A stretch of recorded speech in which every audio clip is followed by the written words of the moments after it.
Hello everyone! Welcome to the Forest of Memories. I am Zaruk Windcaller, Guardian, High Remembrancer, Arbiter, Reminiscing Bard of Twilight, and I welcome you back to Kingdom Come Deliverance 2. We got a lot to do today. Since we've gotten everything moving now, it's time to start hitting up with the story. See if we can't make any progress on it. How y'all doing? What's good? Hope y'all are doing well. Hello Red Mage, hello Bo and Tora. Hello Foxboy, hello Thomas. I guess someone just died. Yeah, hope y'all are doing well. Before we get started, don't forget, we're still taking donations to the coffee. We get a little bit more money in there, and I can finally submit the first part of the payment plan to our artist, and we can work on that new overlay that you guys asked for. But remember, we are running out of time. If we don't get anything by the end of this month, the artist is going to look elsewhere, and God knows how long we'll have to wait after that. So, yeah, keep that in mind. Hey, hello Telling, hello Foxboy again, how y'all doing? Did I send a fireball in some random direction again? Possibly. But yeah, hope y'all are doing well. Just a reminder about the coffee. If you need the link, it's !coffee in the chat.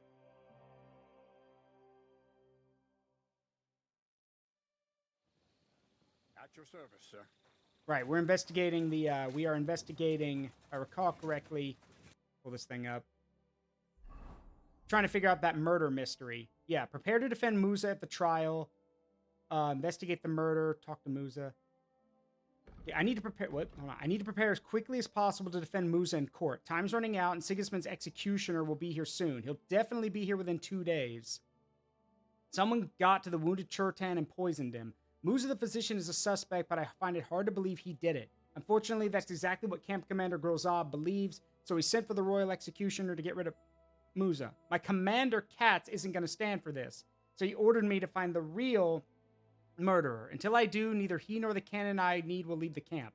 To solve this murder, I should first talk to Musa. He was the last person to see Churtan alive, but Grozov has put him under guard. I'll have to lure the guard away from his post somehow, but without killing him. That's the main thing.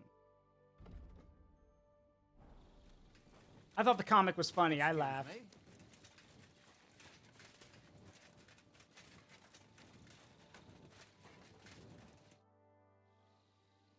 Before the murder, did you see anyone hanging around by the powder store? Doing something with the lock? Nobody went up there the whole night. Good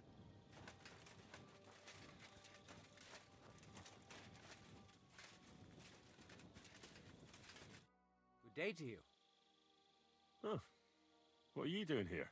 That's what I'd like to know. They just came and said I should guard the physician and not let him out of my sight. Even if he wants a piss, I have to go with him. You wouldn't happen to know what's going on, would you?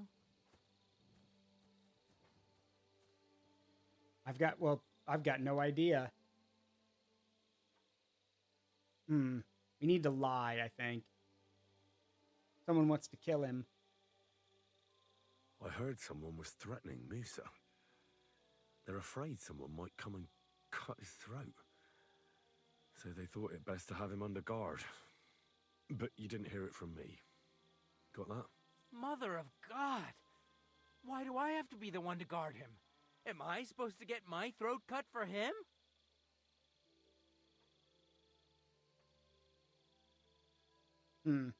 Look, why don't you go for a walk or something? Who knows what's happening with Musa? You don't want to get mixed up in anything dangerous. And leave him unguarded? Yeah, that didn't work. Let's see. No, I can't outdrink him, so let's go find Catherine. She might be able to do something. We could just sneak around him, but honestly, like, I don't want to risk that either. Let's go talk to Catherine.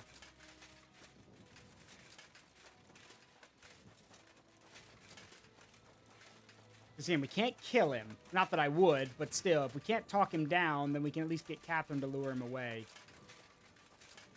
My respect. Oh, not that way.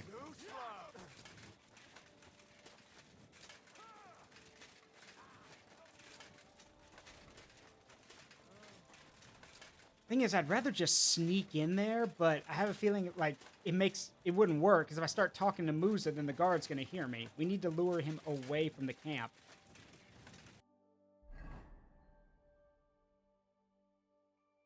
And the reason I wasn't intimidating enough is because I'm not covered in blood. I actually look presentable. So my charisma is up, but my dread is not. So let's see if we can't talk to Catherine and get her help to lure this guy away. We also need to move fast because we are on the clock here, with the game telling us we got 2 days. Where is she? There you are.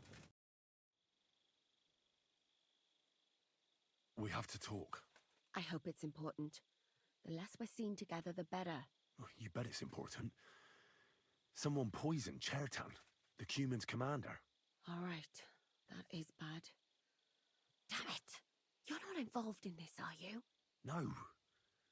But I have to find the murderer. Kat said he won't set off for Sedlets until it's cleared up. That old sod. He's never gonna get off that lazy arse of his.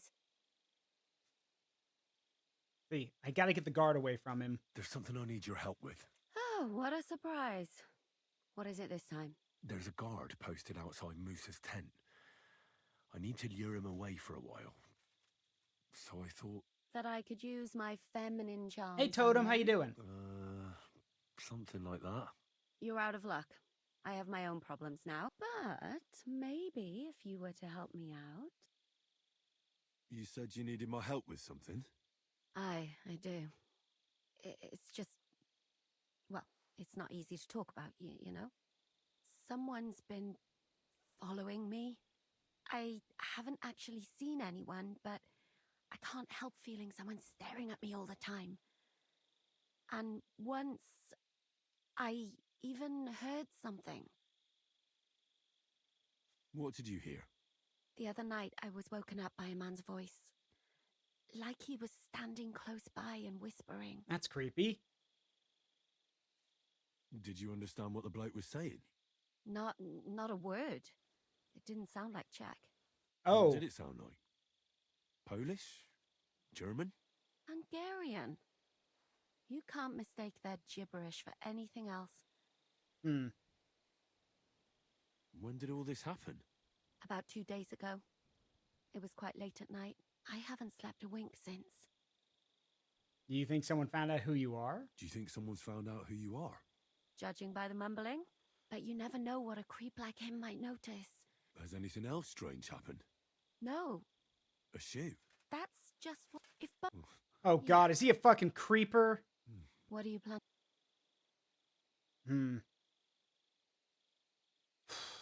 All right, do we be proactive or do we wait? I don't know how long it'll be for him to swing by. We don't really have the time to wait. I'd be better off asking, but it's also late at night. They're probably not going to be awake. So, I could hide somewhere here. That's not a bad idea. I will. Of course. All right. And what'll... I could explain to him that a woman like... I suppose. All right. Thank you. all right, well, let's see if we can stay hit. So, the stalker. Yeah. Find out who's stalking her. And then wait for him in the bathhouse. Well, if we're going to stalk, if we're going to watch, then we need to crouch down and stay hidden and wait. Let me check my journal just to be sure.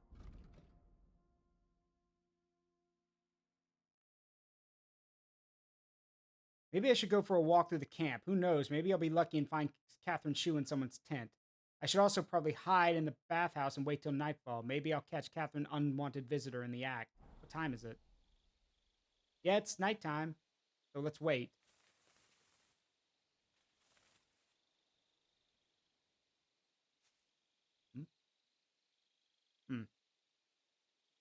Here's the thing. We'll wait till it's a little... It's not as late as I want it to be. It's past midnight already, so we don't have as much time for this guy to sneak by. But she did say it was the middle of the night when it happened. So we'll give it to like 3 or 4, and if nothing happens, then we'll have to go be a bit more proactive. But time is of the essence. We can't just wait around.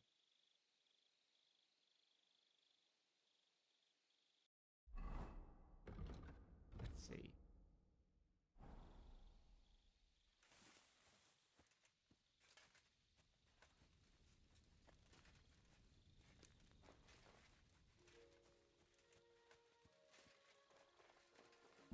Yeah, we do have to stay in here.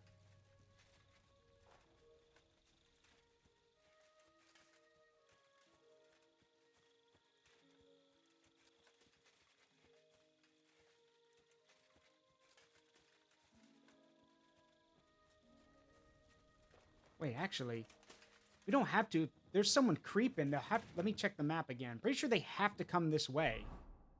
So, yeah, there's no other way into the bathhouse area. You have to come down this path. So,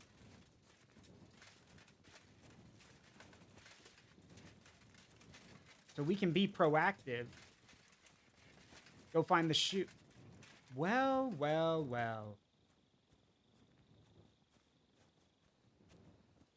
Well, well, well. Speak of the devil and he will appear.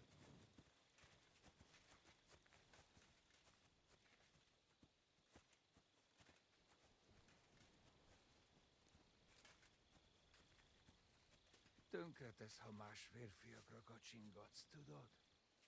De Ahem. So it's you. You're the human that keeps bothering the black-haired bath wench. You'll leave her alone. Got it? Mi van? Nem értem. What are you on about? You don't understand a word I say, do you? Bathhouse. Das bad. Washing. Bathhouse wench. Woman. No watching. 9. Got that? Again? Igen? Aha. A fürdős lány. Miért ne? Minek ütöd bele az orrod? Igen. Szeretem. See, this is where I wish I understand a bit of Hungarian, or I can understand any of that. It does make the game more interesting that you cannot understand what they're saying because it is their own language, so that is cool. And no, it doesn't matter if you're smart enough, you can't speak it. No, not in game. You can read and do other stuff and maybe understand some other languages, but not this one. And that's because Czech and Hungarian are very different languages. If I recall correctly, Czech, Polish, and German have I believe, have a common ancestor tongue. So they have a common mother tongue that they're all derived from. But Hungarian's different. Hungarian is its own dialect and its own language. Thank you, Slavic. Thank you. But I don't understand anything of what this guy's saying. So, let's see.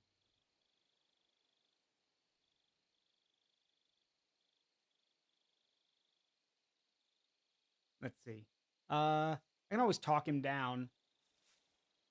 She's scared. Sakra. It's like talking to a horse. Ah! Help!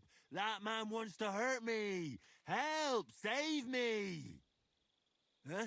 Bathhouse woman? Afraid. You? Go away. Du Schwein. Nicht amor. Mi van? Félt tőlem. De én ezt nem akartam.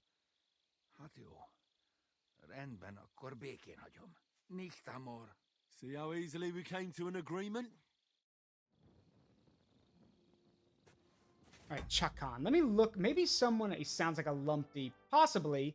Let me look up. Maybe someone's translated to what he says. Hold on. Ow.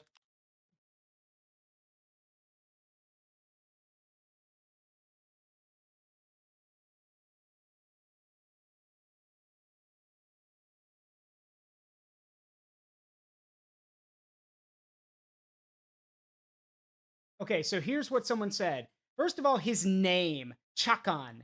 So, wanted to tell you guys his name means banger. It's a Turkic word. In modern Turkish, we use kak as a rude version of having sex, like literally saying I banged her. So they're literally calling him banger. That's what they called him. And as for what he was saying, they speak Hungarian in the game, even though they historically spoke Kipchak, which is Turkic. But one guy said, I speak a little Hungarian and German, and the interaction was, for me, to the point, the funniest interaction of the game. With Henry's broken German, Chakan saying he loved her and being apologetic to Henry. So yeah, he's basically saying that he loves her, and that's what he was mumbling about. And so yeah, but his name's Banger, which is hilarious.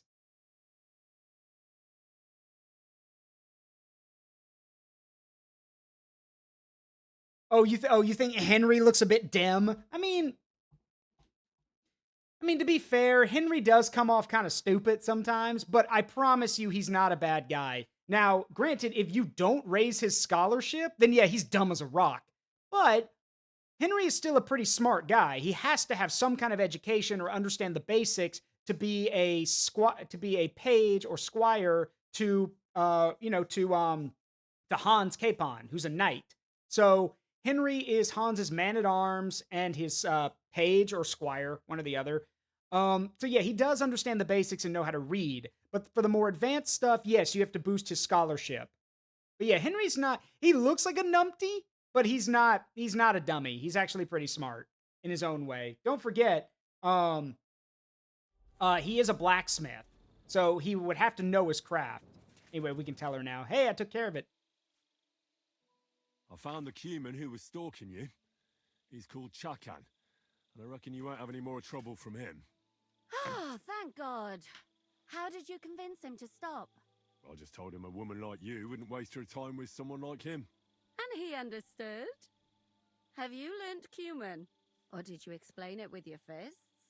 But the main thing is he won't cause any more trouble. We've got more important things to worry about. And thank you. I owe you one. Now go. No, you need to help me. So you'll lure the guard away from Moose's tent? All right. What can I hope he won't. All right, let's go over and wait. So yeah, and Hefty Totem's right. Back in the old days, most people would have general intelligence, but that would mostly be related to whatever their job was or whatever their task was. Remember, your average peasant was uneducated and probably didn't know how to read, basically. Reading was for people who could afford it or had the time to learn, and a lot of peasants did not have the time to learn. But if you learned to read, then yeah, you automatically jumped up, your prospects jumped up dramatically. Because remember, even some nobles didn't know how to read. Being able to read basically meant that you could do things that your average person couldn't. Most of the time, though, you were probably going to be a scribe or record keeper or a transcriber or something like that. Hell, if you can read, you're probably going to end up working for the church, more than likely, which is what a lot of them did. Correct. Thomas is correct. They would have wisdom related to their job, but not intelligence. And remember, some nobles, like I said, did not know how to read. Granted, most of them did. Learning to read was kind of like, was taught if you were in the nobility. You needed to learn it. Especially if you're going to own land. It sure would be nice to be able to read what kind of treaties you're signing, you know?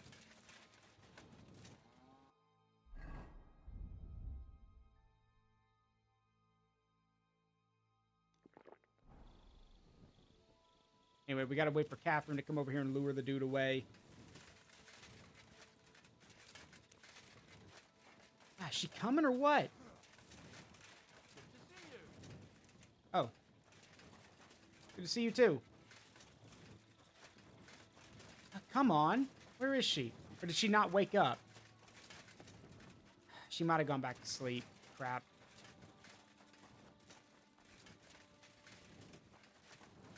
It's also late. Naturally, the bathhouses aren't open right now, so...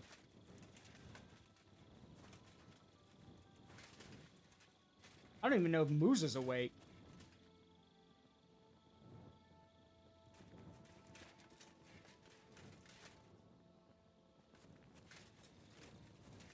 I'm trying to think what we can do. We could always try to sneak past, but, like, again, he's on patrol. It'll be very hard. Can't talk to him, so...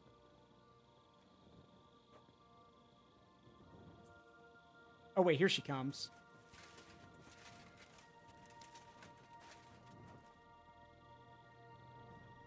In all honesty, if she's doing it this late, if I was the guard, I'd be immediately concerned and suspicious. But hey, pretty lady, so...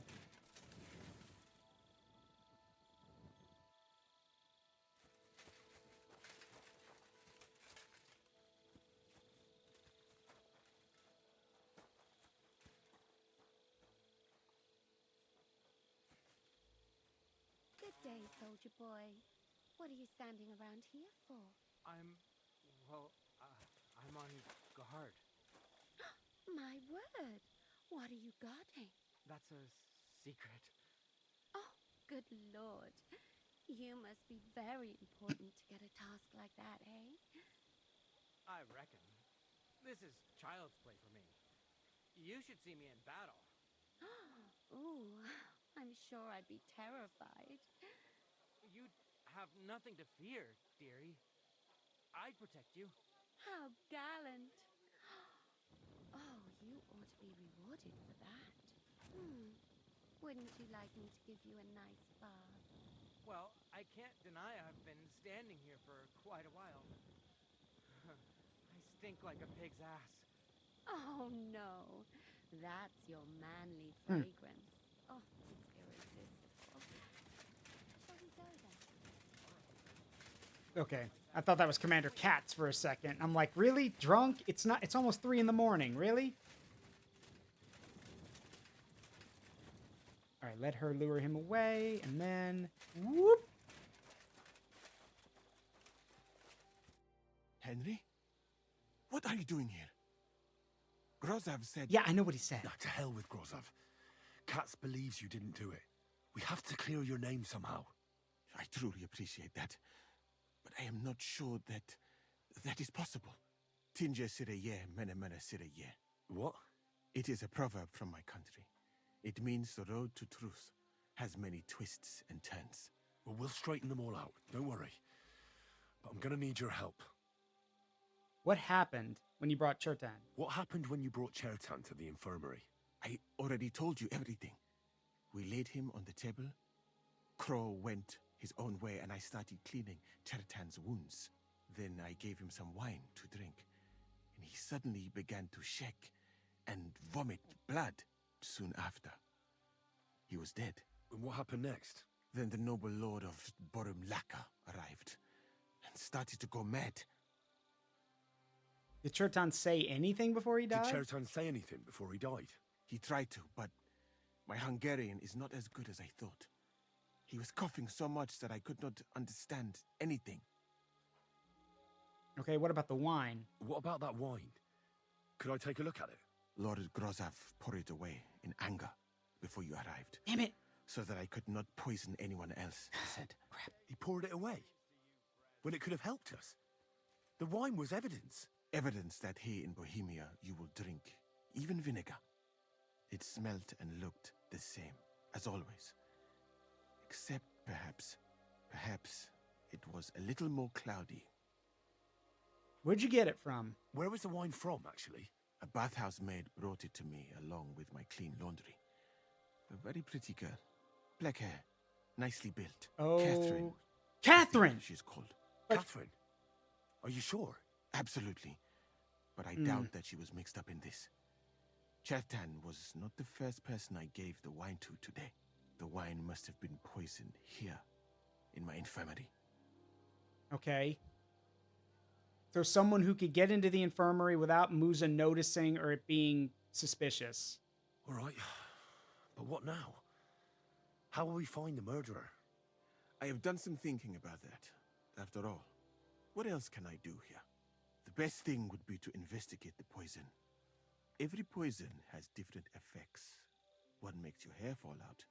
Another turns your guts inside out. If we discover what poison was used on Chertan, we just have to find it, and the mystery is solved. How can we identify it? How can we identify the poison, then? That is not hard. I examine the dead body, I find the symptoms of the poison, and I compare them with known effects of poisons. That is, I would, if I could get out of here. Can I help? And could I help you somehow? I may not be as learned as you, but I do know how much herb Paris to put in a potion to make someone fall asleep but not die. Excellent, my friend. Maybe we can manage this together. The first thing to do is to go to Chertan's corpse and examine it thoroughly. Arms, legs, face. You must remember everything that looks strange to you. In the infirmary, you'll find a chest. Take from it my almanac of poisons and compare what you saw with the symptoms described there. You can read, I hope. Aye, pretty well. Excellent. The chest is locked, but I trust you will manage somehow. All right, I'll find it. Right. Examine Chertan's body and read the book. Okay. Who do you suspect? Who do you think killed Chertan? I have no idea. But what I do, who do you think is the... Prime suspect? I mean... Okay, so if he got it during the day, it could have been poisoned at any time. That's the problem. It would have to be someone who just wandered in and no one would have noticed. We don't have a suspect because I don't even know how fast the poison takes to activate. So, I mean, maybe Crow, he was the last one there. What about Stephen? He's the one who led us to the store. And he carried Chertan to the... Well? And I would bet that it was one of us. And because it cannot be you, someone should question them all. All right, well, I'll talk to him. I am very grateful. First things first, though. We gotta check what poisons it was. I'm trying to think. Let's take a look at him and see if we can figure it out. There's not a lot of poisons that I can think of that would just do that to a man. So let's take a look. All right. Here we go. Holy Mary, Mother of God, don't let me miss anything. And forgive me for what I'm doing to this unfortunate wretch. All right, chat, y'all are gonna have to help me. We need to figure this out. Let's I'm gonna take notes too, but let's try to figure out what exactly is going on here. He looks a bit ruddy. But is that from the poison? Or was he just drunk? All right, ruddy complexion. So yeah, ruddy complexion, which could be the result of being drunk or poisoned. We don't know. Let's see. What about your face? I can't see anything strange here. No bruises or broken lips. No. I suppose the murderer surprised him and didn't give him a chance to defend himself. Hey, what about his neck? What a stench. He coughed up some blood, all right, but he also threw his guts up. There's no way I'm examining that. Henry. Okay, don't be such a pussy. All right. That's a nasty wound. I almost feel sorry for Chertan. But why would someone kill him in the most heavily guarded part of the camp, instead of trying to lure him outside? Okay, so he did vomit up blood, which means that his organs were breaking down, but he also vomited up his stomach contents. And the fact that it's foul means that, again, it was acrid, which means it was stomach acid included, so, or whatever he had eaten. So yeah, his entire, his whole stomach retched, probably. Several stab wounds in the belly, all close together and very deep. The murderer definitely knew what he was doing, though that hardly narrows down the field in an army camp. More interesting that it's in his stomach. If they wanted him dead, they should have stabbed into his chest, because if the blade's narrow enough, it could go through the ribs and into the vital organs. They stabbed his stomach, which means it was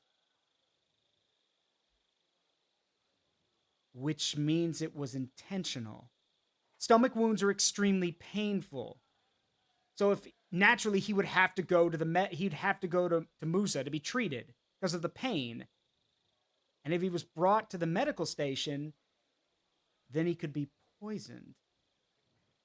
This wasn't just an attempted assassination. This was on purpose. He shivved him in the stomach over and over again to cause him ungodly amounts of pain so he would be brought to the medical tent. Okay. What about his clothing and his items? Almost everything is covered in blood. But there doesn't seem to have been much of a fight. Yeah, stomach wounds are Can't see slow. anything ripped or sliced off. There's nothing missing. Yeah, and nothing Whoever missing. killed him, it doesn't look like a robbery. So yeah, this wasn't about robbery. This was about sending a message. So he was stabbed with slow wounds, with slow, painful wounds that would have been lethal if they weren't treated, but he did get to a doctor. He got to Musa, and then he was poisoned. What about his arms and legs? He looks horribly rigid and contorted. He must have died in awful spasms. Wait, his limbs are contorted too? So this was a poison that affects your could affect your muscles too. The fact that he's rigid and contorted and twisted up means his whole body was probably flailing around. Dude, check his hands. Nothing strange here except the stiffness and broken nails. Could he have dug his nails into the table when the spasms started? Hmm. And what's this here? Something that looks like warts. But did the poison cause them? Or was he a filthy pig and always had them? Interesting. What about his legs? Completely rigid. Just like the arms. But, oh, Christ, what a stink! Ugh, he shot himself. Which I heard it happens to the dead, but that much? Ugh. Maybe the poison did that. So weird. So it tightened some of his muscles but loosened others? Because yeah, your bowels only empty out when you die because all your muscles loosen up. But Henry's right. If he overly shat himself, then maybe like if all of his muscles tightened and spasmed out, maybe he literally just forcibly shit himself. So, That'll have to do. I found out enough. He had spasms, he shot himself, warts or lesions on his hands, as red as a poppy. But that could be from drinking or lots of things. And this was fast-acting poison. Fast-acting. Mustn't forget anything. That's the main thing. Yeah, fast-acting, and it made the wine cloudy. That's the other thing about it. Now, where's that?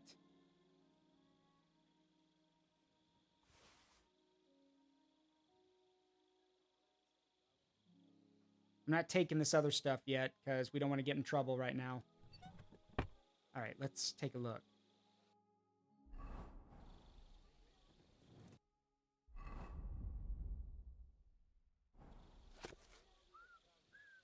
Bane, a particularly evil potion which causes certain death even in small quantities. It's widespread, especially in Bohemia and Austria, because the plants necessary for the preparation are everywhere. Do not expect much benefit from the knowledge of this poison, for it can be used for nothing but killing. When an unfortunate man who has swallowed this poison comes to you for advice, give glory to God, for it is a miracle that he's still alive. For a little while thou mayest observe in him the blackness of the eyes, the dryness of the body, or the looseness of the muscles. But then send for a priest at once. Even a few drops will cause certain death, and there's no guaranteed antidote in this whole wide world. Well, no, because his eyes were fine, and his dryness of the body, looseness of the muscle. His muscles are tight and rigid. He had spasms. Let's see. Pithoi bird poison. This is one of the rarest, only attains from the feathers and skins of the pithoi. Let's see. Feel a tingling and tension in their muscles. This condition can persist for days. The victim first stiffens and soon dies unless a drink of seawater and crushed stones from the mountains of Monte Palidi, which thou shalt find in the Italian land, can be prepared in time. Greetings to you too. Okay. Does time pass while you're reading? Not like, maybe like this, super duper slowly. But like, if you're studying a book, then yes, you can choose how much time passes. For now, we're okay. Doll Maker. Especially useful because it soothes and relieves pain. It is therefore a favorite among physicians. Let's see. And we know it's not that. Total numbness. Intestines will become clogged and he may lose his sight for a while. Fortunately, the stomach will eject this disgusting potion before it has time to have a pernicious effect, unless the body has already been weakened. Wait a minute. Experience total numbness. Intestines will become clogged. He may lose his sight for a while. This will your stomach will eject it before it has time to have its effect, unless the body's already been weakened. which in this case it was. He was stabbed. So, Kiss of Death. Ah, wait. Although difficult to prepare, this potion is often used because the pleasant aroma can be confused with ordinary cooking. It is also said amongst the poor that this mixture can be used to turn metals into gold. The Kiss of Death will first cause a stomach ache. It makes the skin red and blistered, the bowels painfully empty at both ends, the udders stiffen and spasm, and the nails break. And then thou shalt know that death is certain. But before that, thou mayest relieve the poor man with a bezor put under the tongue. In quick reaction, a mixture of hot milk, vinegar, and garlic can also be used to cause the poison to be thrown up. If you want to make this poison, take a new clay pot, put a handful of red copper, half a bottle of strong water, arsenic, oak bark, and rose water inside. Boil it all and test it with an iron nail. When the muddy mixture has completely coated the iron, you will know that you've cooked enough. Freaking arsenic? Also, and copper, too. Yeah, metal. Metal and arsenic. Totally something you should be putting in your body. Yeah, but a muddy mixture. Which makes sense. He said the wine looked a bit more cloudy.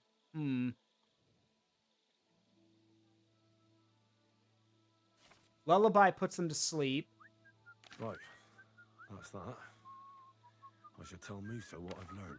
Okay. So, spasms, warts, and lesions, which we saw. Emptying the bowels at both ends. He vomited and he shit himself, and his nails broke off. So, it is Kiss of Death, but... why do I feel like we're missing something? Hold on. I feel like we're missing something.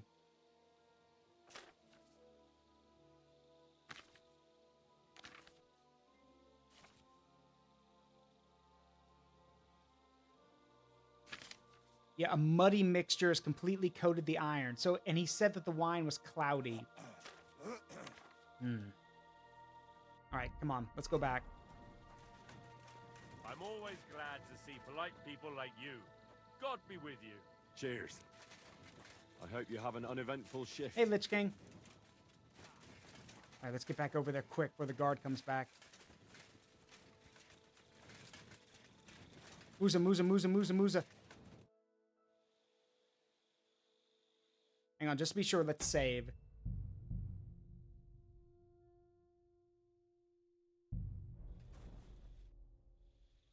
I read that book of yours, and I think I know now what Chertown was poisoned with. What do you mean, you think? Do you know or not? It's Kiss of Death. The potion is called Kiss of Death. It causes vomiting, cramps, boils, and rapid death. This name means nothing to me. I suppose I did not get that far in the book, but if you think the symptoms are the same, I will believe you. Are you sure it was that poison? Were there not more in the book? All right, I know I'm sure, but I'm still going to double check because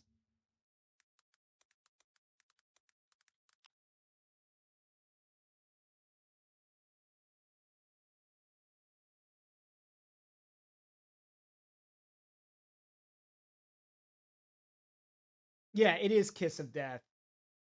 Duh. Because I was right. It is Kiss of Death. It's definitely Kiss of Death. Absolutely certain. The murderer couldn't have used anything else. All right. I have no choice but to believe you. Now, we can only hope that the murderer has not had time to get rid of the evidence. You said that the suspects are Grozav, Crow, and the 2 guards. This won't take long. Wait a moment. There is something I must tell you. Tell me. Of course. Go on. First, you should know that I am grateful, but I cannot stop thinking about how brilliantly you dealt with Mishek. Why would someone with your abilities want to enlist? I do not suspect you of Chertan's murder, of course. Do not worry. It is all strange, though. People have just been sitting around for months here. And all of a sudden you turn up, and everything is turned upside down. Well, that's a good thing, isn't it? Tell me the truth, my friend. Who are you? Really?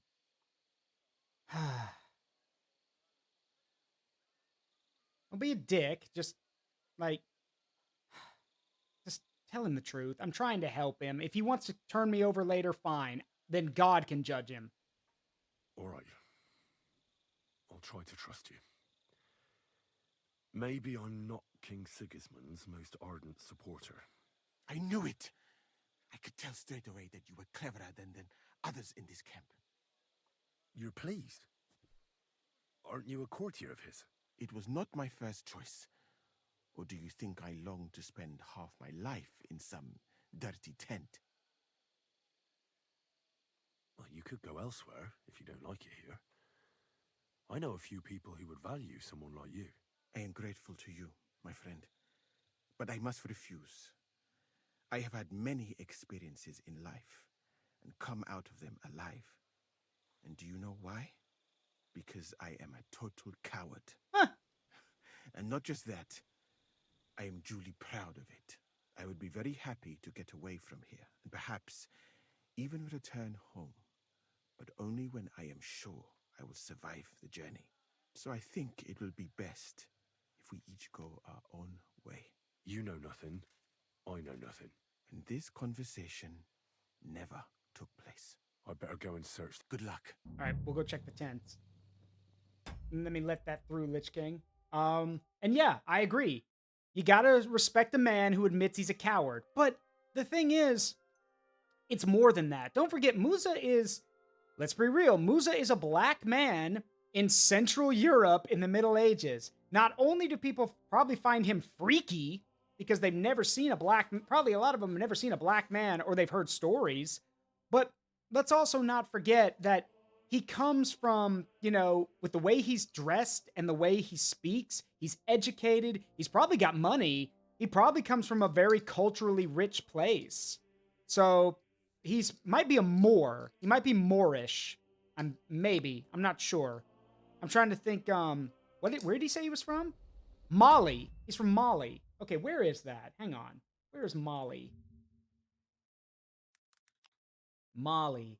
Okay, it's a country in West Africa. It's officially known as the Republic of Mali. It's the 8th largest country in Africa. Let's see. So he's from Mali. How does he... You learn to speak... this can't be the same dude. Yeah, I was about to say, this ain't the same dude. Very different. I was about to say, I know who he's named after. He's named after a historical figure. Ladies and gentlemen, Musa of Mali is named after Mansa Musa, one of the of the Mali Empire, the man who's regarded as the zenith of Mali's power and prestige. Yeah, this is the guy who went. Is this the guy who went around with all the gold? Hold on, it's Mansa. Yeah, I think that's Mansa Musa. Hang on, is that the guy who went around with all the gold? Yeah, it is. That Mansa Musa, that's the guy who traveled to Mecca on the Islamic pilgrimage, giving gold to everyone. He's named after Mansa Musa because it's 1403. Mansa Musa has been dead for over 70 years, but he's named after that guy. But Mali still has money. So my guess is that Musa here comes from, he's from Mali. And remember, Mali is stupidly wealthy thanks to the gold mines. So yeah, he's educated. He's, very quick-witted, but yeah, he's also a fish out of water. Basically, he's also a Muslim, so he probably is getting a lot of side eyes from a lot of people. Because remember, anti-Semitism is already really strong right now in Central Europe. It's probably not good for Muslims either. So, yes, that Mansa Musa, Hefty, that one. Yeah, he's named after the great Mansa Musa. That's actually pretty cool. All right, first things first, we're searching Crow's tent. I suspect Crow. It's pretty obvious, I think, honestly, because remember, Crow is the one... We saw a knife stuck in his bed, and most importantly, Crow was the last one there. I think this calls for a little history lesson. Okay, Mansa Musa. Mansa Musa, as I mentioned, is known for two things. One, his stupid amount of wealth, like an absurd amount of it. And the fact that as he took that trip from Mali to, well, into the lands of Islam, he gave gold and money to everyone he came across because he just had so much of it. Mali was a powerful empire because of its gold mines. Now, over time, Mali would dwindle in power and prestige as the gold mines ran out and as the world kind of moved forward. But Mansa Musa was one of the most generous kings who ever existed. It's mostly that prestige and that fame that people know him for. But because of that wealth, Mali was able to grow to such a power that many of its people were educated and were actually able to, to thrive in the Middle Ages. However, there's one dark side of this we need to discuss. Mali was also one of the very first nations, shall we say, empires in this case, to start the trade of African people. Everyone likes to say that it was the white man who did it. The white man showed up and started the African slave trade. No. Africans were trading their fellow Africans into slavery long before the white man showed up. I'm sorry to say. What's worse is that originally what ended up happening was that Africans were trading fellow Africans for slaves, and they started trading to the Portuguese. The Portuguese saw this, they were buying the slaves, and then they thought, hey, that's a good idea. We want to get involved in that. And from there, yeah, it led to, it's one of the reasons why the African slave trade became so widespread. It doesn't start with Europe. It starts in Africa, sadly. And why? Because it started locally. And the reason why was because, Cheshire's correct. And Red Dragon too. The African warlords and the tribes that battled each other in Africa would take prisoners and then trade them as slaves. So, and remember, as Mali's power diminished, they probably needed more and more people to work in the mines, and they paid in gold. So you can imagine, it was pretty lucrative to trade in slaves. Now, we look back on that, obviously, and are horrified by it. And we should be. We should be. But, here's the thing. You can point... It's funny. Actually, it's funny and it's horrible that I've heard a lot of white people bring up, they're like, hey, we didn't start it, so why are we getting the blame for it? No, we didn't start it, but we made it worse. It started as a local thing, and then it became a global thing because of Europe and everyone else. So there is no one to point there's no way to point the finger at any specific people and say, you're the cause for this, because everyone is to blame. Hell, you want to be picky? Humanity is to blame, because there's always going to be some asshole out there who uses their power to take command of someone else and then think, you're nothing. I'm going to sell you because I can. Or I'm going to mistreat you because I can. The point is that it starts with Mali, it spreads out to other African countries, and then Europe picks it up. But that's the dark side of it. As for Mansa Musa himself, he's one of the most famous men in Africa to this day. He only ruled for 20 years. That's the crazy thing. He only ruled for 20 years, and he's still one of the most well-known kings in Africa. Like, I'd argue he's probably more well-known over there than Shaka Zulu. I guarantee you he's more well-known. Because maybe to the native people of Africa, not so much, but to the countries and like the big countries or like the standing countries now of Africa, oh yeah, I guarantee you they know who Mansa Musa is. And again, that's just cool. Think about it. Think how cool it is that your reign was remembered for your generosity. How many kings can say that? How many legacies can say, I was a king for only 20 years and everyone loved me because I was generous and I gave money to the poor? That's gotta be a super cool thing to be remembered by. Just being the generous guy who had so much money that he was like, I don't need all this. I'm not taking it with me. I'm gonna give it to my people so they can better their lives. Hell, I'm gonna give it to everyone so they can better their lives. That's pretty cool. What they do with the money was their business, but he still was like, yep, y'all take some gold. I don't need it. I think people don't know, to wrap up this little history lesson, I think people today don't really realize how well generosity will be remembered. Like, sure, You know, as the saying goes, you know, give a man a fish, feed him for a day, but teach him to fish and you'll feed him for a lifetime. Well, yeah, sure. But give a man some money so he can make his life better. And then it comes down to, do they know how to use the money? A lot of people, and I firmly believe this, a lot of people who are homeless or struggling financially, they know how to use their money. They just don't have any of it. If you went down the street and were giving like, I don't know, $1 million to every homeless person you came across, I guarantee you a lot of them would be doing crazy things with their lives. Maybe not all of them, but enough. Besides, you'd be remembered as a hero. So, I don't know. Yeah, Grinex is right. People in power that are that humble are stupidly rare. I hope one day we learn that lesson again, that generosity lasts far longer than anything else. Douse the light. What's this? The water smells of flowers of some kind. Like roses? Rose water. It's one of the ingredients. Oak. And dry as a bone. Oak bark. That's 2 of the ingredients. Iron nails. Nails? Is Crow planning on building a cottage instead of a tent? But they're covered in some kind of dirt. Not covered in... Nails, rosewater, oak bark. They're all used to brew Kiss of Death. Yep.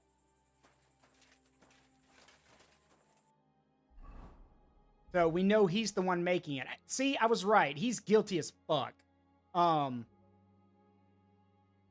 So, yeah, we still need to search the other tents, though. But yeah, we know he's guilty as fuck. We literally have the evidence that you're making the poison in here. Let's check the other tents. I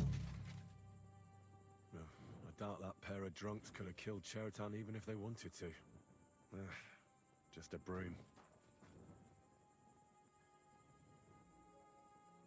Ugh, stinks of vomit. Ladies and gentlemen, I do believe that is what we colloquially call bingo. Yep. Nothing out of the ordinary. And of course, the guards don't have anything. Actually, let's search...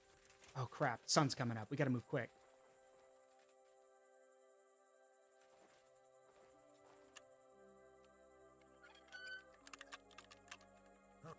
Whoop. Here he is! Ah, I fucked up. Give it to him!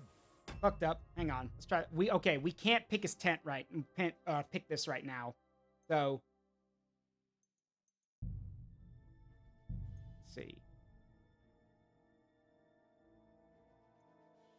Yeah, let's, so yeah, we now know it's Crow. I want to check his chest, but we can't right now. Not with him sleeping right there. He'll wake up and then we'll be busted like you just saw. So...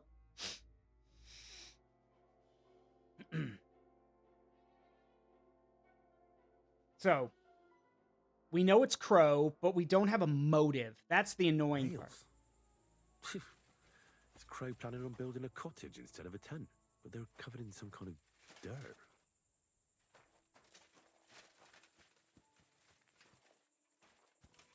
So yeah, we know that Crow is making Kiss of Death. So... Ugh, stinks of vomit. Just a broom. There's nothing here. I reckon those two really are innocent. Yeah, they are. So, sun's coming up, though. We need to move fast. Let's check Moose's tent next. He's innocent, but we still need to check it anyway. Before the guard comes back.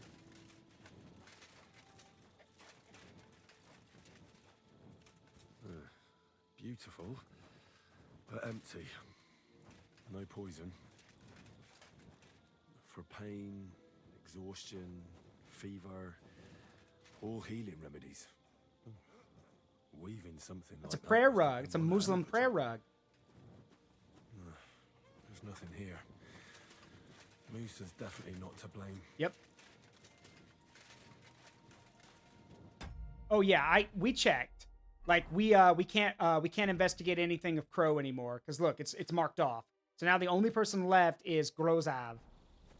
That's gonna be a problem. Mainly because Grozov is the top guy. Good to see you. God be with you. Good day to you, friend. Greetings to you.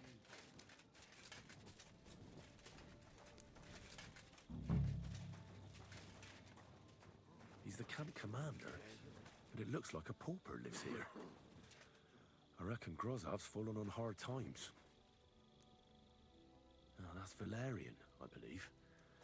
It helps relieve pain, but it's also used to make Dollmaker potion. Wait a minute. Chertan was poisoned with Kiss of Death. Or was he? Unless they're both involved. Hang on a minute. All right, so Crow's got the most things pointed at him, obviously, but I want to check something. I need to find a place to meet.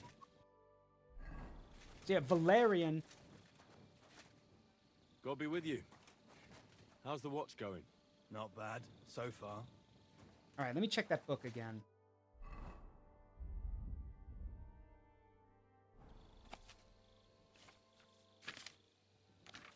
Dollmaker. Hang on. Useful because it soothes and relieves pain. It's therefore a favorite among physicians. If you rub even a few drops on the skin of a wounded man, you can cut him without causing him suffering.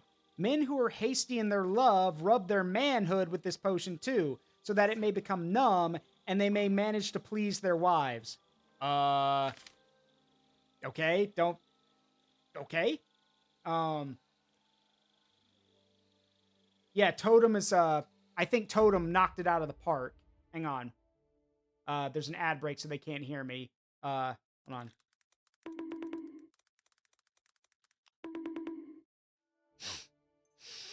Let's see.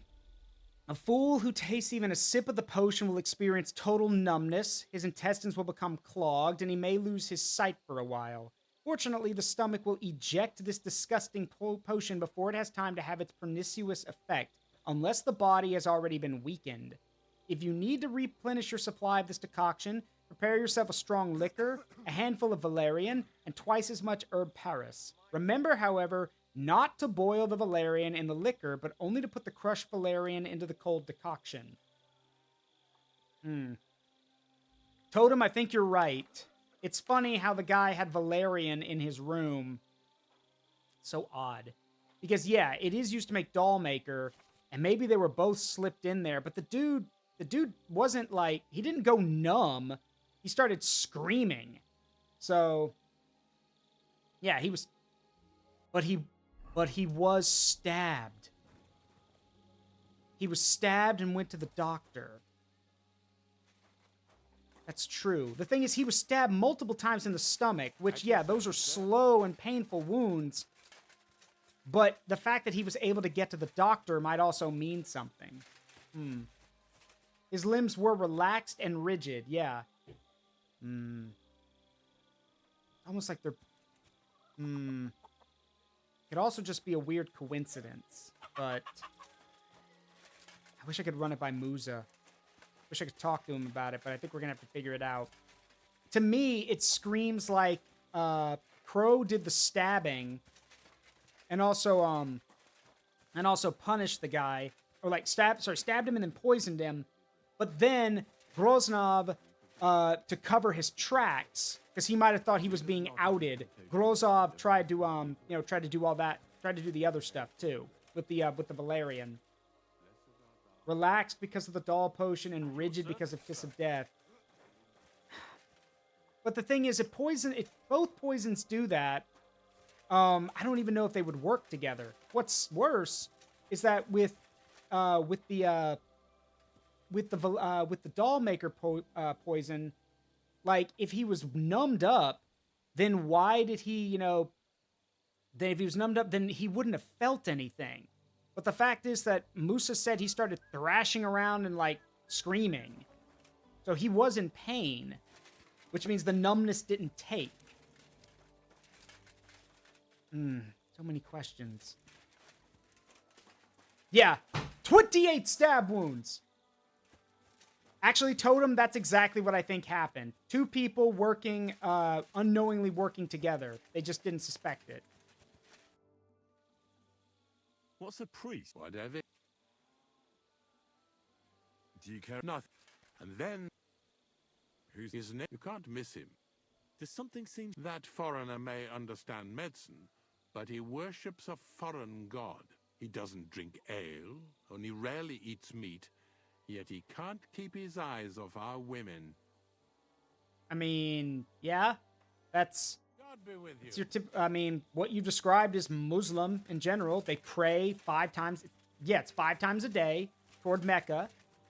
They rarely eat meat, and I mean, yeah, and I'm not being disrespectful here when I say this. Most of the Muslim guys that I've met, they're pretty charming. They're pretty charming bastards, and they do love women, but not like in the what's my body count way. No, I mean, they're loyal as hell. Like, they're devoted men. They're good guys.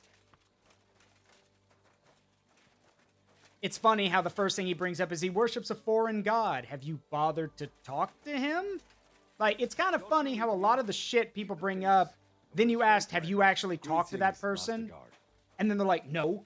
So yeah, don't throw any stones if you haven't met the person yet.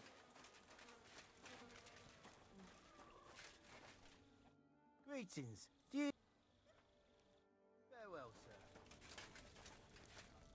Greetings. I'm supposed to report to you about supplies. Finally, they sent me... What's this about, then? I need to requisition supplies for the camp from the locals. Grub for us, fodder for the horses. Okay. Where do you want to get the supplies? We haven't been to Bohunjovitz in a while. I reckon they can't wait to see us. Just me? Who's coming along? Me, and they usually send some Cumans along because people are afraid of them. That's not much. And that's why you're coming with me. But don't worry, I already sent... Won't the people resist? They will, but fuck all good it'll do them. We'll chase them out of their houses, bring in the cart, and take whatever we can. And what if something goes wrong? That'll only happen if we take our eyes off them. Then there might be bloodshed, but usually not ours. Don't like how you just laugh about that. I don't need to... Hold on a moment. What kind of fucking... You have 3... You don't want a hungry army on you, and all because of them. No, don't worry. Got 3 days, he says. Well, I don't know how long I'm going to be gone. Because, like, how far is Bohunjovitz? Because we need to be back here, like, the next day for the trial. So let me open my map. How far is Bohunjovitz? Basically, yes, that is exactly what he's asking. Though they call it, if you ask the soldiers, they're probably going to call it requisitioning. So let me tell you, here's the difference. Here's how things work. Requisitioning is where you're supposed to go in and pay for what you take. Either through trade or through monetary compensation, you buy or trade for what you need. There are 3 types of ways that an army feeds itself. Requisition, foraging, and pillaging. With requisition, again, you're paying for the service. You're paying for the food, paying for the resources, that kind of stuff. And if you can't pay, then normally you trade for it, basically. Foraging is where you send men out to gather food and supplies. You might send out hunting parties, water gatherers, stuff like that. And y'all know what pillaging is. I don't need to explain that. The fact that we're basically forcing them to do this, it's pillaging. It's not requisition. Well, let's get going.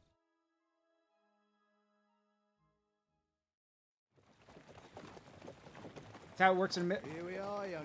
Let's see, is that how it works in a military depot? Like it comes out of your salary or something? No.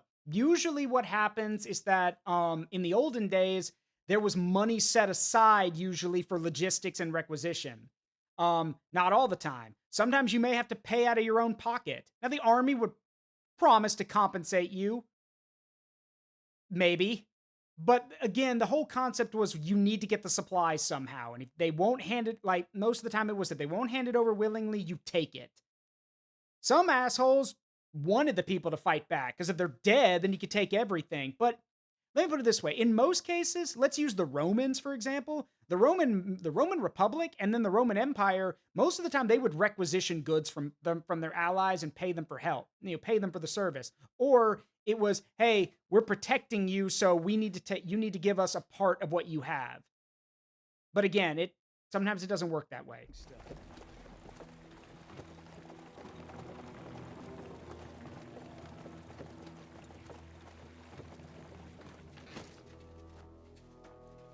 Chartok Kioket!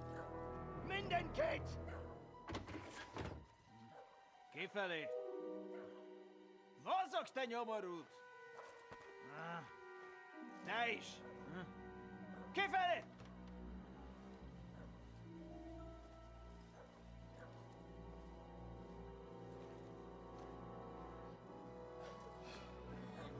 Come on, we don't have all day for this! Ne pozorojado, kozi dödas ala kivas od parastal! And already you're breaking the rules of requisition. Shut the fuck up over there! Fucking peasants. This requisitioning's a pain in the ass. You're supposed to be... Okay.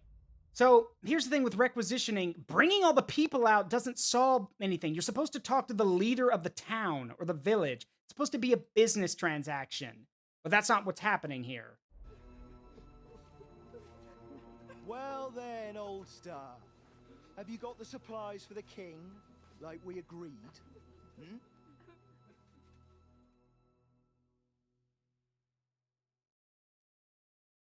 Hmm?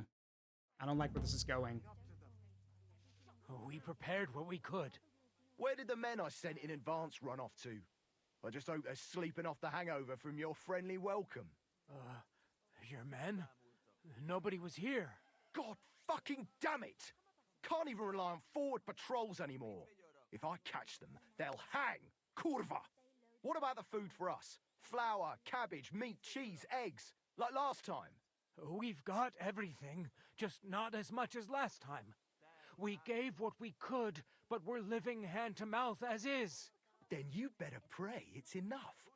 The lad here will check it and load it onto the wagon. Got it?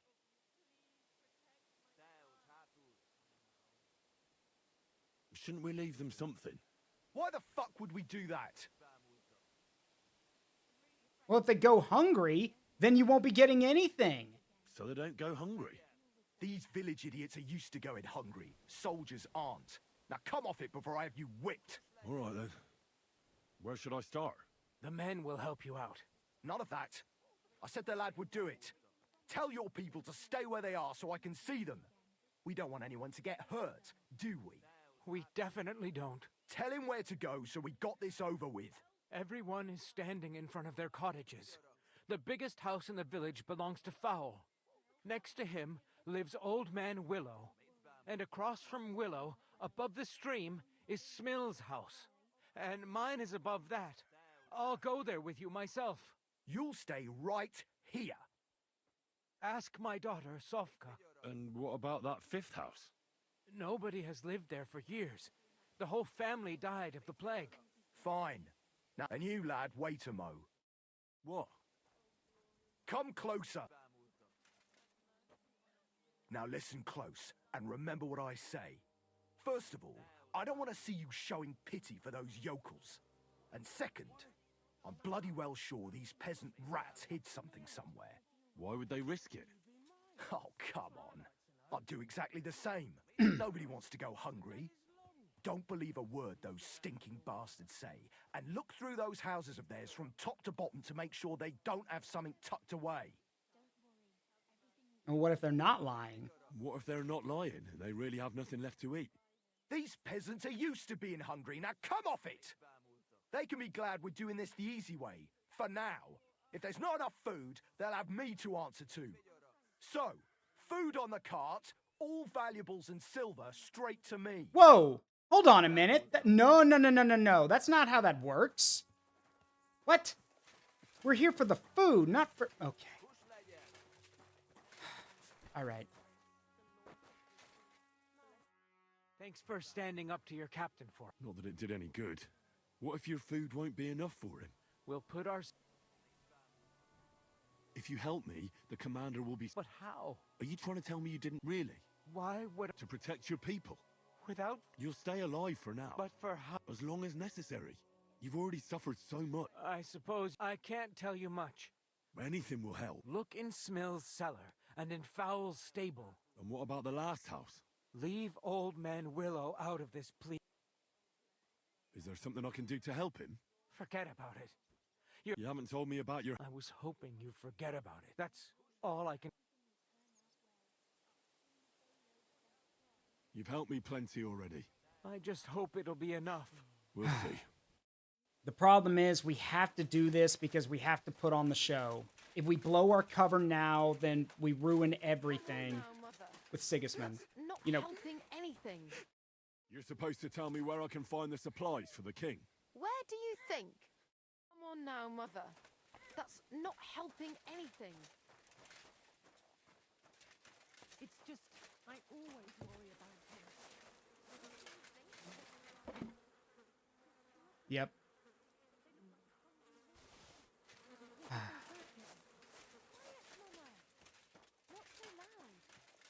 Oh, shit. Okay. Never mind. We can't do this right now because the trial's about to start. We need to go back. Because if the trial's about to start, then yeah, we need to be there for that. Otherwise, Moose is going to get the axe. So this will have to wait. If I decide to do it. Because honestly, after seeing that shit show... Actually, you know what? I have another idea. See, once we've done what we needed to do for the act, you know, all the stuff, you know, doing our part for Sigismund and all that, we can do this quest again and just murder them all. Murder the patrol, murder the foraging group. No one will know if they go missing. Sure, I mean, with all the people running off, they'll just think they deserted. Sure, that'll be worth it. Humble respect. Put that pig sticker away. Are you right in the head? Shut off with that weapon.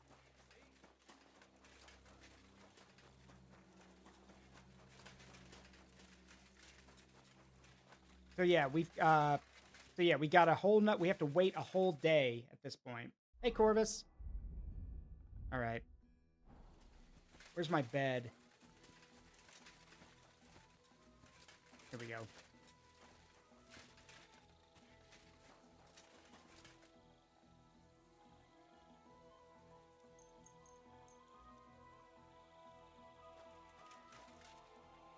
Let's wait like an hour or two and see, like, because I'm guessing it's a whole other day. We got to wait a whole other day, but I don't know.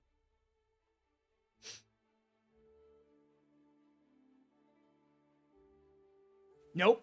It's time. We gotta go. My humble respect. We gotta go right now. Gotta go right now. All right. Make sure I'm presentable, because I'm gonna have to save. I'm gonna save this man's life. So, or I'm gonna try. So.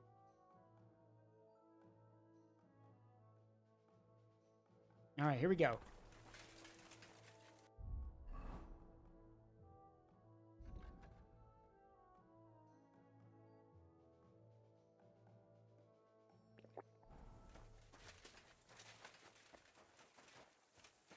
Sir? Right. I found out all I could. I reckon I'm as ready for the trial as I'll ever be. My word, you're bristling with confidence. We still have some time, so calm down, or you'll give yourself a fit. In the meantime... All right, here we go. Well then, gentlemen.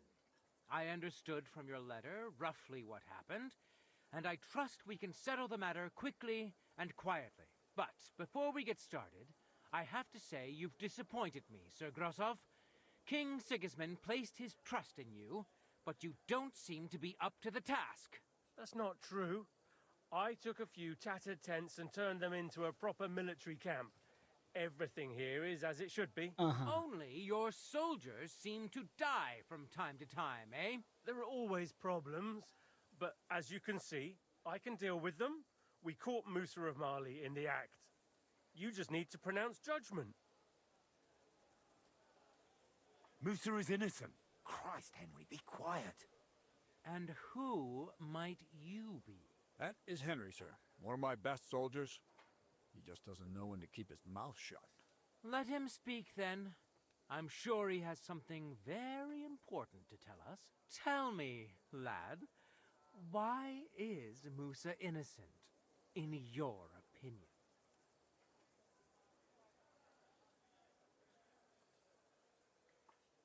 Sir, people don't murder each other for no reason. They murder mostly for revenge or profit. And Musa had no motive. You can ask everyone in the camp. Musa never had any quarrel with Chertan. But if it wasn't Musa, who did kill Chertan? Chertan was killed by our corporal, Stephen, known as Crow. What? Me? Fucking hell, Henry. Crow? That Crow? one You with mean the Crow? mustache? That's right, sir. He's Katz's right-hand man. I bet they're both mixed up in it. Nobody asked for your opinion, but I am eager to hear yours, lad. And start at the beginning. See. What happened the night before the powder store by your reckoning?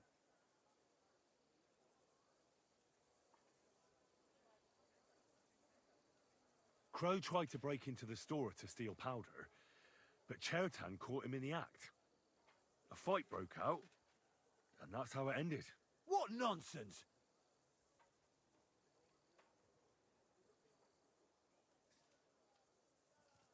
There was a prize lock lying on the ground by Yep. the ammunition store. If Katz or Grozab had wanted to go inside, they'd have simply used their own key. Is that all you've got against me? But you're the only one who was loitering up there at night. Stop all this shouting! No one's Listening shouting. to peasants, what happened next? Yes, sir. There, I gave him wine to drink, and I prepared to stitch his wounds, but he died before I could. It seems someone poisoned the poor fella.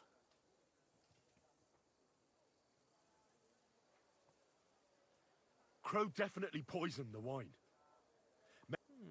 It is not impossible.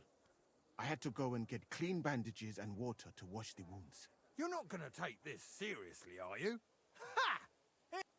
You brewed up Kiss of Death. You brewed it yourself. I found rosewater, nails, and oak bark in your tent. Stuff used to brew a poison called Kiss of Death. And that's exactly what was used to kill Chertan, sir. You fucker! I don't have any of those things! That's enough! I've heard all I need to know. Katz, I hereby convict that corporal of yours for murder. What? Zagrosov, have a gallows erected. Leave me alone! Don't make this harder than it need be. We could have you tortured, too. You whoresons! Just try and catch me! You're in for an ass-kicking, you piece of shit! Keep... Well, Lord Stieberitz, I'd say That was we've over cleared quick. everything up. True. Get rid of the body outside the camp. He doesn't deserve to be buried with soldiers who fell for the king. And I apologize to you, Sir Musa, for all this unpleasantness. My head will remain on my shoulders. That is the main thing. You needn't have been afraid of that.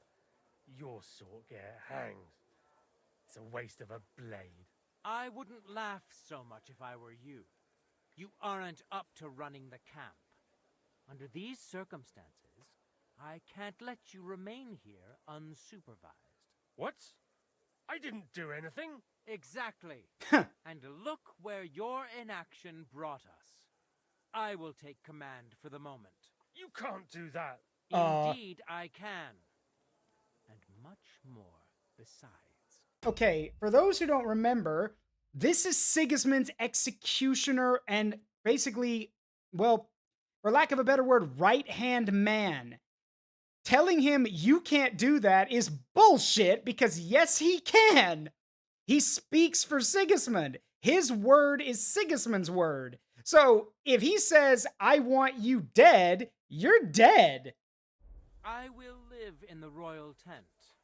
I'm sure Katz will be happy to leave it to me. It's all yours. We won't be staying much longer anyway, will we, Henry? As you command, sir. Then I do command, soldier. Go and pack. Have I got time to stop by the baths? There's something I need to sort out there. All right, but hurry. I don't intend to... Okay, so don't know if that was the best outcome we could have gotten, because honestly, I'm kind of surprised the way he reacted. Don't you guys think it's kind of weird that he was angry more than, you know, like freaking out about it? We knew there was a falling out between the humans and the soldiers. I just find it so weird that we don't have a motive for why. We have evidence, but no motive. Like, aside from the fact that, you know, well, yeah, we have circumstantial evidence that Crow was trying to get into the powder store, but I don't know, it just feels kind of odd, you know? Feels like there's more to the story that we weren't allowed to know about. Hear what Master Jan Hus of Prague teaches us. Greece swallow its soul. Oh, sorry, Corvus.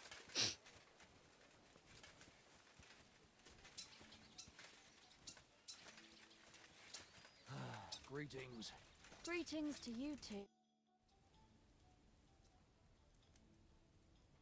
Possibly Totem? It's happening. The Praggers are leaving for Sedlets. At last, I won't have to wash the humans' asses anymore. Tell Zizka everything, so they're ready for the ambush. I will. Yeah, we'll call him Steven or Steve. Be careful once it all... So yeah. Steven, the corporal we just took care of. Yeah. Angry at being caught. And the fact is that he never once did he offer any way of defending himself. The fact that he was yelling the whole time just, to me, doubles the fact that he was guilty. It just feels like... It feels like there's more, you know? Like, I guess in a way, if we hadn't gathered all the evidence and found out that he was, like, we found everything to show he was making the poison and all that stuff, it wouldn't have turned out the way we wanted. But we got it handled, so I'm happy about that. Why is it you look, you know, different? Henry, you can't ask someone why they're black, my guy. Me? All of you in this country are strange. I've traveled the world over, but there were never people so... Pale. Limited. Your medicine, physics, and astronomy burned together with Rome. Yeah. In short, you are barbarians. Yeah. Though kind-hearted barbarians. Yeah. Tell me about your travels. About those big cities and the people living there. Well, for example, people in my world are educated. Not like in yours. And education is the greatest wealth there is. So what would you like to learn, my friend? I'd like to be able to heal people like you do. And what's stopping you? And couldn't you be that? Now. Practice makes perfect. But yes, he's right. The House of Baghdad and a bunch of those other things. Yeah, it for a time, the Islamic world was the intellectual heart of the world. Most of Europe's stuff was destroyed with the loss of Rome. So, yeah, he's right. I love how he's like, you're barbarians, kind-hearted barbarians, but barbarians. Thanks, Musa. He's not wrong though. Yeah, that's kind of one of the problems that happens in life or in history is that crazy stuff happens, stuff gets destroyed, and people lose their lot of stuff. My humble respects. Hell, if you want a good example of it happening right now, for the longest time, for the last 100 years, I'm gonna say, the United States, or no, more like 70 to 80 years, the United States has been the pinnacle of intelligence all over the world. Maybe its people are not that smart, but the greatest minds came to the United States for study, for study, for scientific progress and all that stuff. Sadly, that's changing now because, well, yeah, we're not going into politics, but yeah, y'all know why. The point is that epicenters of everything change with time. Epicenters of culture, epicenters of knowledge, epicenters of religion, they change, as do the people. So, yeah, during the Middle Ages, after the Dark Ages and into the Middle Ages, it was the lands of Islam, like in Africa and the Middle East, that were basically at the pinnacle of intellectual thought. And that would change over time. But for now, yeah, he's right. Yeah, and a lot of mathematicians. You can thank, let me put it this way. You can thank the Muslims for giving us chess, for giving us the number 0, and for giving us a lot of our early astronomical discoveries. All right, I'm ready. We can get out of here. The sooner the better. Deserters. Traitors. I still can't believe that Krau betrayed us. Why the fuck didn't I notice anything earlier? Ah, don't worry about it. He was one wily bastard. In any case, the company's missing a corporal now. And I was thinking the post should go to someone capable. You may be new, but you've been a real help to me. And the lads will obey you. I'll make sure of that. What do you say? Corporal, I would be honored. I don't know what to say. Say yes. What else, you dolt? It'll be an honor, sir. You can stick the sir where the sun don't shine. You must know by now I'm not keen on formalities. Well, let's leave it be now. Otherwise we won't get out of here before dark. Right, Corporal. Order the men to get onto the wagons. Aye, sir. Sedlitz awaits. So the devil jumps him from behind a tree. But Pa, who's already got his blood up, just grabs him by the arms, wrestles him to the ground, and then starts giving the devil such a hiding. The fur is flying off.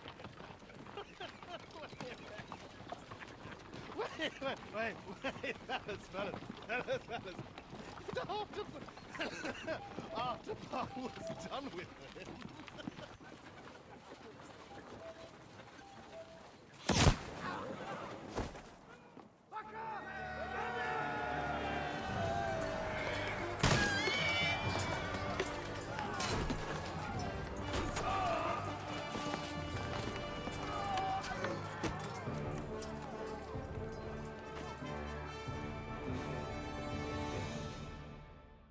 They shot him in the R's. Yeah, shot him right in his ass.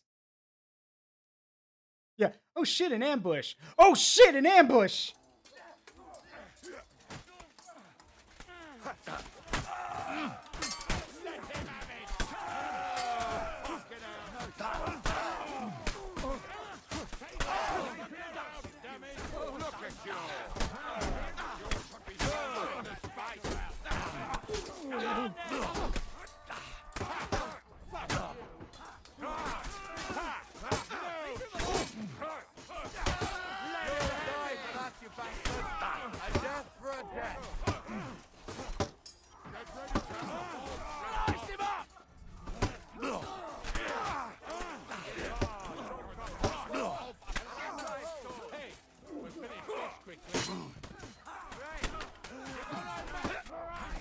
Die. Come on.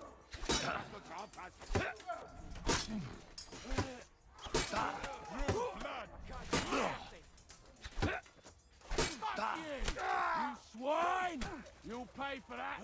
And now you're mine. Now to get my sword. So he's a sword fighter, eh? Yeah, I am. Yep.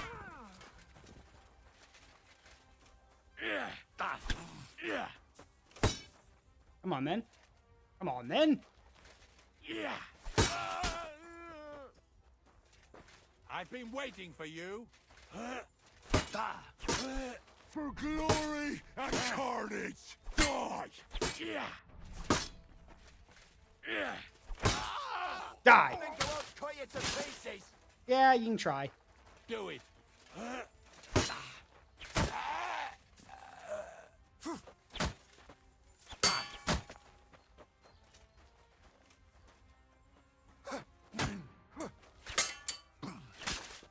No, you don't. You're a dead man. You know that? Die. All right, where's the boss man? Oh, he's still alive.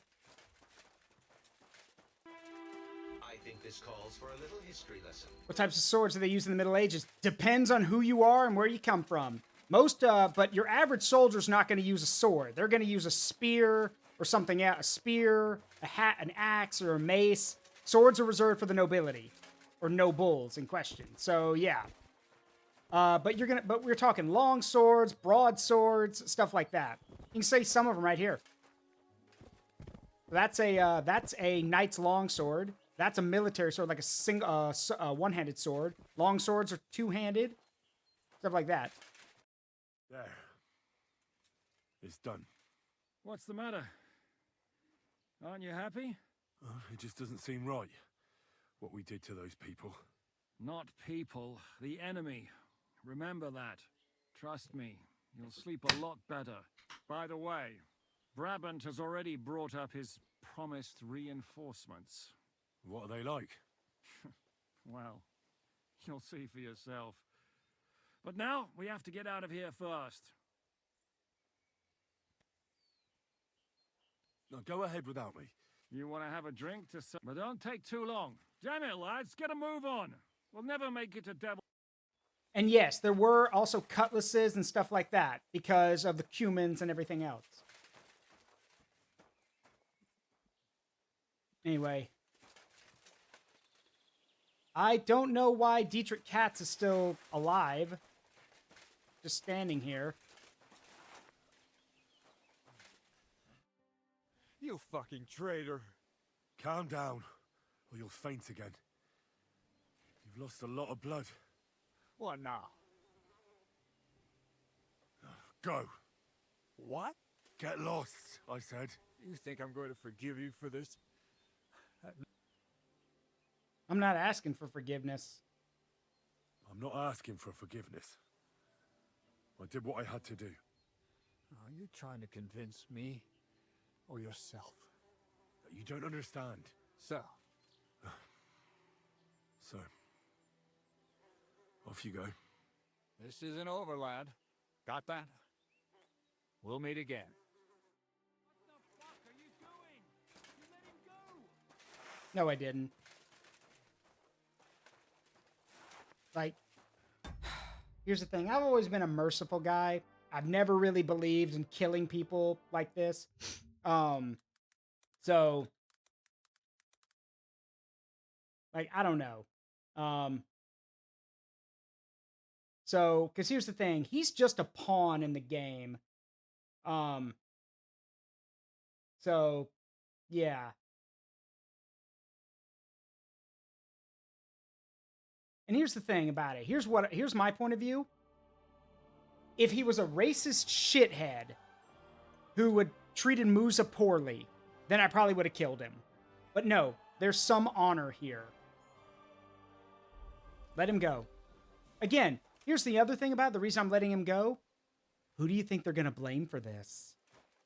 Who gets the blame for this ambush? Who gets the blame for not being able to find out that Henry of Skalitz was a traitor?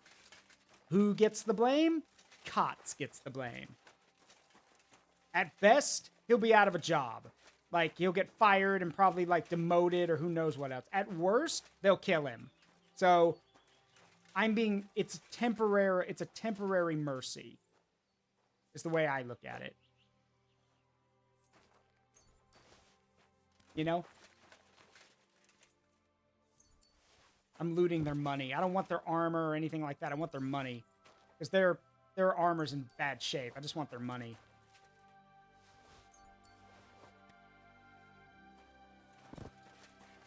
I'm amazed that wagon can even carry a big fat cannon like that. But yeah, that's my justification.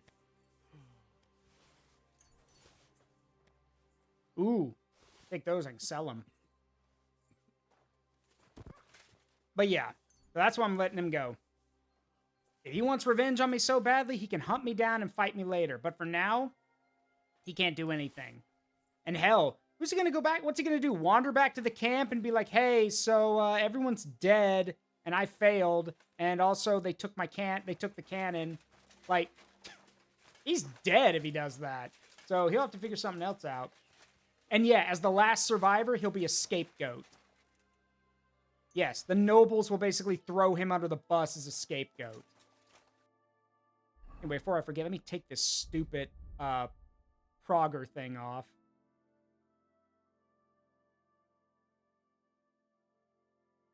There we go. Get this shit off me! As the saying would go. But yeah. That's my justification.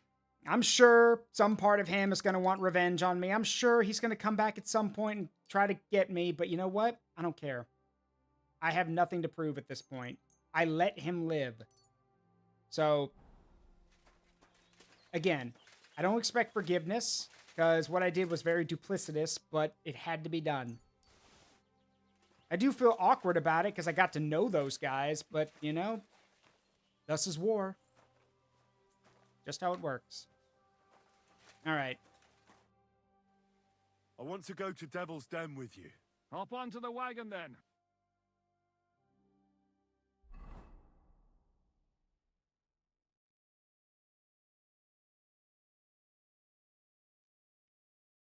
And nobody notices, I guess, the group of mercenaries traveling with the cannon, I guess. Seems like we poked a hornet's nest with that ambush, eh? We did. And that means the Devil's Den won't be safe much longer. Another reason not to stick around there and attack Malashov. Well, we're in luck. Ada's just returned from a scouting mission, and he says von Burkov's at the castle. And what about Brabant's men? You were saying you don't like the look of them. I just don't trust them somehow. But I'll admit that Frenchman surprised me. They're no greenhorns. We'll see how they fare in battle. Indeed we will. Get ready, and then... My God! The simple joys of life, eh, pal? How have you been getting on? Well, Are you better? that's what I just said. You're not the only one. I'm more pissed off about how he chased. Did you? I think we have to look. Then what? On Keith and I'm at these toys. Aye. Yeah, talking about the cannon and everything. All right. Let me wash my face off because I'm dirty. What is it? You need something. Are you coming with us to What would I do? What's wrong? Am I supposed to be happy?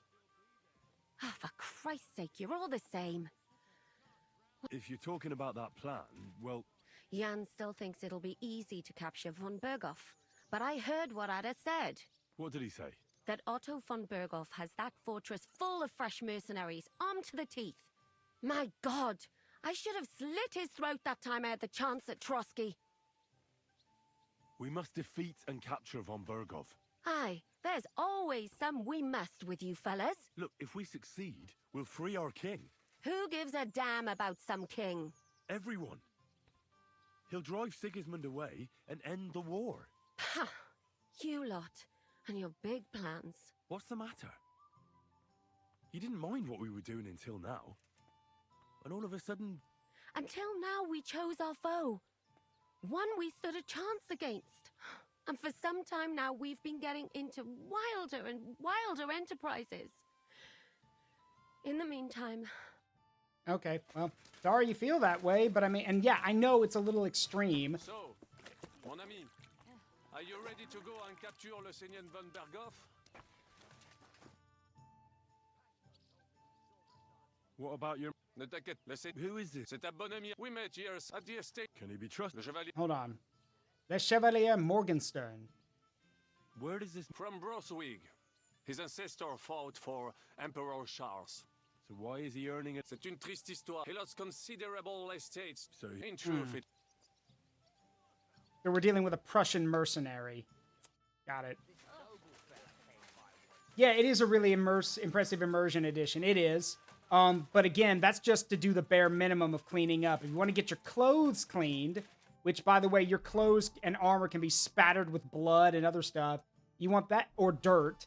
If you want that cleaned, you need to go and like have laundry services. You can do that by going to a bathhouse and asking them to clean your clothes, or you can do it yourself.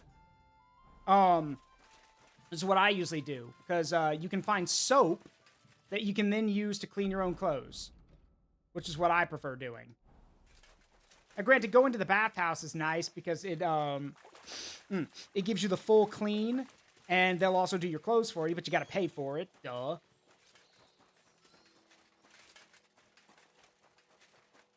I'm just going to go do my own clothes and armor.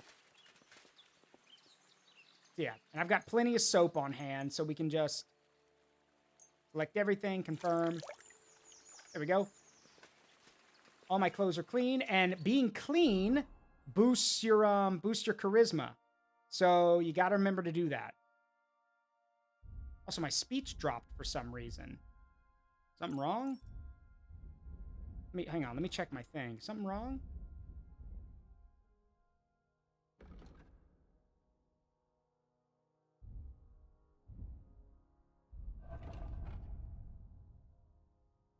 Huh.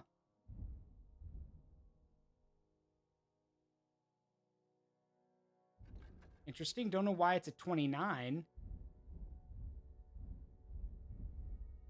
Hmm.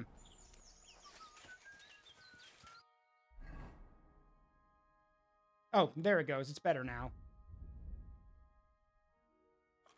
And also, you got to eat and you got to sleep. If you don't eat, you get hungry and your stamina goes down, obviously, as does your maximum health. And you constantly have to hear, he goes like, I'm starving or something like that.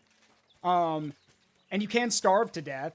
And if you get exhausted, you can also die. But you can also get drunk. Like, you can get so drunk that you're blackout drunk. And if you black out, here's the important thing. If you black out in this game and you are in an Hey. Morning, Godwin. And you're in an area with not very trustworthy people, they'll loot your body.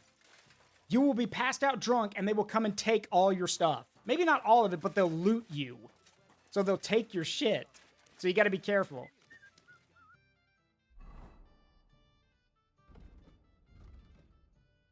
All right, let's see. Isn't there? There is. And there's one other thing I love in this series, and I maxed it out as soon as I could. Making your own weapons. Did you hear who died? Ha! I thought it was old Bart, but then I heard him coughing his lungs up in the yard again today. Not a... Good day to you. Show me your weapon. Let's see. Have you got any armory kit? Yes, you do. I'll take them all.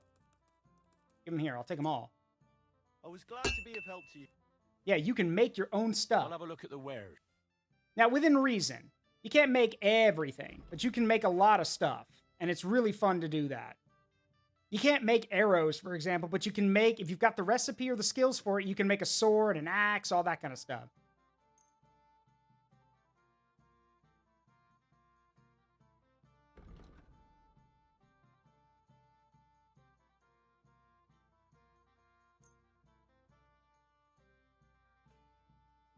Of course, you'll need the supplies to do it. Sir, and come again. So I can actually show y'all. So here's like all the stuff I can make. You will need the resources to make it. And here's the best part. When you make it, you can sell them. Granted, they won't be as much as you're seeing here, of course, but you can always, make more stuff. If you want to make boost your crafting skills and then sell stuff. These are one-handed swords. We have long swords, which are two-handed. Axes, if you want to make an axe. You can make horseshoes. But that's the main thing. You can craft all this stuff. Which I think is great. And you can also make halberds if you find the recipes. This is from a expansion for the game that came out if you pre-ordered it. I didn't, but then they made it free. So yeah, the Brunswick's poleaxe. So yeah, you can make all this stuff. And it's really cool because, well, you're making it. In fact, the Madman's longsword, that's what I'm wielding right now. That's my preferred longsword. And it even says, this sword belongs to the madman from the dugout that Voita sent me to. The engraving on the blade reads, Confitiero Deo Omnipotenti. I believe that means confess unto God, the all-knowing God, or something like that. But yeah, you can make this stuff, you can sell it, and depending on where you go, they may or may not be able to pay you the money for what it's worth, mind you. But like not in Trotsky here, but in Kuttenberg, there are so many armories there. I literally have bankrupted some places, not literally, but I took all their money because I would literally sell stuff I made or just looted dudes who attacked me because they're covered in good gear and I would just sell it. So, yeah. And also, if you make the weapons yourself, it's better than, you buying it. It'll be better quality. So, it's awesome. Which reminds me, I actually need to go up to my room here in Devil's Den and actually drop off some of my stuff because I don't want to carry it around with me because it's heavy and it's just extra weight that I don't need.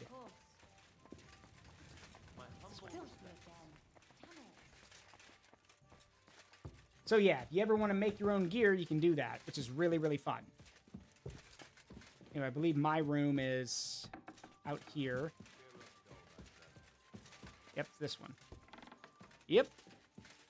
Just drop off my stuff. And I've got a lot of stuff in here. Items I won from the tournaments, or things from bonus, from like side quests that I've unlocked, or things that have sentimental value to me, or that you're rare and you can't find anywhere else. That kind of stuff. Like all of Brunswick's armor. Like the cool armor that Brunswick has, except it's not as good as what I've got, so I'm not wearing it. See, and some books. Anyway, I need to, what I need to do is transfer over all of my, I transfer all this crafting equipment that I don't need. If I'm gonna craft something, I'll go to my chest and like, I'll go to my chest and grab it there, basically.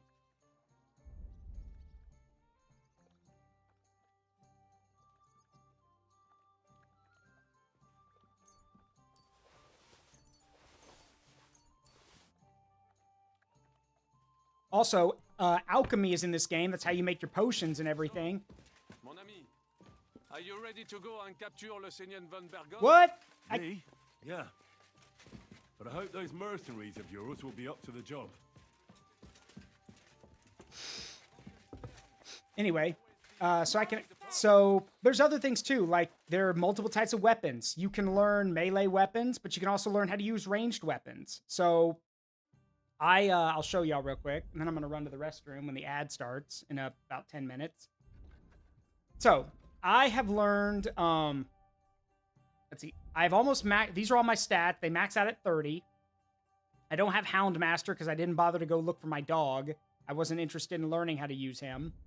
So warfare goes up just by fighting. Swords goes up by using swords. Heavy weapons are, well, axes and maces. Pole arms are exactly what they sound like. There's unarmed, and then there's marksmanship, if you want to get better with your marksman stuff. There are sword combos to learn, but I'm going to let you guys in on a little secret. Once you learn the master stroke, all of these other, like, everything else, like non-sword related, becomes a bit of a joke. Because with the master stroke, you can counter every move that's sent your way. So even the combo system becomes kind of pointless. But oh well. It happens. So, yeah. And I'm almost at max level. My speech is technically maxed out with bonuses and everything. So, yeah. And you learn your skills will level up by reading books or by practicing them. Scholarship is the hardest to level up because you have to read books and do all that kind of stuff or just learn knowledge and everything. So that's why at the start of the game, I picked to get a bonus to this. Yeah, it's very in-depth for what it is. Anyway, are we ready? What awaits us at Malashov? A short but nonetheless dangerous battle, in the best case scenario. And in the worst? Things go to fucking hell, so prepare well. I'm ready. Good. In the evening, I'll assemble the men, and then we'll talk about what's next. I'll wait with you. I'm not drinking today. I want to have a clear head. But once we have von... All right, so we're waiting for tonight's meeting. Also, that gentleman is Jan Žižka, hero of Czechoslovakia. He's a national hero. And yes, he's in this game. Thank you for the care package biscuit. Now, he hasn't gotten his big moment yet. He won't have his big moments until later on in life. It's 1403. His first big moment will come in 1409 or 1410. So I say... And then later in the Hussite Wars, he'll have a lot of big moments. What do you expect? Where do you drink like fish? Fish is not able to walk either. And then he throw you out? No, he cannot, because... Ah, vous êtes là. What is happening, Capitaine? A mam nadzieję, że kurwa przeżyjemy. Pojebało cię. Enough of the chit-chat. I want to know if we're gonna get to work, Žižka. We shall. No reason to wait. Von Bergoff won't stay in Malashov forever. So tonight? Before dawn. Even the dogs will still be snoring. And we'll have plenty of time to move. I can't wait. Sorry to disappoint you, Hinek. I need you in the village. Oh, fuck. I was looking forward to that, Cannon. Hey, Kubienka. You were in the artillery in Sempak, weren't you? Yes, but in the guard detail. I don't know shit about firing. Well, at least it's some kind of experience. I believe I might be of assistance, mes amis. You've already helped quite enough, Frenchmen. The Duc de Bourgogne once showed off such a bête lourde in Champmol, and I was there. Is that so, Baron? Do you know how to handle it? Oui, if I have a few strong men to assist me. All right. Kubianka will go with you. If anything fucks up, we're counting on you to save our asses. The rest of us will lure the fortress garrison out. I think this We can calls cut for a them little off. history lesson. We'll split into two. All right, well, real quick, let's talk about Jan Žižka since he's on screen right now. And I don't need to talk about him. I can actually show y'all something because I made a short about him. It was actually the first big short that I did. Let me actually pull it up for you guys. And for those who don't know, I do these little YouTube shorts or history-related shorts on the YouTube channel. Let me pull up the one I did about Žižka. And I actually took footage from the game for this. I'm very proud of it. So y'all get to check it out real quick. Let's see. Because this will summarize everything you need to know about Jan Žižka in about a little over a minute. Who's the one-eyed hero in Kingdom Come Deliverance 2? I am Jan of Trotznov, also known as Žižka. These days in the service of Jan Sokol of Lamberg and Margrave Prokop of Luxembourg. Rising from an obscure noble family, Jan Žižka would sell his ancestral holdings and begin making a name for himself doing one thing and one thing only. Waging war, as you've no doubt noticed. He would be a thorn in the side of many an enemy during the time of the game in 1403, but his grandest feats were yet to come. In 1409, he would fight in the Battle of Grunwald, the largest battle of the medieval period, and then only a year later, be pardoned by King Wenceslaus himself for his previous crimes. In 1419, he would become a general fighting for the Hussites during the Hussite Wars, where his experience and leadership ensured him victory. Throughout his time as a general, he would always be outnumbered, and his enemies would bring far more experienced troops to the battle, but he had something they didn't. Anyway, I started blasting. Bang! Bang! Žižka was one of the first to recognize gunpowder's use on the battlefield. Combined with the Hussite war wagons he created and mastery of the terrain, he would never face defeat. He was so effective in battle that many claimed he was cheating and being dishonorable. It works though.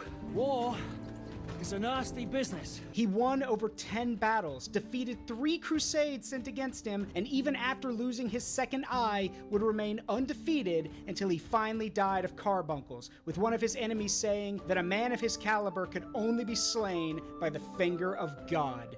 That's a long list. So, who's the one-eyed hero in Kingdom Come Deliverance 2? That's Jan Žižka in a nutshell.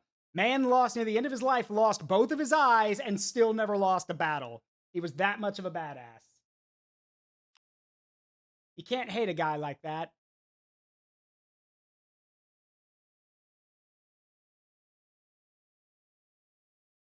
Yep, man lost both his eyes and was still a badass. You can't hate him. He's the national hero of Czechoslovakia for a reason. And yeah, you heard me right when I said that the man drove off 3 crusades that were sent against him. He was just that nuts of a leader. Anyway, we do have an ad that's going to start in a minute, so I'll just, fill you in a bit more on him. Yes, he was indeed a Hussite, the guys who basically stood up against the Catholic Church.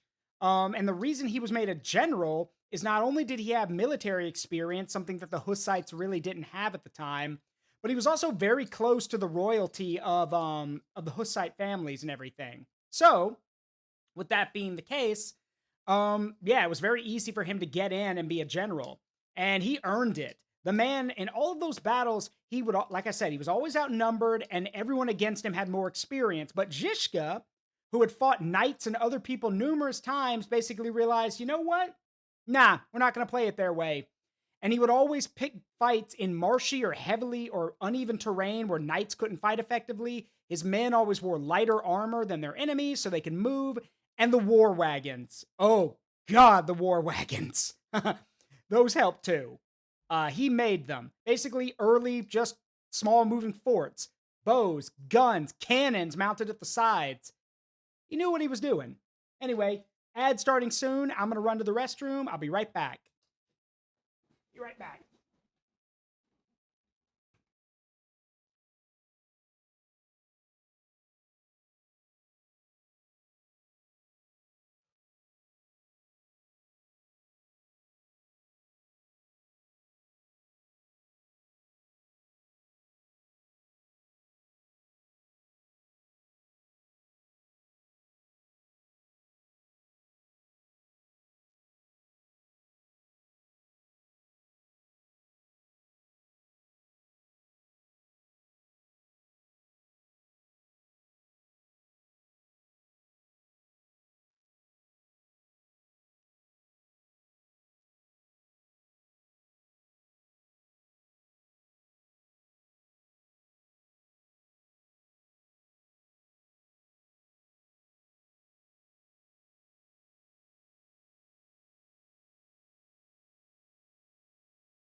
All right, I'm back. We just got to wait for the ad to finish. In the meantime, I can check some stuff. Whoop. Or almost lose my microphone. That would be bad. There we go. That should fix it. Gee, war is war. It ain't pretty. Yeah, it's not. But you got to understand at the time, chivalry was one of those dumb things that made guys think that there were actual rules in war. So, you know. I mean, there are rules in war, but the whole thing of basically saying you're cheating because you're not doing things the way they want is stupid.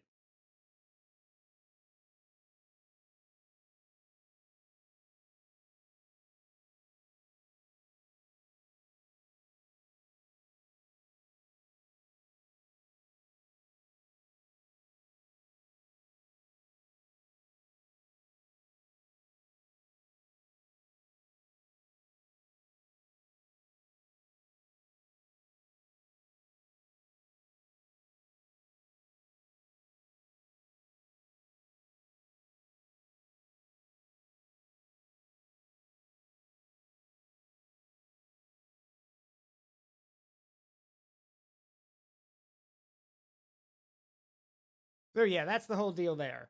Things are probably about to be over in a second. So give me a second. All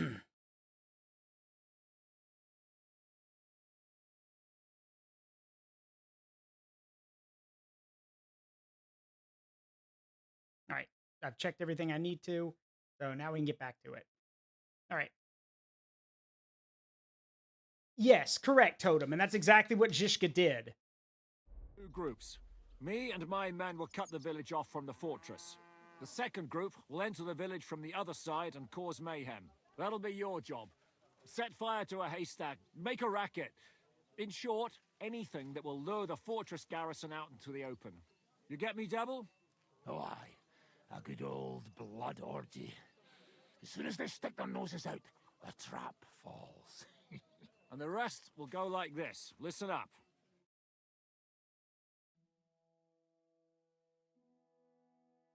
Wait, I'm sorry. Did you wait? Hold on. I just is only a handful of cottages and a tavern. Yeah. Fortunately, Kunzlin's fortress is a bit beyond the village. Fuck. Looks more like a small castle. Aye, it's well fortified. It's got a moat, 2 gates, and a big tower. That's where von Berghoff will be. And don't forget the drawbridge and the secret passage. Korytarz był zamknięty, byłem tam. Aye, it's to be expected they'll seal off the passageway, so we have to get inside, over the bridge, and through the gate. You and Capon will deal with that, Henry. You two know it better from inside. Then, you'll let us in. Damn. That'll be as hairy as the balls of St. Killian. Aye, it won't be easy. But this isn't the first time for us. And besides, this time, we've got artillery to back us up. We have to get to the tower whatever happens. And if it all works out, we'll drag von Berghoff right out of bed. God willing, he'll be sleeping like a log. And another thing, the Devil's Den is no longer safe. So after the attack, we'll pull back to Suchtel Fortress. Any place better than that shithole. You're right there. Abbas, no doubt Peter of Pisek will be delighted to welcome us. He wants to fight Sigismund? Well, here's his chance. Especially since he missed the last skirmish with von Berghoff. Any questions? What should I do? You and Sam come with me. I need your youthful zeal. Everything is clear to me. We're glad. Hitch up, man! Wait, you just said to start something in the village. What are you gonna do?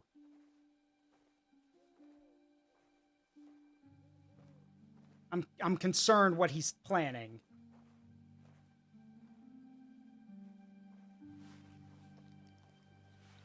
Kurwa.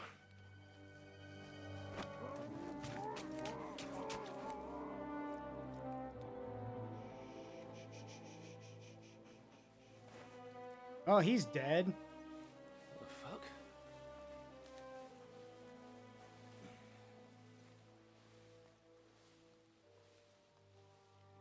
Don't know whether he sprayed me with blood or piss.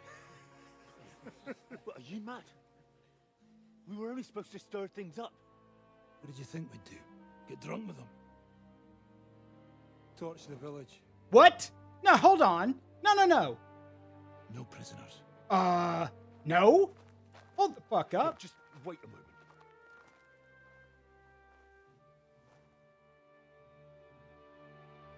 Hold on a minute. You want to burn a village to the ground? There are people in there. What is it, youngster? What's the problem? Do we have to burn down the whole village? What of it? Can't you carry out a simple task? I don't know if... Listen, von Bergau's in that fortress full of men. When they see the fire, they'll run out to extinguish it. They won't be expecting us. I never put my men's lives on the line, especially if I can have the element of surprise. I won't murder the innocent. I won't murder innocent peasants, Devil. What? Do you have kin in the village? Who the hell's got into you? My family was killed in a raid. This is the way my family was killed. They massacred them. And why? Kurva, that's your problem. Oh. This is a war, and this is our plan for getting von Bergau. So if you want to do it your way, fine. You want to be a commander too? Let's see what you're made of then. I can't guarantee you'll survive, though. Fine. I can't give you any guarantee either. I don't need one. If you're fucking minds, stop it.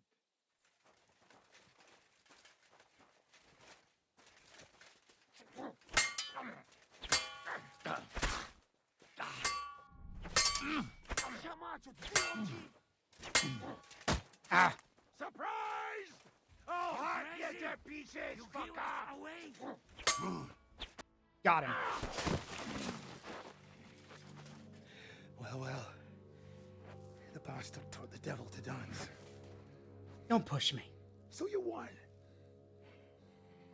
The stronger dog fucks the bitches. Don't quote Toff to me. Istvan Toff murdered Henry's fucking family, or knew the guy's responsible, and then took his father's last known possession, that sword. Don't quote that to me.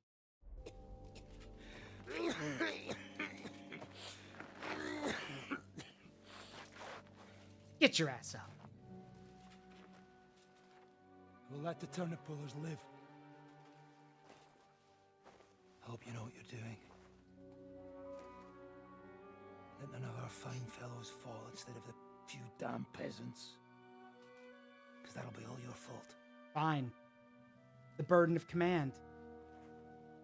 What you gaping at? You never seen a man get his ass kicked before? We'll do it the youngsters' way. The boring way.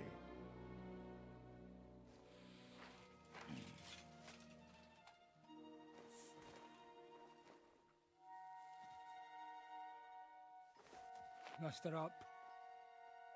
We'll go round the village to get to Zizka. What's going on, Devil? What the fuck are you doing? Yeah, I had a bit of a disagreement with this brat here. This is your plan? To burn down the village. What of it? We're at war, if you hadn't fucking noticed. There's innocent people there. Do you think I don't know? But better them than us. They'd run for the woods before we started anyway. Are you serious? Sei mishpoche, Freund. Sei mishpoche. It is the law of God. We are at war here, not those peasants. Fuck this fucking shit.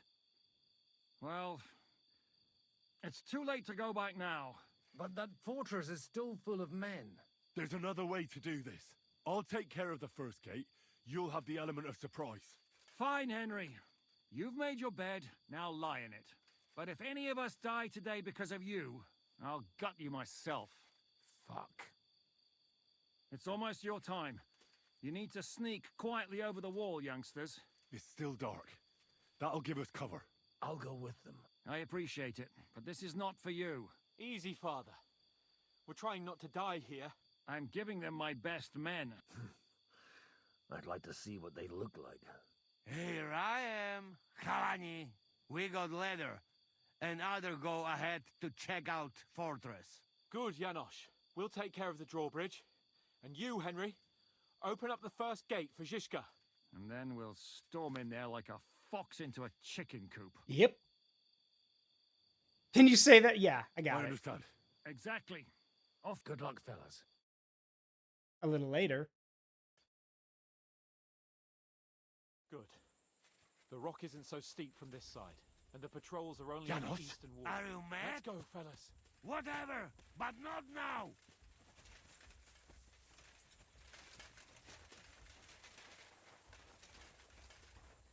It's not very dark, guys. Like, the sun's coming up.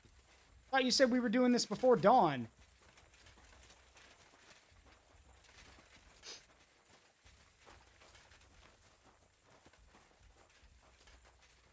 That is a good place. There? Really? Yeah, there. Neckarfrey and do it already. Yeah.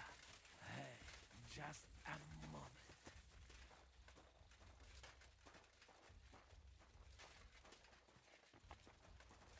So here's the thing. I'm going to let y'all know this. You don't have to do that. If you don't take the moral high ground, the coming fight is a lot easier. A friend of mine actually told me what happens. You do set fire to the village, but Henry starts having a PTSD moment. As the fire consumes the whole village, Henry starts seeing the villagers as the people of Skalitz who were killed during the raid. He even sees his mother and father. Oh, sorry, adopted father and mother. And he starts basically having a PTSD episode. And I wasn't going to put him through that. Worst of all, it just means that Henry is becoming the very thing he didn't want to be. And I wouldn't do that. It's hard. Sometimes you have to take the moral high ground, even if it is the harder thing to do.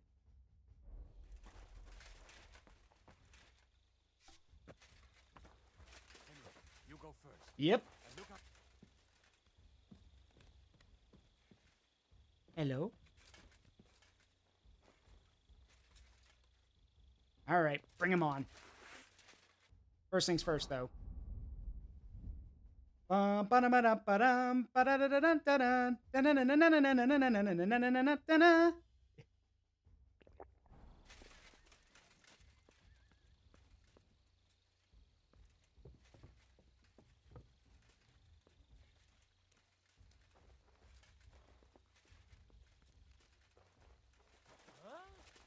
What's that sound? Attack! Attacking the castle! Shooters to the wall! Come on, then, you bastard! Come on, hit me. Oh! Hey, everyone here!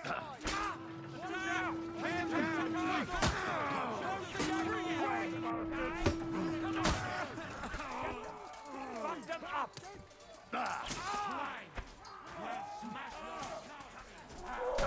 Ow, what? Ow. I'm just getting warmed up, you shit. I'll crack your skull open. Got him. Get the gate, get the gate, get the gate, get the gate. Where's this? Ow, what? You mind?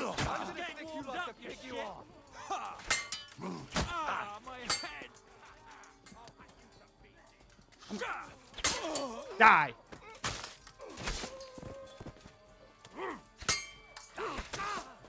Got him. Show what you're made of. Yeah, bring on the whole damn garrison. I'll take you all on. Come on, then. Bring on the whole fucking garrison. Look at them all line up.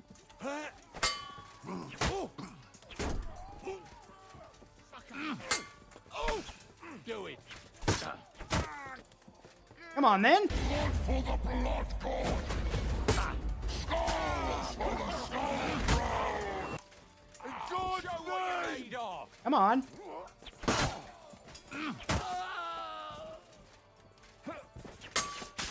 I don't know about you guys, but if I just saw a dude hack down 5 people and not even break a sweat, I'd be looking elsewhere. I'm just getting warmed up, you shit.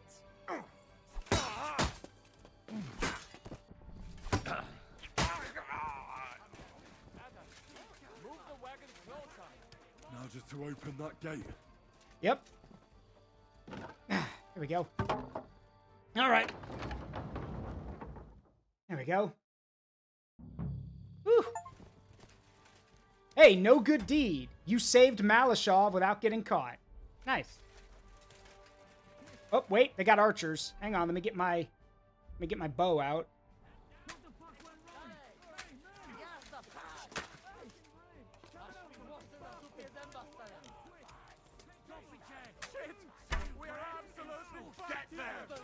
Yeah, engage in covering fire.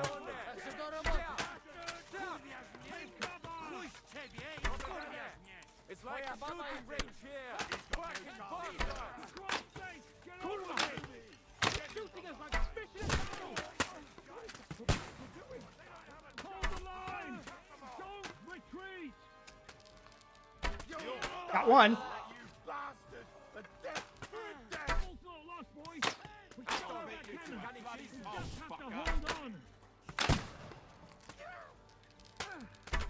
Ah. Not good at the marksman thing.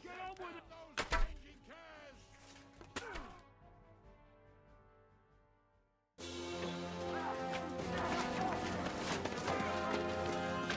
can't take much more of this. Can't those idiots hit anything? Give them time! We're all out of time!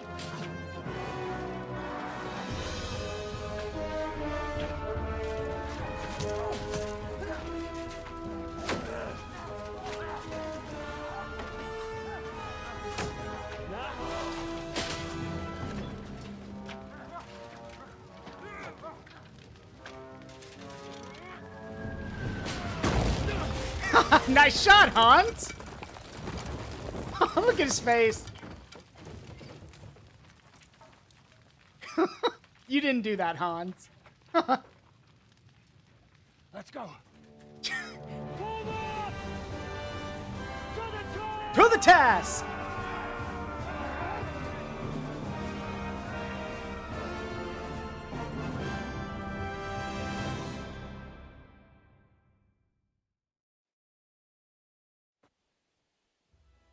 Let's go, quick! Forward! Forward! Hit those horses! Nice head. Fucking horse.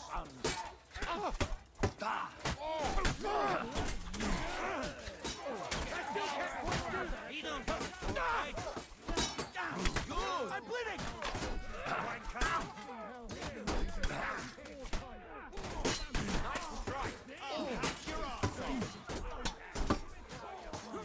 Ow. Ow. Ow.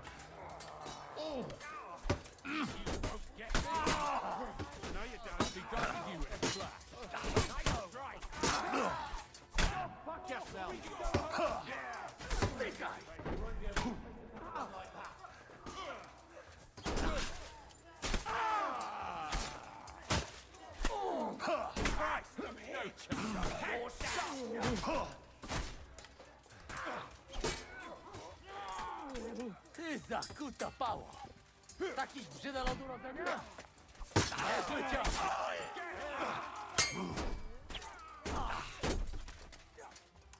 Come on. Whoa, whoa, whoa, whoa, what's happening?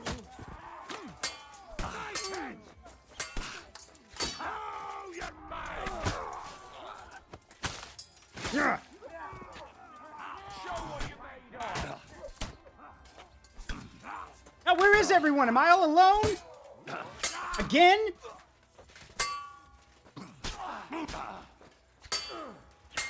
Show your stuff.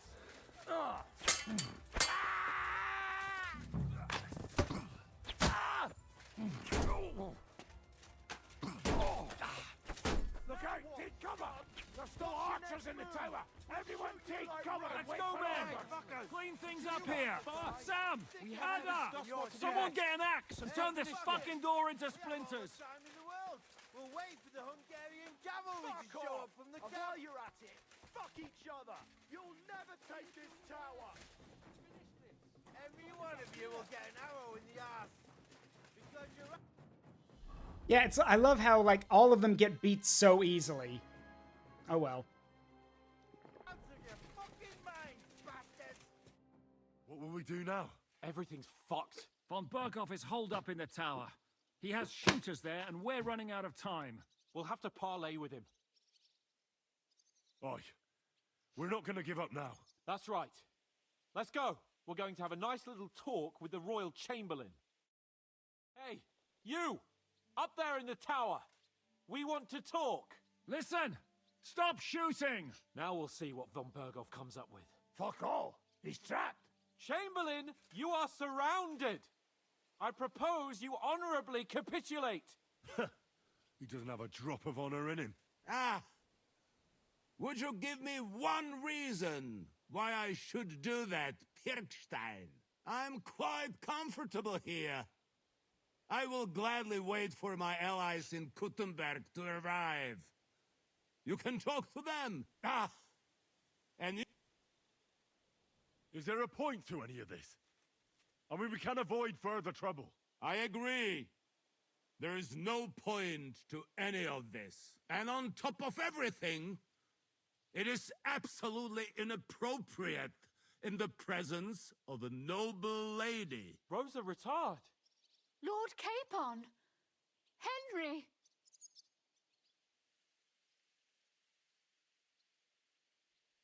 I don't know why we can't make a deal. Ransom would be a good solution for both sides. How is that? We'll get money and free the king, and you'll have time to change sides once things with Sigismund go to hell. And since you're our prisoner, you won't lose face in the eyes of your League of Lords or Sigismund. And you can still settle your differences with Wenceslas. Damn it. All right. Can you give me any guarantees? Why, of course. Nothing will happen to you. Whew, that was close. You have my word. Your word, Bjergstein? We're not barbarians, we're noblemen, Sir Otto. Your dead body would be worthless to us. Ha! How sincerely simple, huh, Enoch? But yes, I can trust you. When it comes to ransom, you can always be counted on. Fine. But what will it be, Lord von Berkhoff? You can flatter the devil all you want later. You have convinced me. You're right. It is not in the interest of the kingdom to wage a war against each other. On the contrary, by becoming allies, we can all gain, ensure peace, and liberate our king. No, we didn't bluff him. We're telling the truth. He'd be ransomed. He's a noble. Back in the old days, nobles and high-ranking knights were ransomed. They were not killed. And again, the reason why is because if you kill a lord or a noble, then the whole territory falls into chaos, and, well, it makes no sense when you can get money for it. Yeah, there was also the chivalry part, but who gives a shit about that? It was the money. Now, he's talking about switching sides because, duh, he's in it for himself. He don't want to die.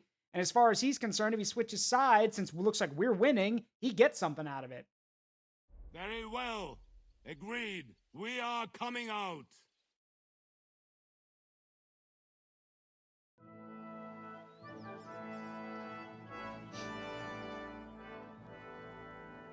Ah, a dub is a dub. Ah. How fickle Lady Fortune is. First you're on top, and then you hit the bottom. Who would have thought back in the Barkov how things would turn out? Come on. Yeah, Thomas is right. Move.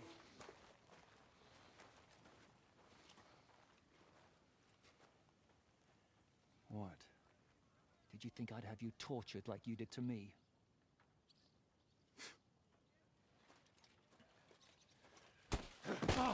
Time to settle accounts. Sam! You will pay for what you have done. Sam! No! He's under my protection. He's a murderer. He deserves to die. Don't. Nobody's going to be killed here. Sam, drop it. Fuck! That was a blast. My skull's ringing. The way that Brabant loaded last shot, it nearly blew his French ears off. It is wonder that Hop survived it. You got lucky today. You won't next time.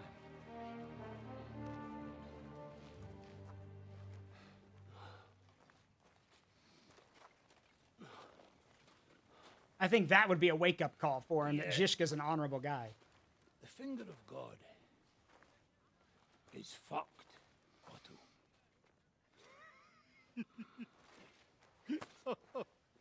Sorry, I must have cost a king's ransom. Oh, my lady!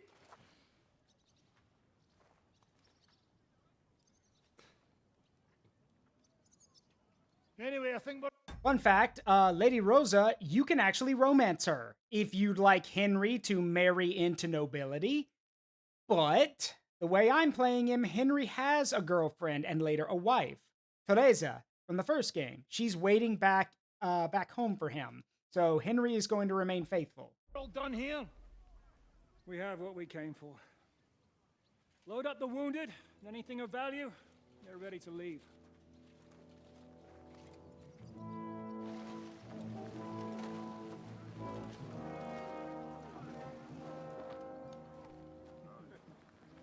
You go ahead. I'll just have a look around here. All right, Henry. Take care. Ah. Yeah, back in, they must have overcharged the cannon. Because with it bent back like that, must have overcharged it.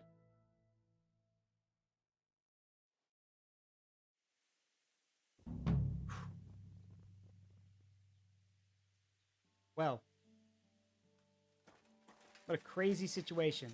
And it's cool, they let you stay in case you want to loot everything.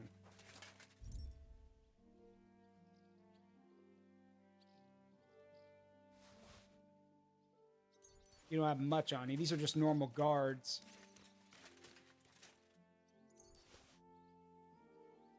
Nothing of substantial value on them.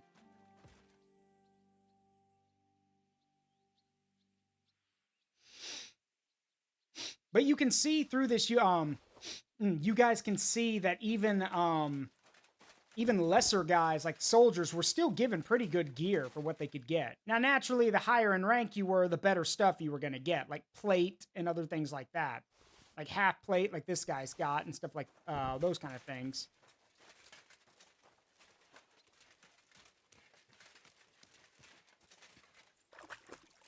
Anyway, let's,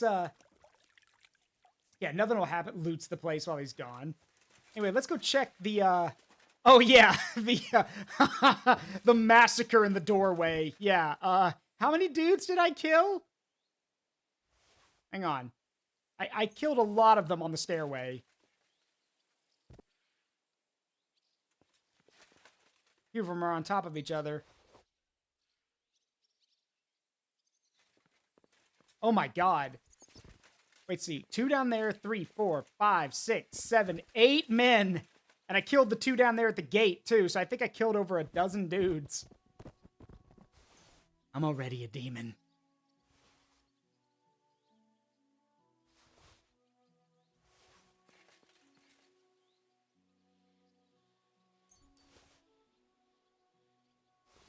Now, naturally, a lot of this stuff is in bad shape because they're soldiers. They can't really afford to, you know, to keep their stuff in mint condition. But I can. I can fix a lot of this stuff. So, as to quote Russian Badger, I'm going to repair all this. Don't have an aneurysm.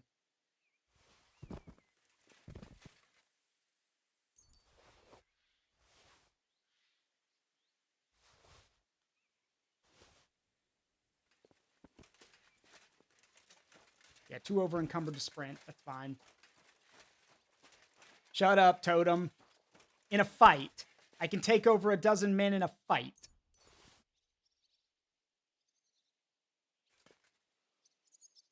Trust me, in other matters, my wife is enough. She's more than enough. Trust me. For those who don't remember, my wife is a half giant. I'm 3'6". She's 10'1". Trust me, she's more than enough.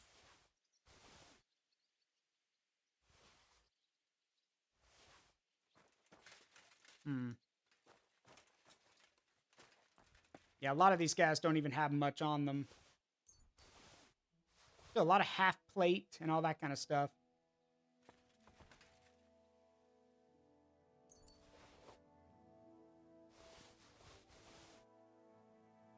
Yeah, half giant void paladin and small imp man. Yeah, basically. All right. I'm curious.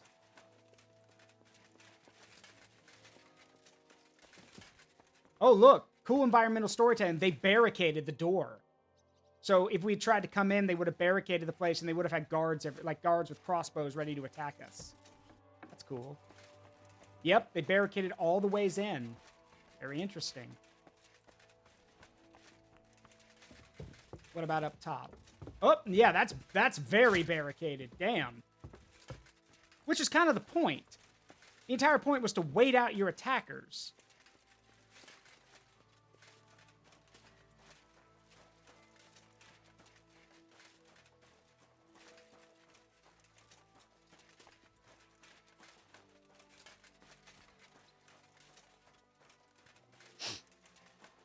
Well, I've looted everything I wanted to. Sadly, you can't just dig graves unless the game lets you. Because I would dig a grave to bury all these guys, but nah. Oh, that's just going to be something they're going to have to worry about when they get here and realize, oh crap, this place has been ransacked and everyone's dead.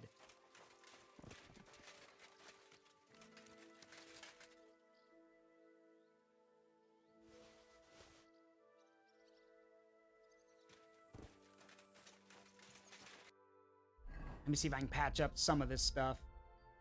Probably not a lot of it, but we can try.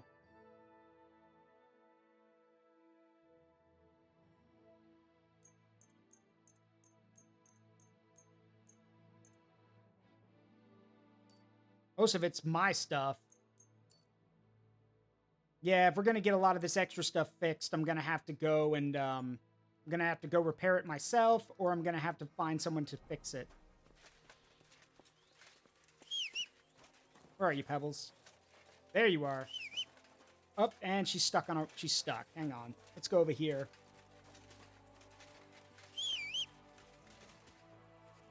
There she is. So this is Pebbles. Y'all probably remember she's the horse from early on that I got. She's my horse from the first game. But if you ride her around a lot, she becomes one of the best horses in the game, and I just put all this stuff on her. So...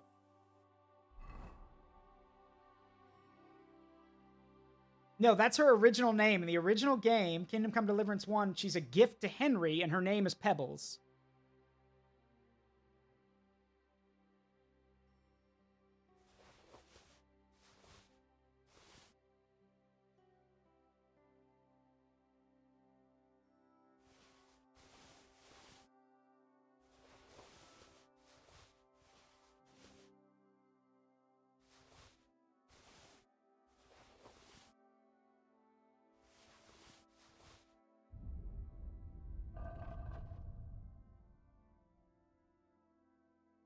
I've got a lot of stuff on her that I need to find and get fixed up. I mean, it's also in bet. We could just sell it, because, I mean, with a mass amount of stuff like this, we could just sell it in general.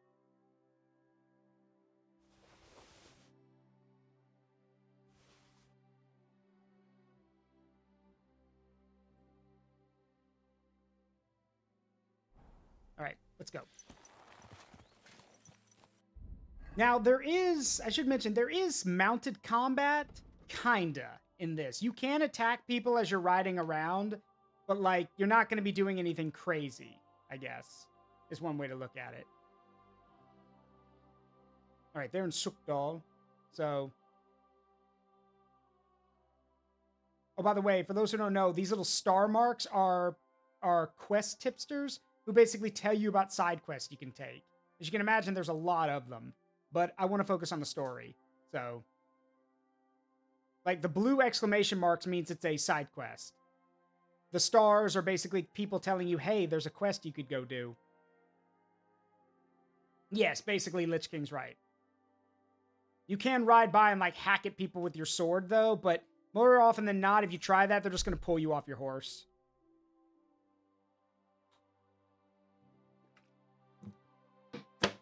Nothing's wrong with the side quest.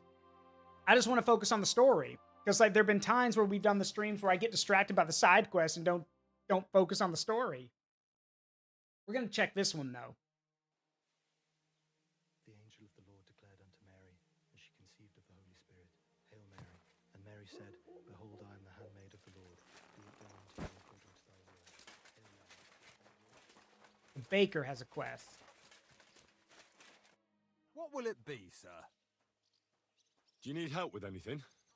I'm looking for work. I don't. But if you're not afraid of hard labor, try asking at the mill. The miller always needs help. Anyway, old Marka. What do you mean? Rumour has it some strumpet shacked up with him, and we haven't seen hide nor hair of him since. Keeping his nose to a different grindstone, then? You could say that. As they say, if you want to see an old man act the fool, give him a young woman. How do I get to the mill? Head southwest till you reach the river. Then follow it upstream. It's a huge mill in the middle of nowhere. You can't miss it. Thanks. Interesting.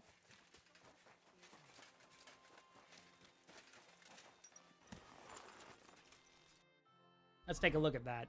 Also, it should be noted, in the difficulty mode hardcore, you don't get markers like this. And there's no fast traveling. So you have to go everywhere by yourself. So if you want to know where you are, you basically have to talk to people. They'll let you, like, they'll give you the map like this. Like, they'll zoom it out and give you a map marker of where you are. And then you got to figure it out yourself. So, and yes, the mode is called hardcore. And if you beat the game that way, it's called Hardcore Henry, which is a reference to the movie. And yes, there's Hardcore Henry and then Hardcore Henry 2 for Kingdom Come Deliverance 1 and Kingdom Come Deliverance 2. Quick! I will admit one thing I kind of wish this game did that the other game did is that in the first game you could find like treasure maps that would lead you to legendary things. Like you could find Excalibur in the first game or something similar to it.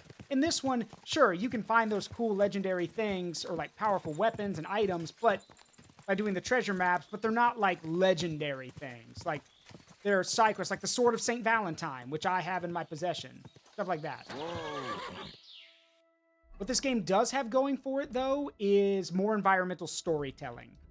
As you're riding around, you'll come across areas that you might want to check out, basically. And areas that, you know, might not be on your map, but there'll be points of interest that'll light up. Go! Also, you can just have your horse follow the path. So you could take in the sights while your horse rides.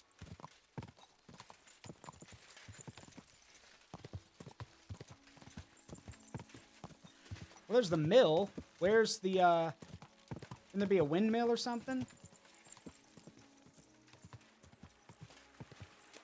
can't keep me in here. Whoa, what? Please. Whoa. What the hell? I know you're out there. Please help me. What are you doing in there? Thank God. You've got to help me. The miller's gone completely mad. He locked me in here. He wants to kill me. Whoa, okay. The keys will be in the hearth room. I don't need a key. Oh my God. Thank you. That lunatic said he was fetching an axe. You have to help me.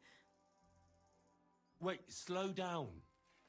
Who are Hey, you? Wolf Gaming. Can't you see? I'm from the mill. I'm the miller's wife. The miller. He's always been nasty to me.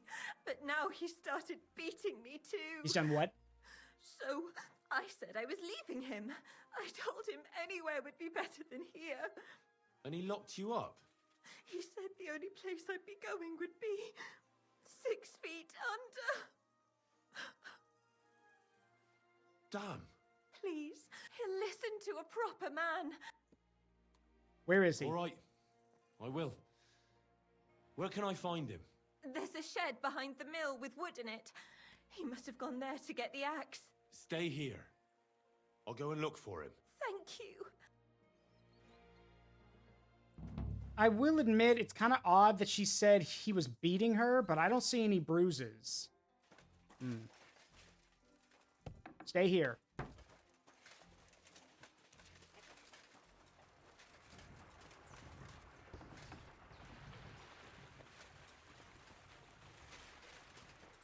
A shed behind the mill, huh?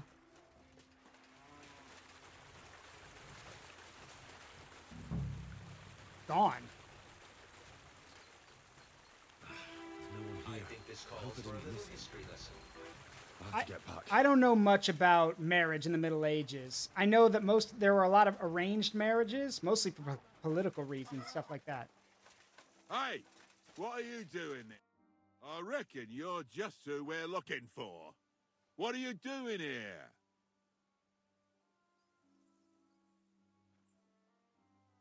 What? Really? So you don't know anything about the thief in the shed? I don't know anything. Like I said, I'm just passing by. I don't know anything about any thief. Can't you see he's lying? He must have let her go. He's not lying. I can spot a liar a mile off, and this one's telling the truth. Could have. Did you see anything suspicious at all, or anyone? You see, the miller here locked a girl in the shed because she'd been stealing from him at the mill, and somehow she escaped before he could fetch me. Anything you've seen might help me in my search for her. But now that you mention it, I did see a man and woman running away. Which way? Towards the village. Along the road. All right. I'll ask around the village, and you, Marshal, stay here, in case they come back. Well, fine. What fucking choice do I have? Thanks, lad. You've been a great help. Fucking bitch. A man treats her like his own, and she repays him like this. All women are the same. What do you... Ooh, he's got belts. Nice. Interesting.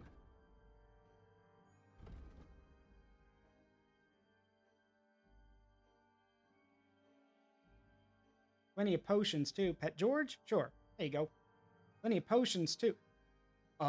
Sir, why are you selling poisons? Excuse me. Especially lullaby. Well, lullabies, that's fine. It puts people to sleep. Interesting. I'll take this noble's pouch and this noble's belt, please. Yeah, that.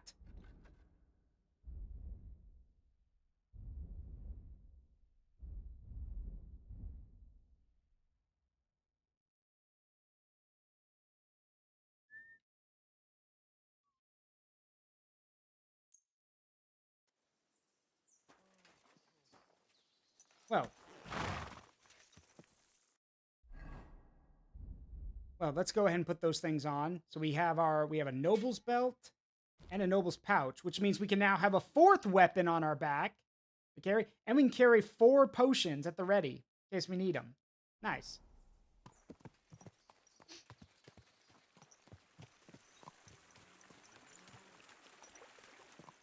Well, now we know what happened. I feel kind of bad for the situation, but at the same time, I kind of wish he was there. Like, so we could have explained it, gotten both sides of the story. Also find it weird, I was only gone for 5 seconds. Somehow she managed to get away, and then also... Wait a minute. A trap.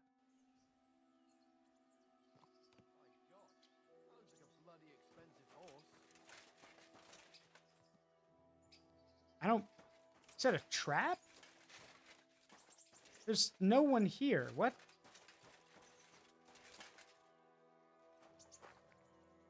Confused. It said there was, like, I heard something. Okay. Weird. Sir, are you good? Sir. Okay. Weird. It said that I heard something, and that it felt like someone was watching me, but I don't...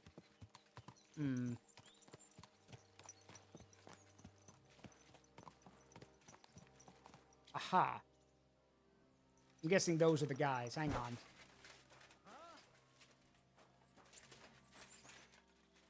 Yep. Humans.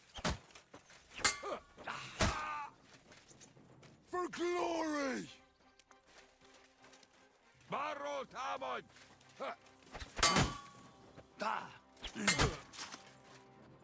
Da! Hát egy szempillantásra kész leszek. Da! Nem kellett volna beleütnöd az orrodat. Sprek is a Deutsch! Or Czech. Kivelezünk téged! Bassza meg!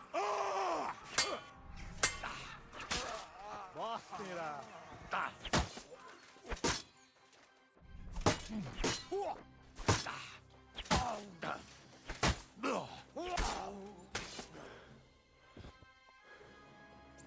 Well. What a waste. Waste of life, that is. Don't pick a fight with a dude in full plate armor. It's pretty smart. It's pretty simple to understand. Don't attack the dude who's dressed head to toe in plate and looks like he can mess you up.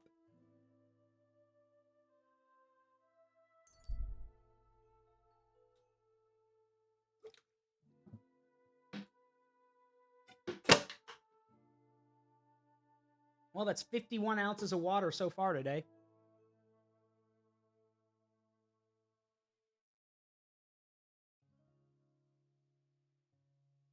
I've got these huge water bottles that I make sure I drink from every day. That's one.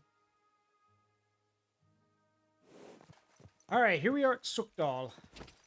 Yeah.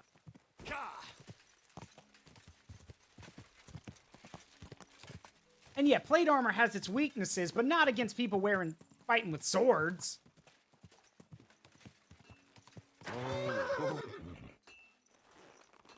If you're going up against someone in plate armor, you need to smash the armor. Maces, maces for smashing, halberds for crushing, stuff like that. You're not going to cut through the armor. What do you have for sale?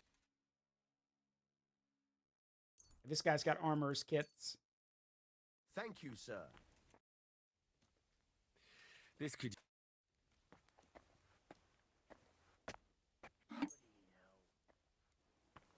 Excellent.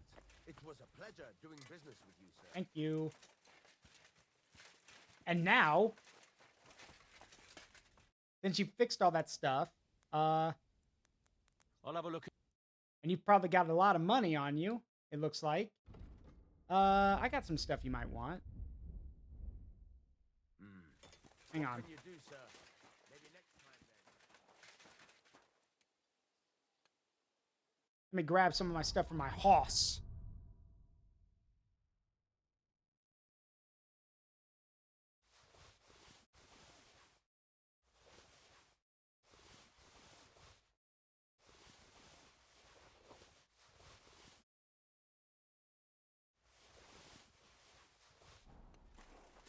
Yeah, let me come. I'm not going to get all the money I deserve for this, but I don't care. I'll have a look at...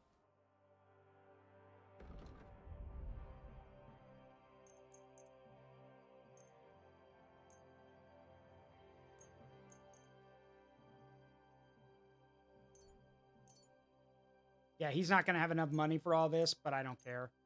For most of it, he will. Not all of it, though. And that's fine. I just need to get rid of it.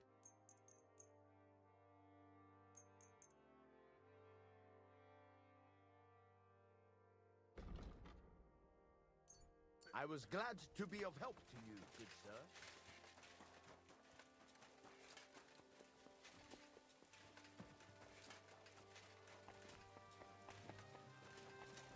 Hey, it's Peter Pezek. All right, let's go up. Oh, yeah, there he is. Hey, Shishka. So, I'm back. How's it going? Have you got anything out of von Bergov? See you, Thomas. Not yet.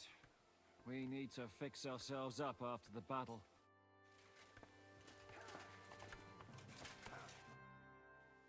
I'm not sure what to think of Malashov. I reckon it was a success. I can't bring myself to feel happy about it. What's done is done. The devil got his ass kicked, the peasants still have a roof over their heads. And if it weren't for you, half our men who are now rotting beneath the walls would still be breathing. After what I went through in Skalitz, I couldn't just burn down people's homes. Tell that to the dead. If only you'd let the devil do his job, there'd be a lot less of them. Look, I know you probably imagined yourself heroically saving the king and protecting innocents. And believe me, that's exactly what we're doing. It's just not as simple and honorable as we'd like it to be. Is von Bergov? Not yet. That's actually pretty interesting coming from him. Did y'all see how quiet he was about that? Like, he gets it. He knows I did wrong, but he gets it. So, I can appreciate that. Who are you calling a piece of rubbish? Not you, the cannon. I'm free. What? The Why cannon. is it so cold? Not handle one bird. First! But you missed the gate first time. I told you we should aim lower. All right, so we got to wait till tomorrow. Von Bergau's interrogation is tomorrow, so in the meantime, got to find ways to distract ourselves.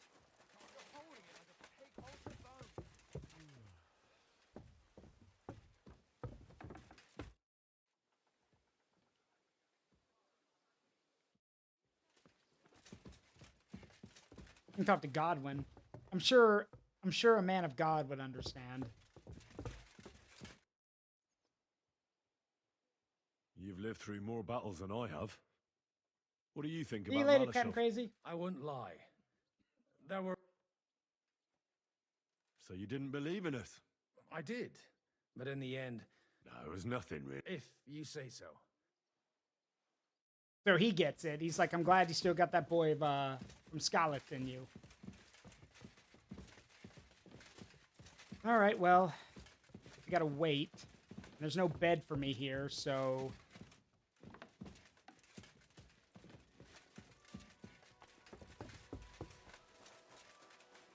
May God give you help, sir. Let me just stand here then. We'll just say that Henry's going around doing stuff for 16 hours.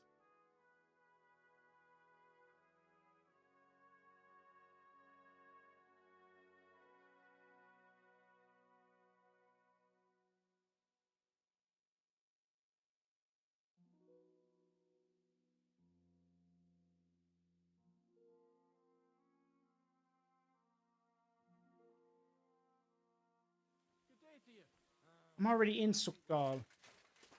Good to see you. God be with you. Love how the game's like, ride to Sukdal and join the others. I am here.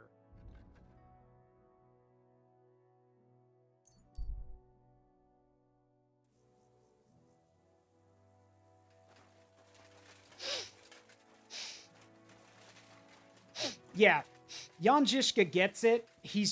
He's seen the reality, and Henry hasn't seen the reality of war yet, whereas Žižka most definitely has. That's why he was so quiet, saying, look, I know you thought you were going to be saving the king and protecting innocents, and that's what we're doing, but it's not as glamorous as we want it to be. And I love how his voice actor actually made him get really quiet for that, because, no, it's a lot more complicated than you'd think.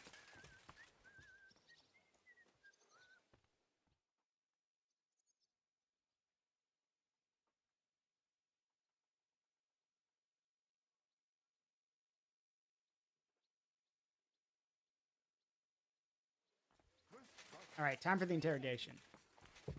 Also, a reminder before this ad starts in a few minutes. Don't forget, I hate saying this, but I've got to. so we don't forget. Don't forget, we are still taking coffee donations for that new overlay. You guys asked for an overlay change. We're going to get one. But I need to get more of the money so we can make that first payment to the artist. And remember, we're running out of time. At the end of the month, if we have not made at least one payment toward the artist, she's going to move on and we'll have to wait till God knows when. So if you guys want that new overlay, so we have a bigger screen, kind of like what Inu does. We're going to have a huge screen with or huge overlay with cool stuff for y'all to look at. We won't have the screen condensed in a border or any of that stuff. If y'all want that, we need to gather the money. So we don't need much more to make the first part of the payment plan. I'm going to chip in too, but we need a bit more cash first. So if y'all want that overlay, you need to put forward some cash for it. So, and again, you guys asked for it. So, and I want to make it happen, but I can't do anything until we get the money for it. So, time to put up or shut up, as one of my friends would always say. All right, Jan, are we ready now? Is von Bergov's interrogation starting soon? You came at the right time. The interrogation is beginning. Welcome to Sukdol, Lord von Bergov. Despite the circumstances that brought you here. It is an honor, Peter. Compared to what I had to endure from Zizka and Kunstadt, your good manners are a welcome change. I'll do my best to make your, involuntary stay no more inconvenient than it has to be. Aren't you being a bit too welcoming, Sir Peter? Just what I was thinking. Fuck that bollocks. He's a captive, not some busty wench. He's only alive to squeal what he knows. It'd be quicker if I just beat it out of him. No.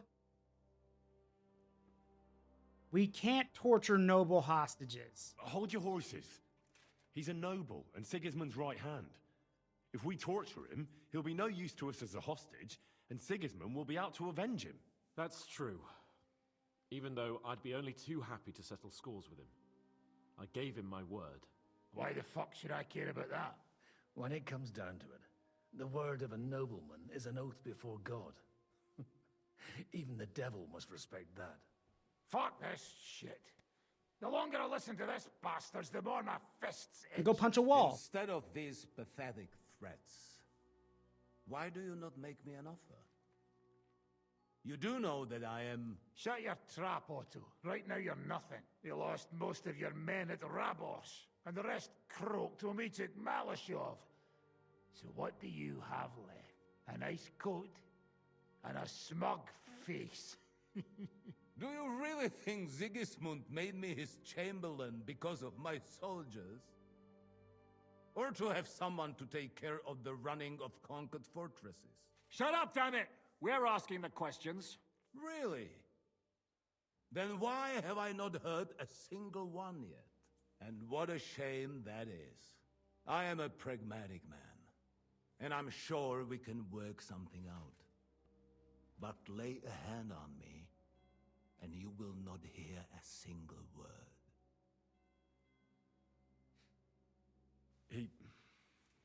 He's right. Apart from von Aulitz, he's Sigismund's closest man. He knows everything about him and his plans. We should try it the peaceful way first. You're buying that? When he gets here, they can... Jobst wants to come back here.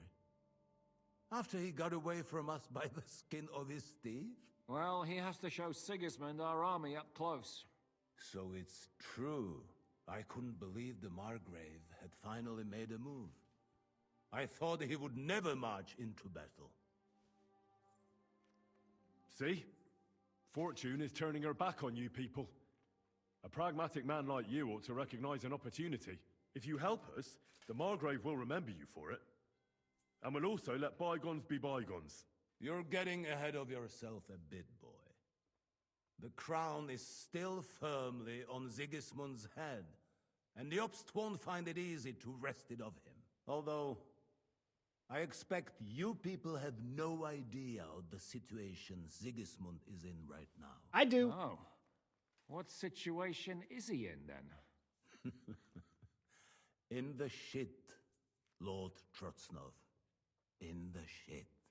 So, A sensible person should seize every opportunity that presents itself. And I am eminently sensible. Lord Capon. Yes? When you came to Trotsky, you were carrying a message with an offer of an alliance from Lords Hanush and Radzik, were you not? Exactly. I think it is time I gave you my answer.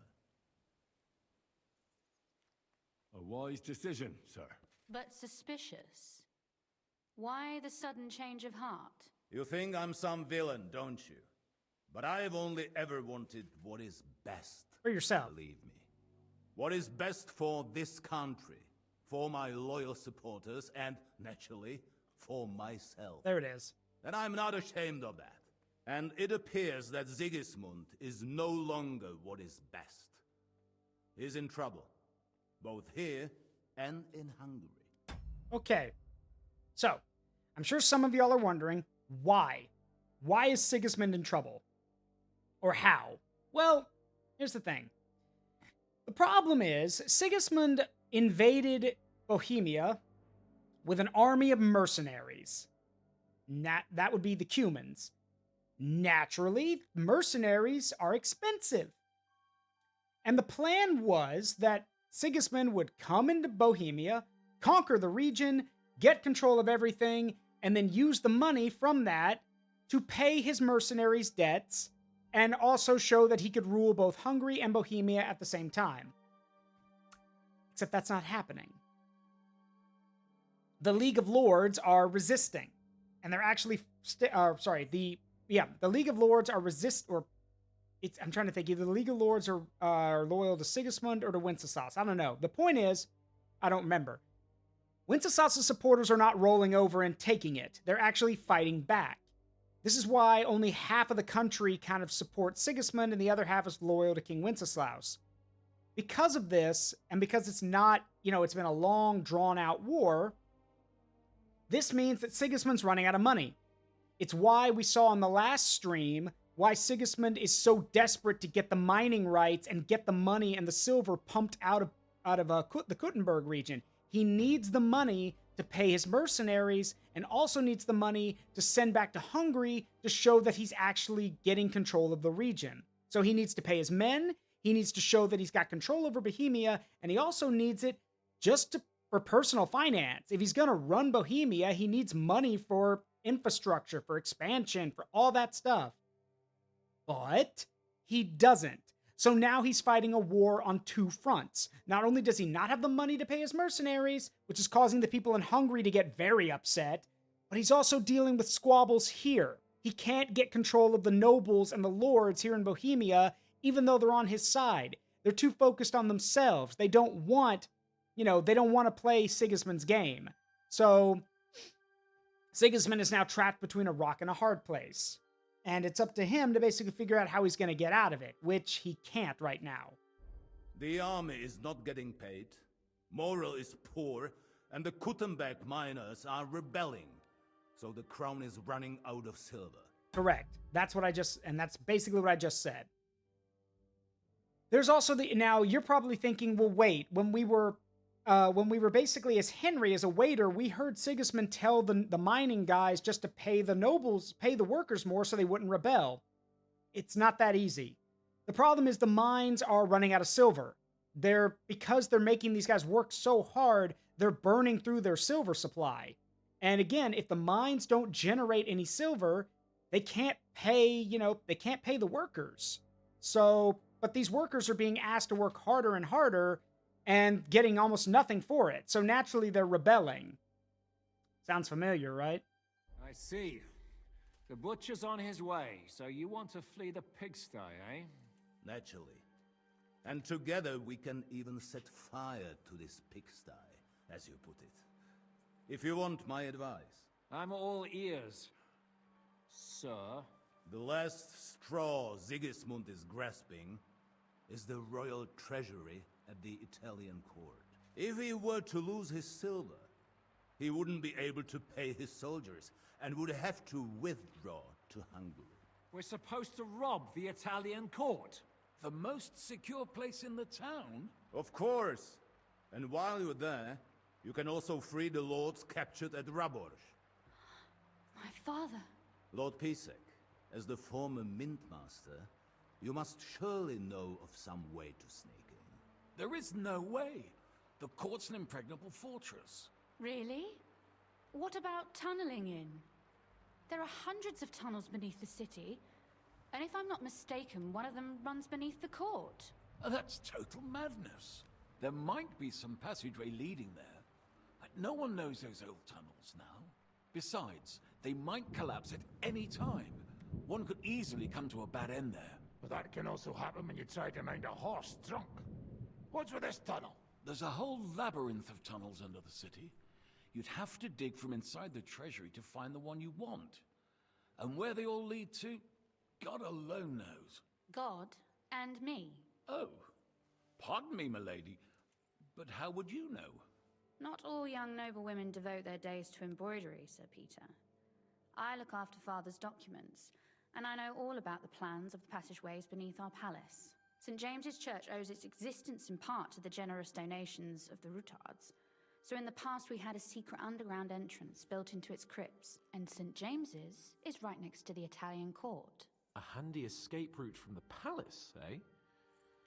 If you don't mind crawling through a tunnel, that is. In short, you can theoretically walk directly from Routard Palace to the Italian court. Sure. That is, after breaking through the walls that separate the crypt from the tunnel, and the tunnel from the cellars. It sounds almost too easy. That sounds almost too easy. You took the words out of my mouth. With a bit of luck, we'll get to the cellars of the court. What then? What do you think?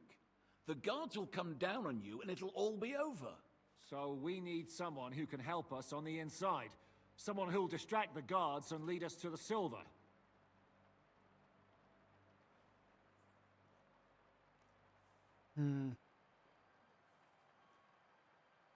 Oh, God. What about Vavak? What about Ulrich Vavak? If we threaten him a little, he might help us. Most importantly, he's got the Mint Master's key. You'll need it to get to the silver. But I wouldn't advise you to rely on the help of that sycophant of Sigismund's. Nor would I. Couldn't your brother help us instead, Lord Pisek? Christian? He can be hard to deal with sometimes. Chris Glasses dude looking like Bob Hoskins. That's the main character, Ezekiel. That's Henry. He'd be taking a big risk. And besides, he doesn't have the Mint Master's key to the treasury. That's Henry. No, don't worry about it. It's fine. I'm afraid Vavak's your only hope.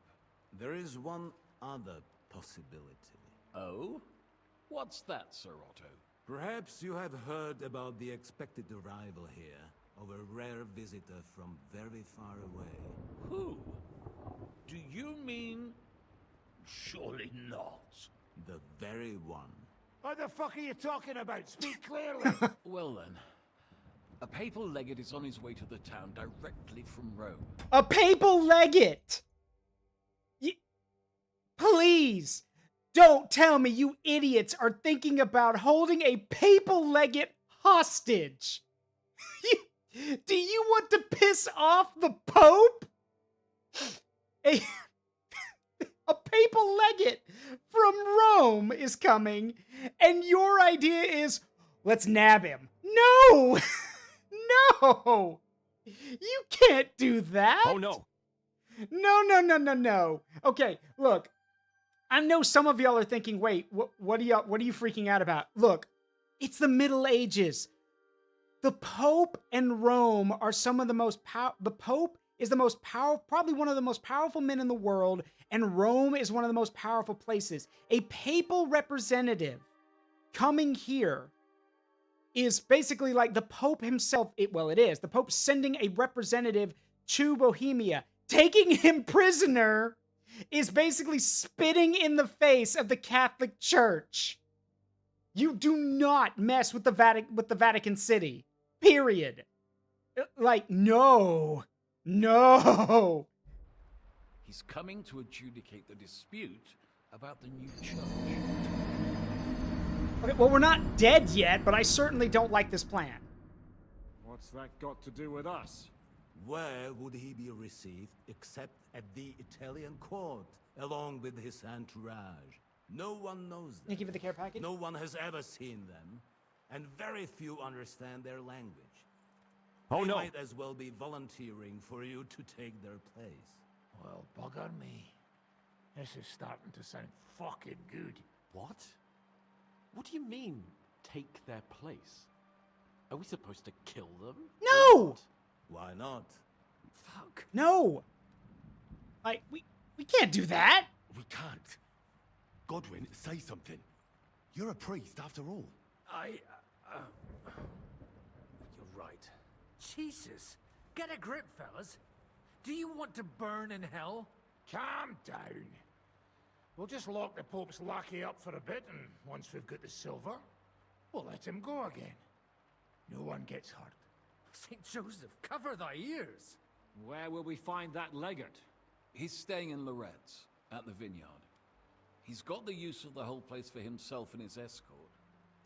But I don't know how many there are. Good. We'll send Catherine there to have a look. And then we'll burst in there and cause a bit of a fuss, so he doesn't get any stupid ideas. And that'll be that. But is there no other way to solve it? Without violence? Gentlemen, the legate is a man of the cloth, like me. I know Latin, and even a bit of Italian too, as it happens. I could explain to him what we need. Maybe we can persuade him to go along with it. He'll tell us to kiss his arse, more likely. Sir Hinek, never underestimate the power of sweet words. Especially when the listener has a knife at his throat. It's true, none of us would be very convincing as an Italian cardinal. It'd be better if we made him take us with him as his retinue. Okay, well, what do we do with the retinue? But what do we do with the legate's real retinue? Lock them up at the Devil's Den. One of our men can guard them there. A couple more peculiar fellas blabbering nonsense won't look out of place there in the slightest. Okay, and once we're inside? All right. Let's say we get inside with the legate. What then? What if he betrays us? That's why we mustn't let him out of our sight. Godwin will take care of that. Me? You said you spoke Italian, didn't you? If he starts squealing, you'll hold a dagger to his ribs and ask him politely to play nice. May God look the other way. Meanwhile, the rest of us will have to deal with the guards inside, prepare the ground for digging, and open the treasury. That's damned risky. No one will be expecting us. As long as we don't make a ruckus too soon, it'll all be over. And the whole place will be ours before they even notice. And what if he doesn't cooperate? What if the legate refuses to talk to us? Well, we can always beat him up. Take his clothes and let someone else put them on. Like, Godwin, eh? Since he's a priest. Hold on. I'm not going to play the jester for anyone. Nobody's asking you to. We stick to the plan. We'll work on the legate so he agrees to take us in with him. Then we'll find a way somehow. All right. Can't think of anything better anyway. Agreed then. We'll try gentle persuasion to begin with. And now, to the task. Henry, you go to the town and squeeze anything that could help us out of Vavak. Most importantly, get that key from him. Then wait for us at Rotard Palace, where we'll set up our base. We'll get there first thing in the morning. And how are you going to get inside? The palace will be closed and may be guarded. I don't expect you want to march through the main entrance, where everyone can see you, and break the gate down while you're at it. That's true, milady. What do you suggest? There's not only a passageway to the church, but also down to the river. I know it like the back of my hand. I could show Henry the way if you like. Please do. No offense, my lady, but you'll be safer here. She's coming with me. Nobody knows Ruthard Palace as well as Lady Rosa. Do you want to get into the court? Then you need Ruthard Palace. You want Ruthard Palace? Then I'm coming along. All right. Both of you are I going like to her. town. I like her a And lot. no dawdling. That's that then.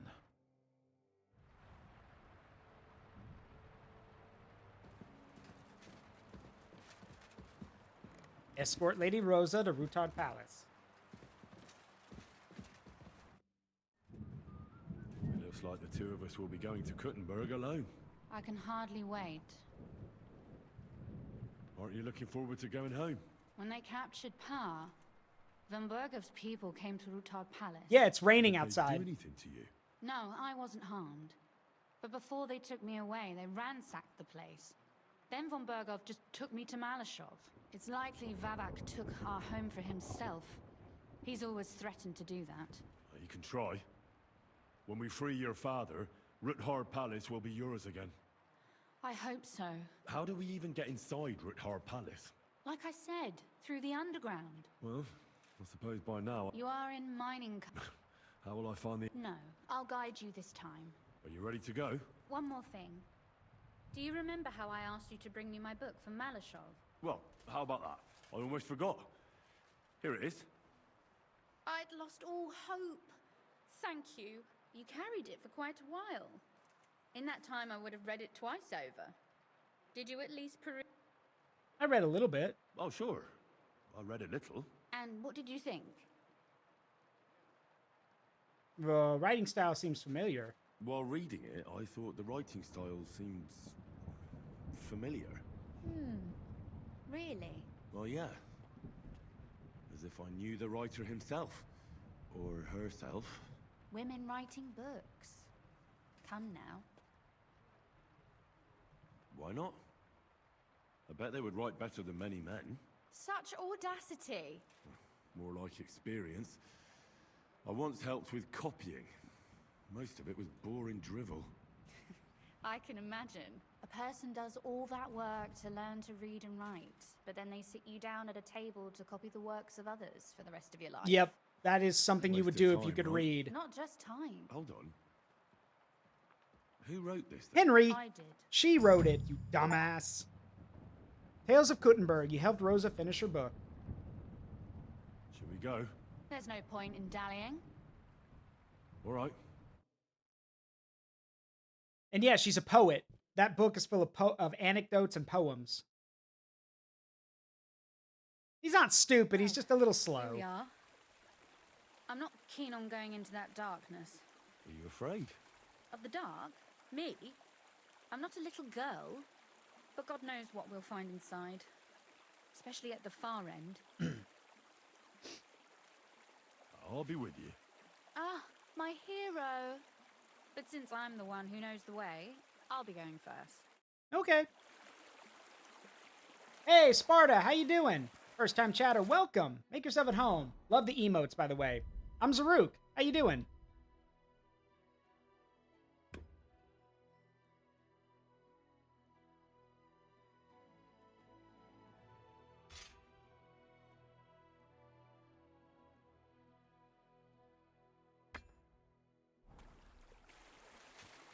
I'm somehow able to carry, just to show y'all, I'm somehow able to carry with me a warhammer and a shield, a longsword, a bow and arrow, a bow and some arrows, and a halberd. All at once, somehow. Not sure how, but I am. Trying to get my Discord back after having a compromise. Ugh. Actually, there's only a small Sorry to trickle hear. running through here. The water must have risen. How far away is it anyway? Soon there'll be a fall, and from there it's only a short distance. You'll see. And where does the passageway end? In the cellar, conveniently enough. It's always best to arrive inconspicuously. Well, I hope you get it back, Sparta.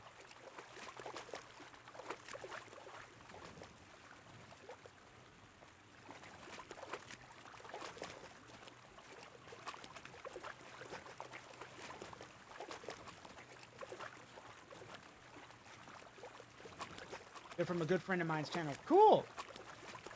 I'm looking into getting some animated emotes. I've been talking with my wife about it. Oof, startled me. Anyway, what's Lord Capon's problem with underground passageways? When I mentioned it at Subdol, he looked like he was about to faint. When we were defending the Barkov, we got buried under the rubble from a demolished tower. Oh my god! We were lucky to survive it. We don't know yet, Still Totem. remember We're it thinking called for about it. help.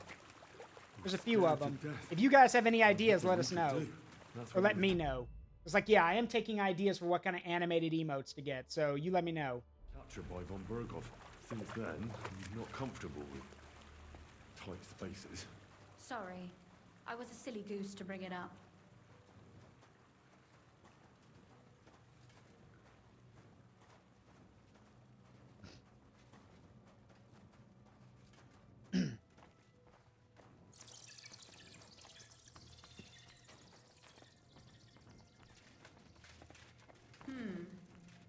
is going to be a bit difficult. Everything all right? No. Don't you see how deep it is ahead of us? Well, so what? It's hardly more than knee deep. That may be so, but a courteous man should offer to help a lady. Okay. Well, what's to be done? I'll carry you over. Maybe there is something knightly about you, after all. What's the hurry? This is not how one carries a lady, you barbarian. Maybe not in Kuttenberg, but it's how we did it in Skalitz. But it's not very comfortable. Ah, just grin and bear it, my lady. We're almost there. Here you go. Oof, I don't think you'd be welcome at a royal court. But I am dry, so I thank you. An animated love emote could be cute. That's a good idea.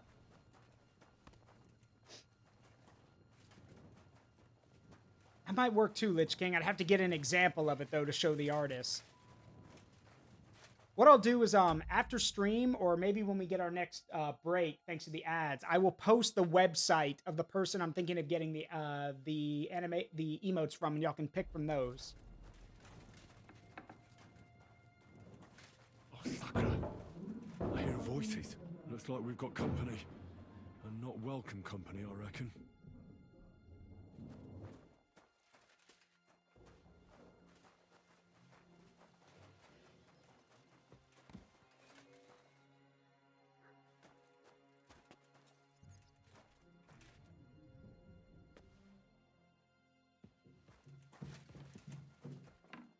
All right, before we go through here, I'll actually show you guys. Hang on. I will post the link for it for the web. I'll post it in the Discord real quick. So, 1 second. Also, Red Mage, if you're here still, you do realize you won Maxio's poll. You know that, right?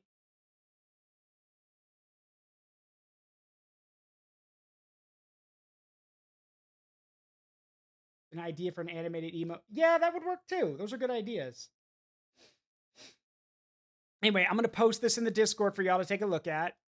And y'all can check out the website. Now, again, they do custom ones, but we have to keep it within reason. So I'm going to send these. There's a lot of them. So I'm going to put this in... Right,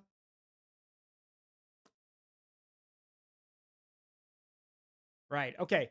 I'm going to listen carefully. I'm going to put these the website for these emotes into the fan art ideas section of the Discord. It will send you to their website and you can look over them and like point out which ones you guys think would look good. You can leave the message down underneath it, or you can reply to that post. Because that'll be easier to keep, to keep managed, basically. So I'll leave that to y'all. In the meantime, back to the game.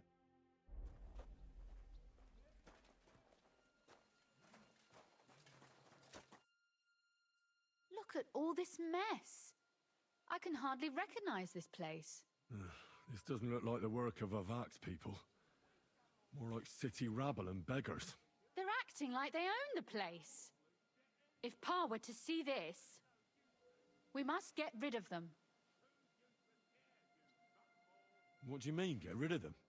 You killed most of von Bergov's garrison at Malashov, and now you want me to tell you what to do? We don't even know how... Yeah, we don't even know how many there are. But we don't even know who they are or how many are here.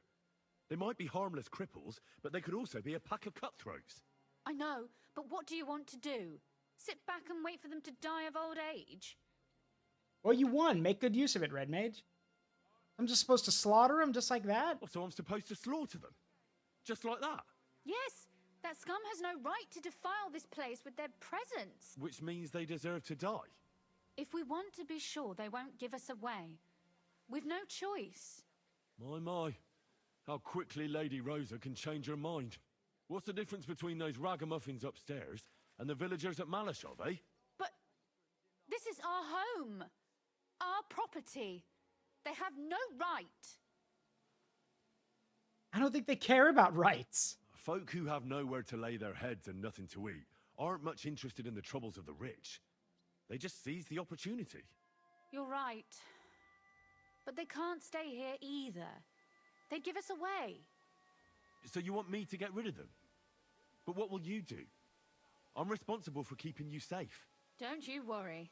You don't have to hold my hand in my own home. Do you see this ivy here? I bet that riffraff didn't find it. If I climb up there... If you say so. But if anything... All right. All right then. Here we go. Come on, game. I hope Rosa can aim well. Yeah, I don't like the idea that we're basically busting in on a bunch of people who are probably, you know, beggars, but I kind of agree with the idea that, yeah, this isn't really your territory. It belongs to a noble family. Henry's right, but at the same time...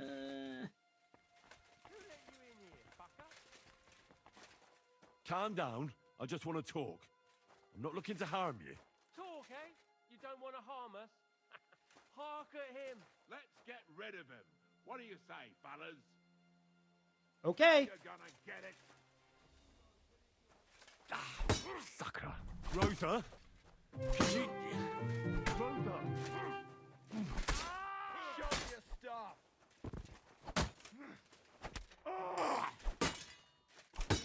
Hey, and thank you, Guillermo, for the subscription. 18 months, thank you.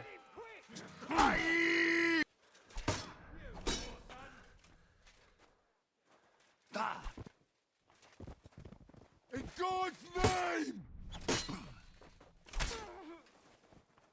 You're a... Rosa! Little help! What do you never saw that coming. Fuck that!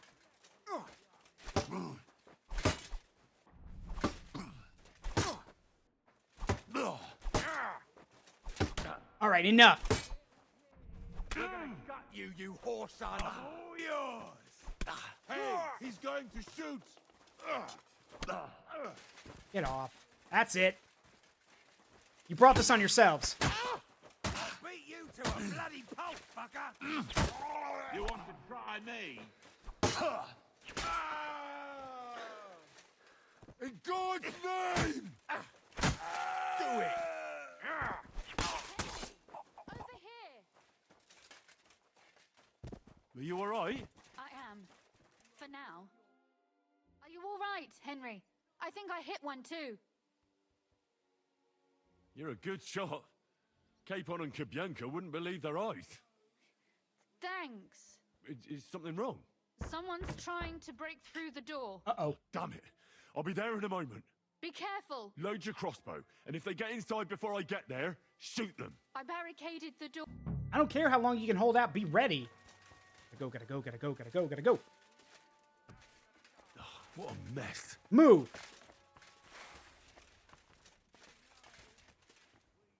Come on. Oh, fuck it. We're gonna gut you, you whore son. I've been waiting for you.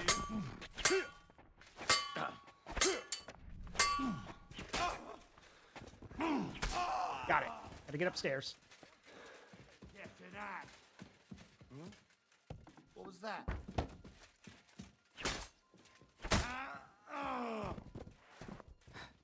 Rosa? It's me. Henry, are you all right? I'm in one piece. Are they gone? All of them? Aye. It's over. All right. I'll let you in. Thank you. And welcome back, Grinex. Glad to can feel that come you're in now. satisfied.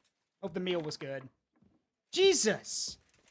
They even got into her room, too? Oh, my God. So, here we are. Welcome home. It doesn't feel much like home anymore. They were behaving like animals in here. Don't worry about the mess.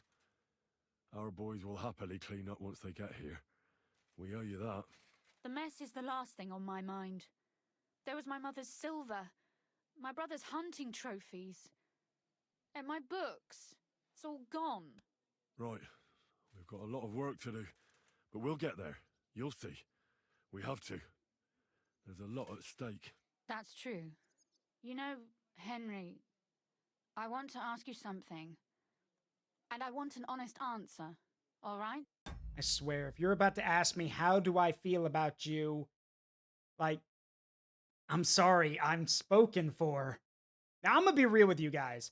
If I was in Henry's shoes, then, like, I don't know, part of me wants to, like, marry into royalty or nobility. That'd be great, but Henry's an honest guy, and I'm gonna keep him honest. He does have a wife waiting for him at home, or a girlfriend, so...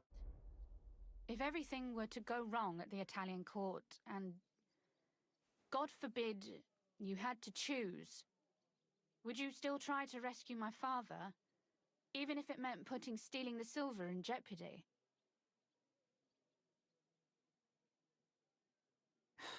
What kind of question is that? I mean... She wants a straight answer. I'm gonna give her a straight answer, and yes, I would help. The lives of allies are obviously the most valuable asset to us. Without their support, the silver would be useless anyway. Not to mention, it wouldn't last you very long anyway. Don't worry. We'll either leave the Italian court with the lords, or... Or not at all. If our plans succeed and your father is freed, do you know what will come next? I try not to think about it. Why? That's why you're helping us, isn't it? If you get the king's silver, my father and I will have to hide. Leave the region, go somewhere out of Sigismund's men's reach, and you and I will have to part ways.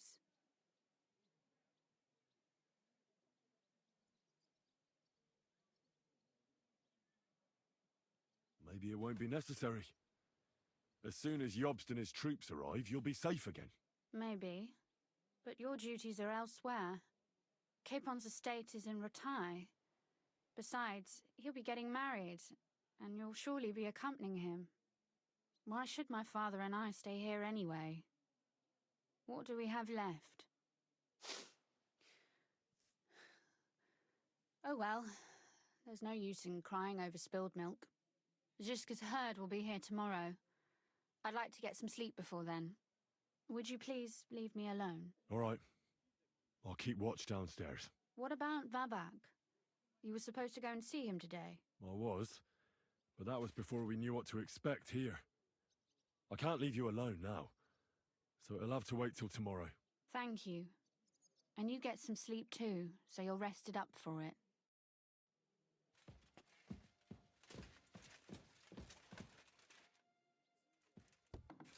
I'm willing to bet if you actually want to romance her, that would be a private moment between the two, but honestly, yeah. I feel for her too. Like, she's intelligent, she's very intelligent, like I said, very intelligent, very smart. She understands a lot of things, but how do I put this for y'all? It's kind of hard for people to understand, you know, what they're going to do with their life or how things are going to be when they've never really faced a lot of challenge. And let's be real, I seriously doubt she's faced a lot of challenge in her life. So that might be why she's so hesitant. Like with her saying, what are we supposed to do? Like, you can still do things, they'll just be different now. Doesn't mean they stop happening.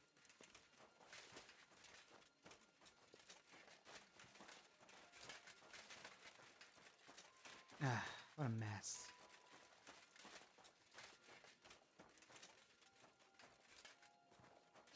I didn't want to hurt. It'd be a good thing that Kunzlin isn't seeing this.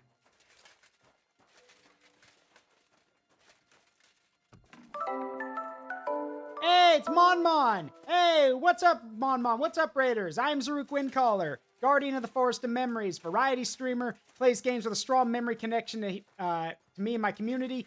This is Kingdom Come Deliverance 2, the ultimate medieval RPG.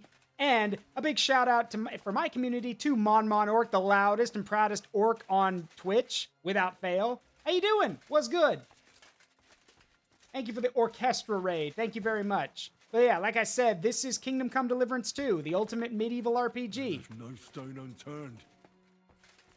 All of the locations are historically accurate, to an extent, for whatever we could get. And yeah, I'm loving this game.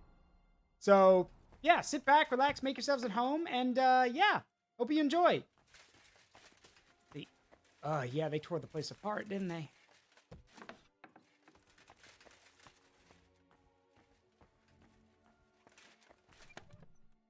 That's all my stuff, so yeah.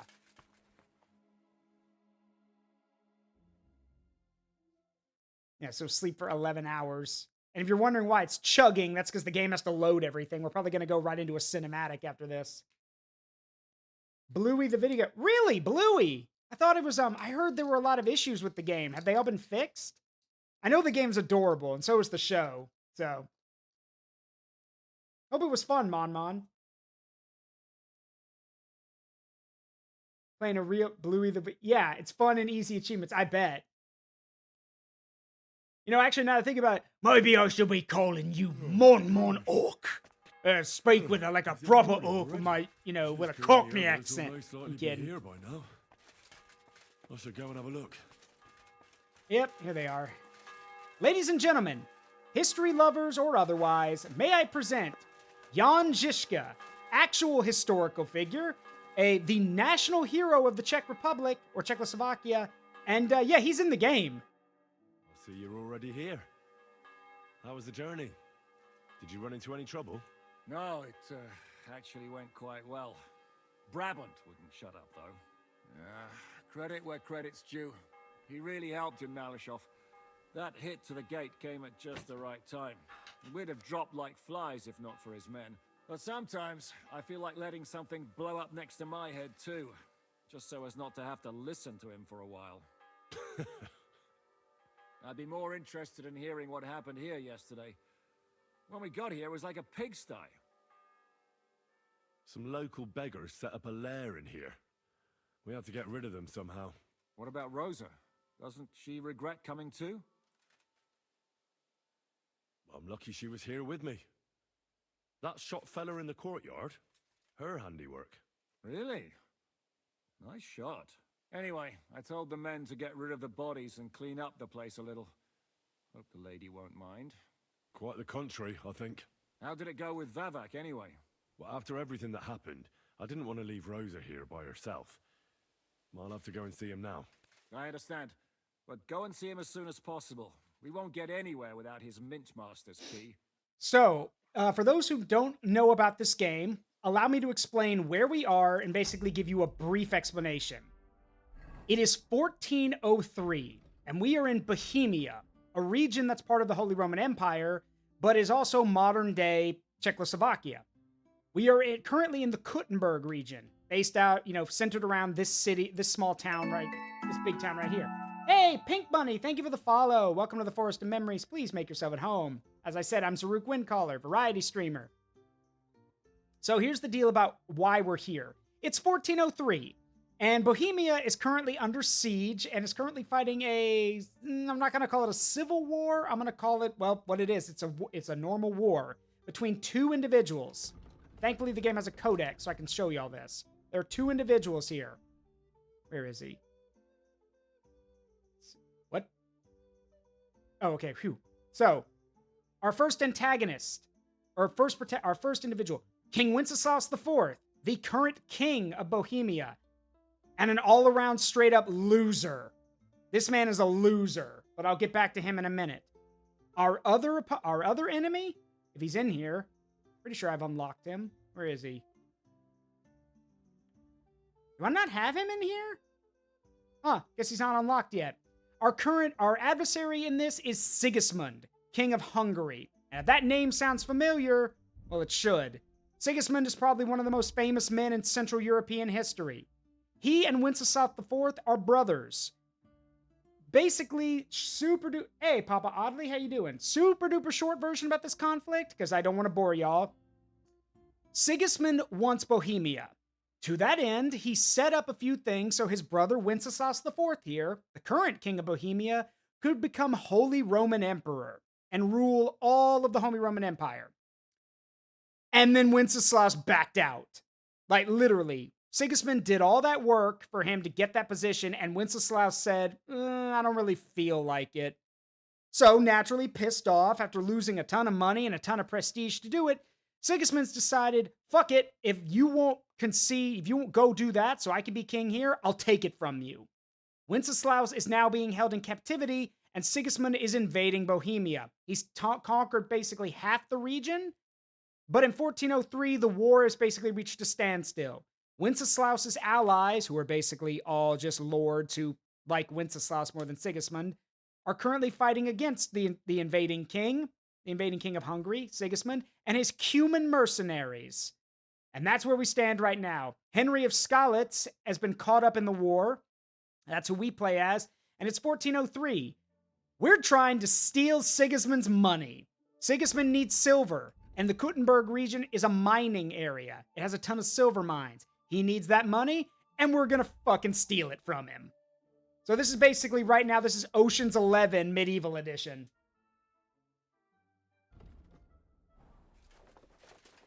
So I'm about to go and talk to the Mint Master. If y'all have any historical questions about people or places, I'll do my best to answer them. I'm no walking encyclopedia, but I will try to help. But yeah, we're going to go talk to the Mint Master, the man in charge of managing all of the money in Kuttenberg and for Sigismund himself. He also owes us a favor because it turns out he's been skimming money on the side. So we're going to make use of that by basically blackmailing him again. What's that? Keep your Those nose are to Vavax yourself. men. I smell trouble. Stop gaping and clear off. Okay, fine. Don't know why the guards are here. We just want to talk to the man.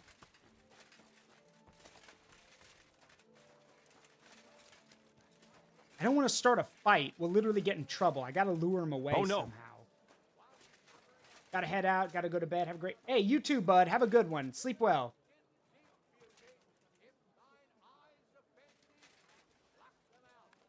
Maybe I throw some rocks.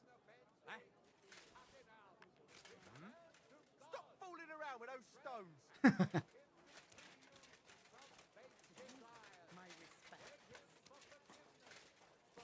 Keep your nose to yourself. Okay, well, we can't talk to him, which is weird. Well, I'm going. Don't look at me like that. I'm going. For a minute. Bugger off. Hey, what the hell are you looking for? Master Vavak is busy. You're not Vavak's men. What are you on about? I can clearly see you two aren't Vavak's men. How could you possibly know, eh? Vavak's guards wear his crest. A golden five-petaled rose on a blue field. Come clean. Whose back are you watching? Some thieves? No thieves. Christian of Pisek is visiting. The steward of the Royal Mint. Christian of Pisek? I know him. If he's here, I want to talk to him. Hey, should we believe him? Why not let him go? He's alone. If anything happens, we could just kick him out. Please, come in. Thank you. Not a soul around.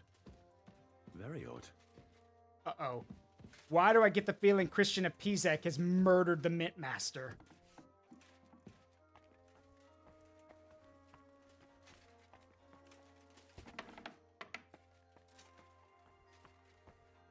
Yeah, where is everybody?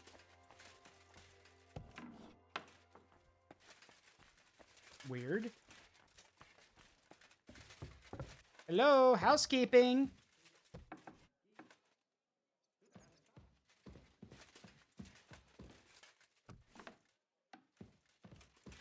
Bedroom's empty. Now, where is everyone?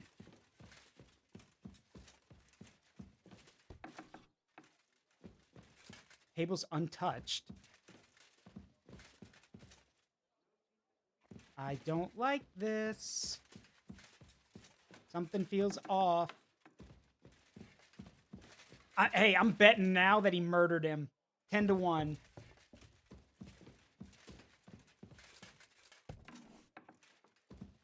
Nothing.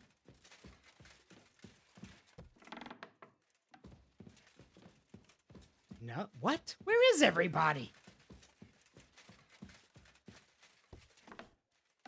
Is Vavak staying here by himself in this giant-ass room? Or building? Where the hell is he? Where the hell is anyone?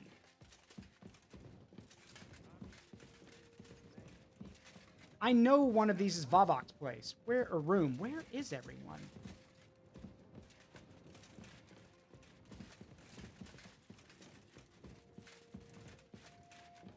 Wait, I remember Vivok has a side room. I think. Hang on. Not here. Maybe over here? 5 dozen eggs. That's not it. Wait a minute. I heard that. That sounds like Christian.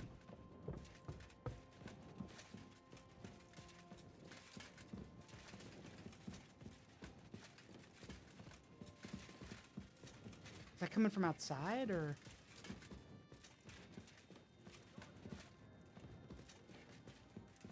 Again, not a sight or sign of anyone. Vivok's the Mint Master. He's got servants. Where is everybody?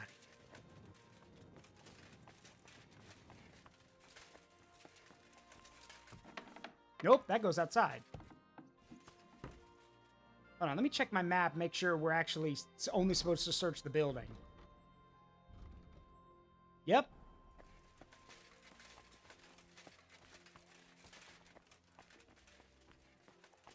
I'm gonna walk around the corner and just see a dead body, aren't I?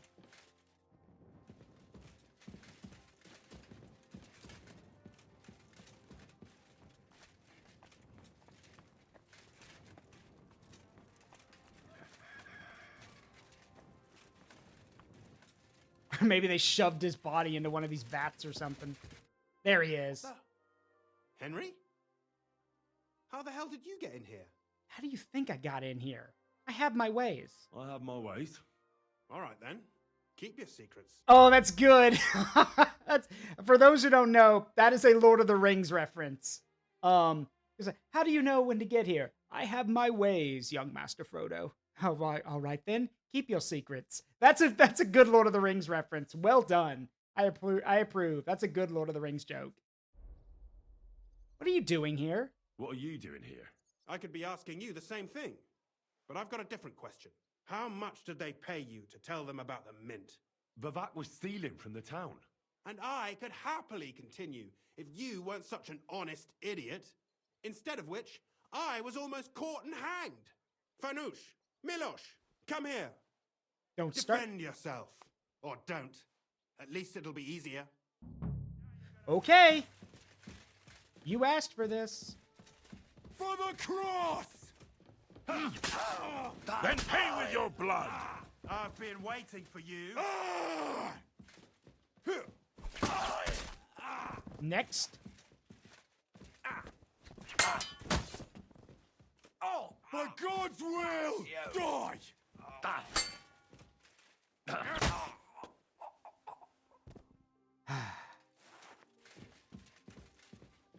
I love how he's like, how much did they pay you? They didn't pay me anything. I just told them that he was stealing from the town. All you did is just admit to me that you were in on it too. Idiot. Got it.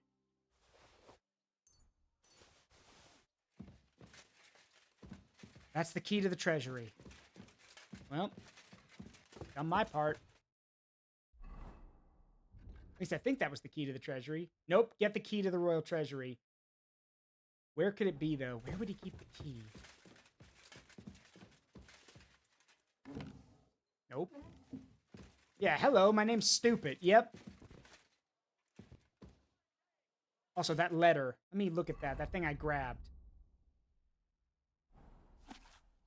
To the hands of Sir Christian of Pisek, Mint Master of the Royal Mint at the Italian Court. If you're reading these lines, know that I'm long out of town. I know you sycophant, have had your eye on my position for a long time. It's yours, you fined rat. I wish it to you with all my heart. And I'm almost sorry I won't see your face when you find out where I left you the key. The only thing left is to wish you to enjoy your new title with honor. It won't last long anyway. Let the Italian court sink into the ground, the city council choke on the monastery wine, the secret enterprise be revealed, and you and your brother hang from the same beam. Fuck you, fuck the key, fuck everything. Well!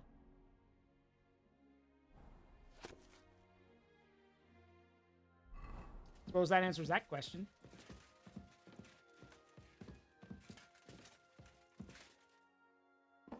Probably what ended up happening is he realized he was in trouble.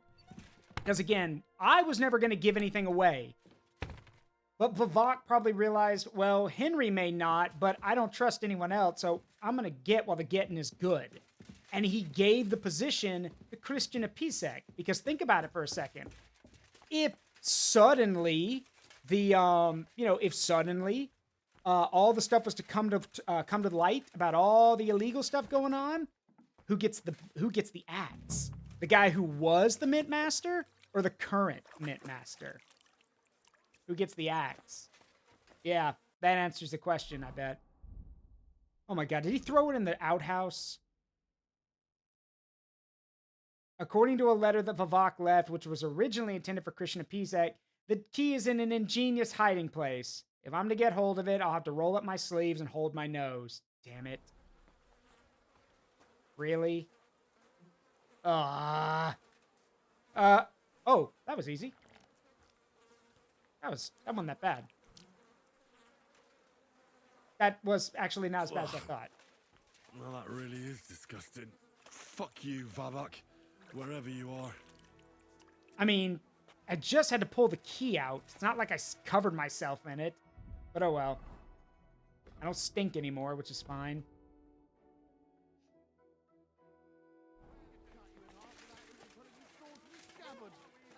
Well, let's go back and tell him what we found.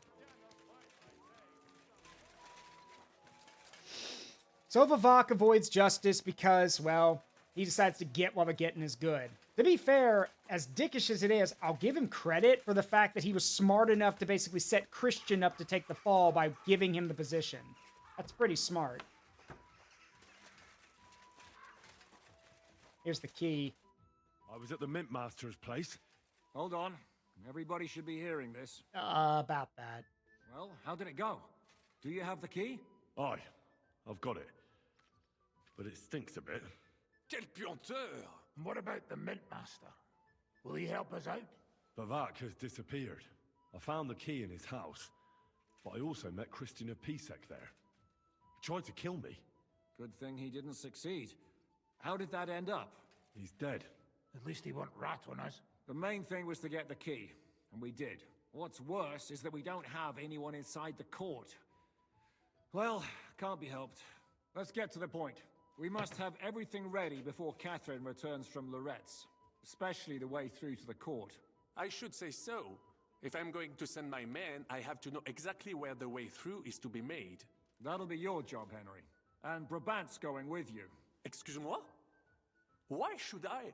Because you've been telling us you know the Kuttenberg Underground like the back of your hand. Dumbass. And I do, but not firsthand.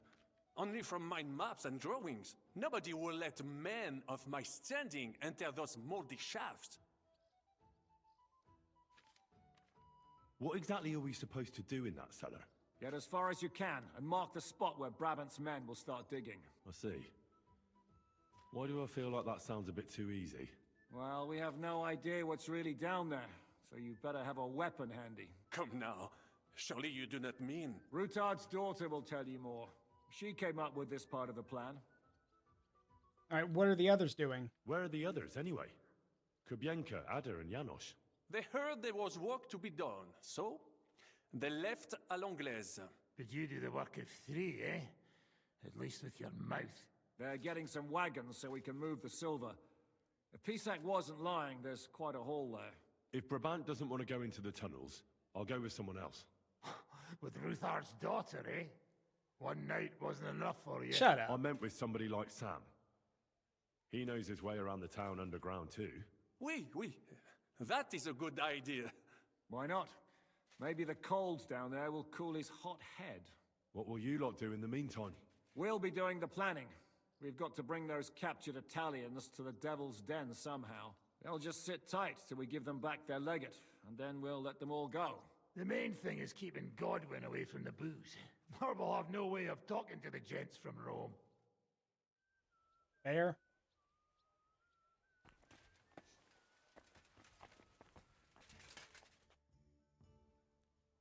I'm going to go explore the underground passages that lead to the Italian court. Can you tell me more about them? What exactly would you like to know? Okay. Do you know anything? Is there a tunnel? What was the tunnel? It's a safe... Has anyone... No, on that... Waste? It leads from the kitchen. Oh, wonderful. Oh, I have to go through a waste passage? Oh, wonderful. Where exactly? They run under most of Italian Street. Some are remnants of the original mine gallery. Okay. So far, Figured as much. right? Let's see. Tell me more. It's been abandoned for years, but That's a very strong. my father said King Wenceslas had long suspected he just... Okay.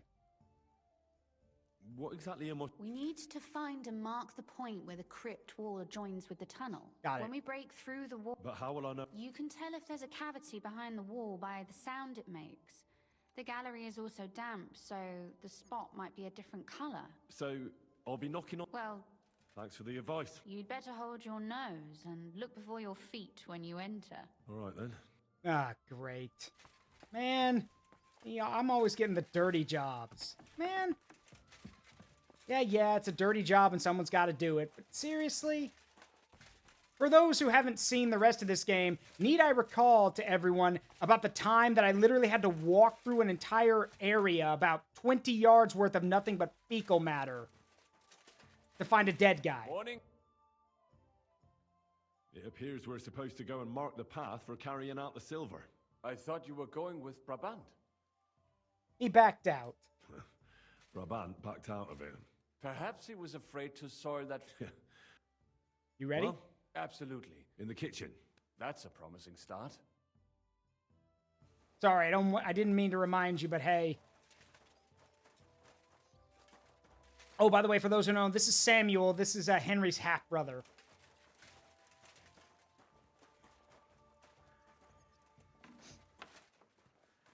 Adopted half-brother, I guess, because Henry.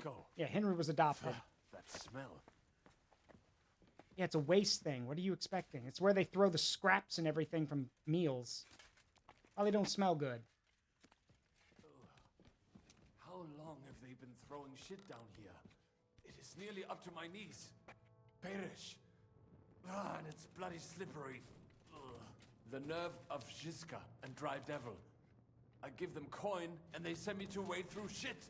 Stay close to me. The path might branch off somewhere. We would not want you to get lost. You won't scare me. I'm not a child. You are scared shitless, I can tell.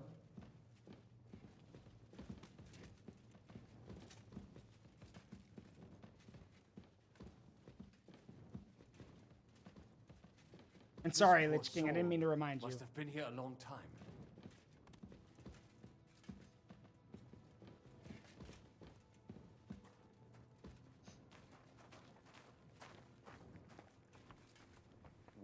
Well. Somebody stashed some shunt down here. What? Hey. What is that? There is someone here. Ooh. Yoink. Do you hear that too? A rat, or maybe a bat. Must have been one hell of a rat. Never mind.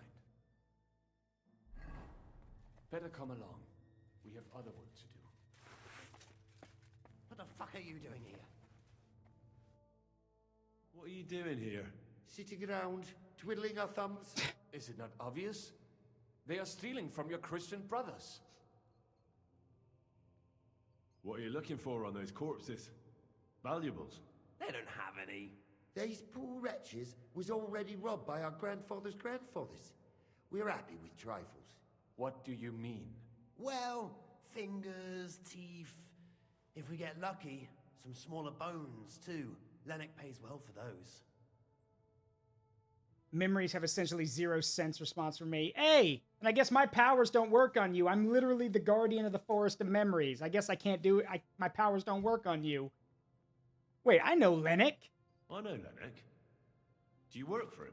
We bring in what we find, and he gives us something in return. I'm sure he's waiting for us now. And he'll be waiting for a long time. How come? We hid behind the altar. Then we broke in here at night, when the church was closed. We were gonna wait a while before we got to work. Then we heard a loud noise. Someone was a bit too keen and closed the lid of the crypt. So, we're kinda trapped here.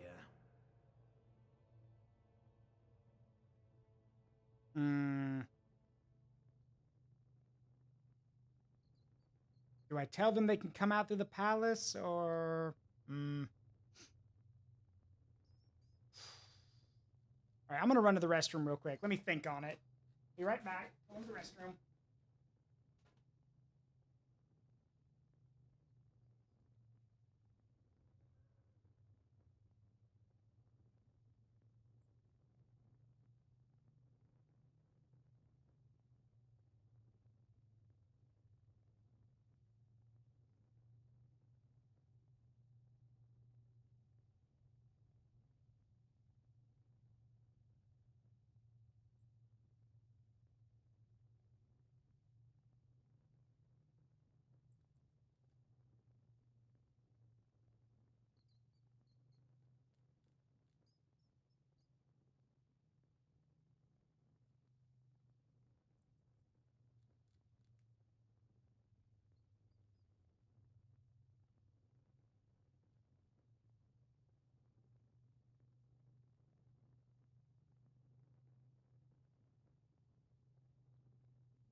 Okay, I'm back.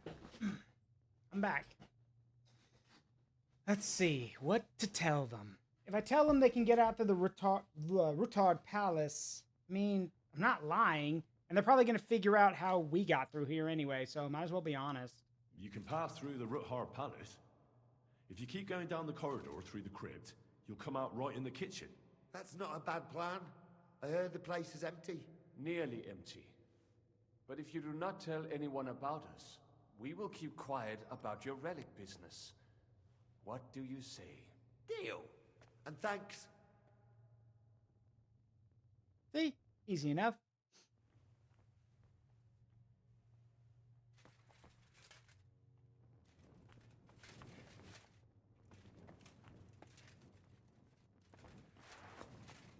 Didn't even have to draw. I mean, I drew my weapon, but I didn't have to use it. Thank goodness.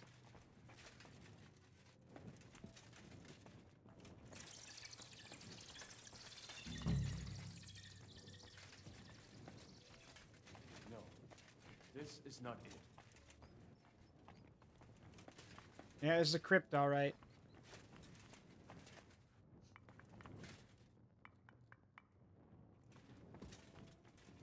It must be somewhere else.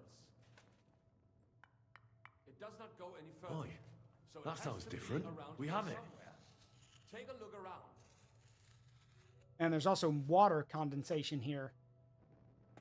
That might do it. Come, let us go back. Have you ever been to Kuttenberg? Before all this, I mean. A long time ago. With Martin. Is that so? Aye. He was here on business and brought me along as help. But I didn't see much. Martin met with a customer in the morning, and we drove back home in the evening. Perhaps we passed on the street and did not even know it. Yeah, so Martin, who is the man who raised Henry, Martin's biological son is Samuel. His adopted son is Henry. And for those who don't know, Henry's actual father is Sir Radzig, who we meet in the game.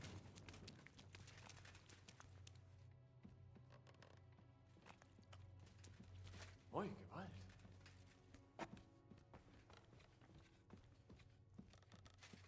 Whew. Enough of that. Henry, good morning. Morning. Have a good day. Thanks. You too. You seem to be in a very good mood for some reason. Ah, it's just because up top. All right. Man, why can't you guys ever stay in place? Actually, I shouldn't complain. This game's actually really advanced with its AI for that. How the AI constantly move on their own and have their own things to do and stuff like that. Apparently, according to what I read, the developers at Warhorse Studios actually single-handedly make each AI for the code the AI for each character. Hurt like hell. Sam and I walked through the cellar as far as we could and marked the spot where we should dig. Well done. Brabant has found some men in the meantime. He may refuse to go down tunnels, but he does have his uses. Considering how much coin he promised them all, I reckon they'll do everything they can to make sure we get out alive. Oh, and while we're on the subject, take this. You've done a lot of good work. You deserve it. What now, then? I should say... All right, what now? Listen up, all of you. You're done for today, but get plenty of sleep. We'll chase you from your beds early in the morning. Oh, is that really necessary? It is. We'll be riding to Lorette's. Cardinal Pozzo goes to bed with the chick. Cardinal?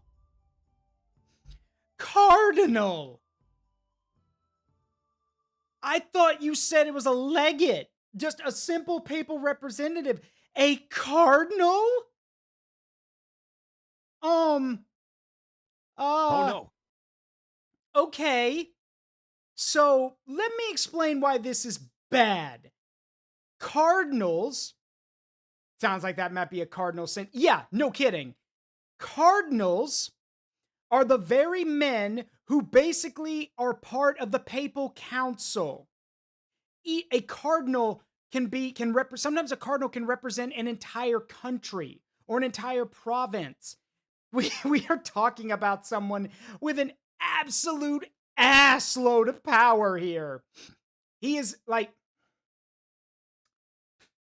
let me just to reiterate my point. Hold on.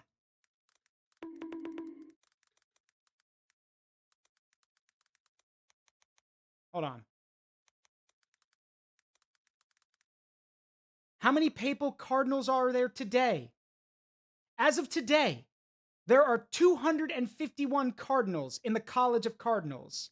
Of these, 132 are cardinal electors, meaning they're under the age of 80 and can participate in a conclave to elect a new pope. The cardinals pick the new pope. And we are about to steal one or kidnap one. Yeah, this is enough to get the papal guard involved. The Swiss guard. This is... Surprise, motherfucker. Yeah, we are doing something stupidly drastic. This is gonna get us in a lot of trouble if we screw this up. Like, we gotta be careful. And gets up before the crack of dawn. After the morning prayer, he eats breakfast together with his retinue, and no one is allowed to disturb them. Most regular folks are asleep at that time, so everything should be nice and quiet when you pay him a visit. If we don't persuade him to get us into the Italian court, we're fucked. So don't do anything stupid, right? Is everyone going? Is everyone going there? Everyone except Capon, Brabant, Catherine, and Rosa. What? Am I just supposed to sit on my ass with the women? At least you'll get your beauty sleep. That's what you wanted, isn't it? Well, that's right. Someone has to keep watch. It's true we shouldn't leave this place unwatched. Too fucking right. Now don't you worry, Lord Capon. If anyone tries to get inside, Catherine will protect you. Keep your jokes to yourself, Tosspot. Yes, ma'am. Took the words right out of my mouth. Oh, come on. Lighten up a bit, eh? Should we be prepared for a fight? That shouldn't be necessary. Godwin insisted he'll sort things out peacefully with the Cardinal. But I reckon we'll have to twist his arm a bit. And while Godwin's persuading His Eminence to put on a show with us at the Italian court, the Devil, Janosch, Kubienka, and Ada will take his retinue away to the Devil's Den. Hagen and Urso will be waiting for us there to keep them under guard. What am I supposed to do? Though this does sound too easy. That's it. What use will we be there? You have to make sure those 5 men armed to the teeth don't get any clever ideas. We'll scare them a little, but just enough to make them shut up and listen to Godwin. Exactly. No killing. All right. Let's get to work. Report to me tomorrow morning, is that clear?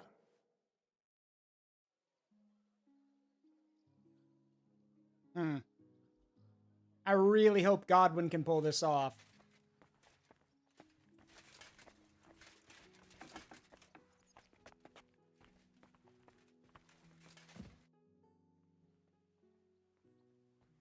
Can we go? Direct, we have to leave before... You wait for daybreak when you'll set out toward Loretz with the devil. So, here's the deal about some of the stuff we're dealing with, like the Papal Guard. The Papal Guard, aka the Swiss Guard, are the Pope's bodyguards, but they're also responsible for protecting the cardinals and the cardinal counts and the College of Cardinals. If you know the story about The Last Stand by Sabaton, you know about the Swiss Guard. But if you've seen any pictures of them, you know they're the very flamboyant dressed dudes who carry halberds, but that's for show. Turns out underneath their garb and everything, they're wearing bulletproof vests and they got guns. Compact, well-maintained, and you know, I think like specially crafted firearms. You don't fuck with the Swiss Guard.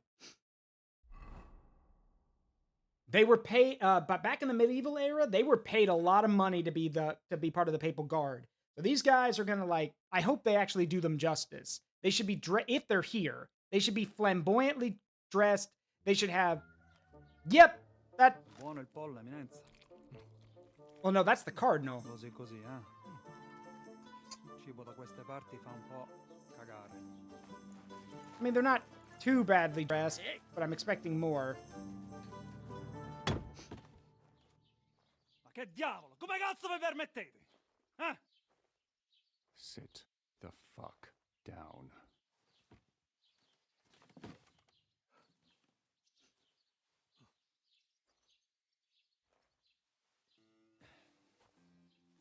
Nos non... Oh, fuck. Nos non cuer vos non vulnerable. How long has it been since you spoke Latin? Wait, they already made bulletproof armor? Okay, so actually, that's a good question. Let me explain what I mean by, let me explain where the term bulletproof comes from. That's a good question. So, guns right now, at this point, in 1403, are the hand cannons you've seen. They're effective. And they can, but they don't always work. Sometimes they're inaccurate, sometimes they don't go through armor as intended. But as time goes on, guns will become easier and easier to manufacture and easier to use. And this makes armor a little bit harder to work with. The term bulletproof comes from proofing, where they would literally make armor strong enough to resist a bullet. Now, here's the problem with that. Bulletproofing armor is expensive. Not only do you have to basically layer more and more metal over itself to stop a bullet, but it also meant that it was harder to move in the armor because naturally you need to make it heavy and strong enough to stop a bullet. So making a full suit of armor, kind of like what these guys are wearing, except they're wearing half plate. They've got plate and then, laminar and other stuff. But even with full plate armor, bullets were still getting through it once we get to around 1600 or so. So, full suits of armor died out, and instead what we got were proofed cuirasses. Basically, the idea was, well, your chest is where all your vital organs are. Rather than making a full suit of armor, that we can proof against, bullets, let's just make the cuirass, the chest plate, really, really, really strong. So it's bulletproof or bullet resistant. And that way, sure, you get shot in the arm, all right, tough shit. But if you get shot in the chest, at least your cuirass might take the bullet. You won't die. Which is why, once we get to the era of pike and shot, it's why so many guys are wearing cuirasses. They're not wearing full armor anymore. They're just wearing cuirasses to, take a bullet if they get shot there. Essentially, the idea was Making full suits of bulletproof armor is too expensive. We need to minimize how much metal we use and how expensive something is while maximizing protection. Thus, the bulletproof cuirass. Yeah, yes, Hefty is correct. A full bulletproof suit would have been absurdly fucking expensive. We're talking about something probably only a king or a high-ranking noble could afford. And remember, if it's dented or damaged, it's got to be fixed. So, yeah, no. That was too expensive and no one can maintain an army like that. So instead, the idea became, let's just make very protective chest pieces. And that's how it's been ever since. Same thing with bulletproof armor today. Like helmets, granted, helmets and chest pieces are going to be bulletproof or bullet resistant to help guys in combat today. But your arms and your legs, forget about it. Nobis est petitio.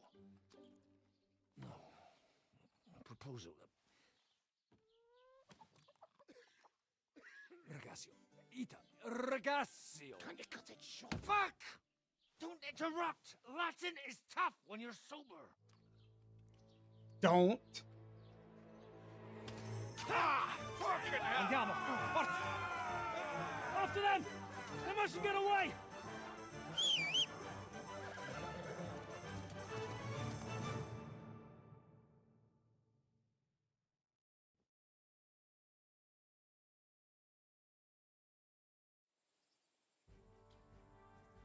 Ti ucciderò!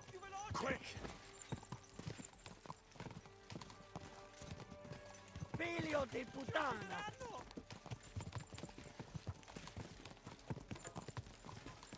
Ti ucciderò!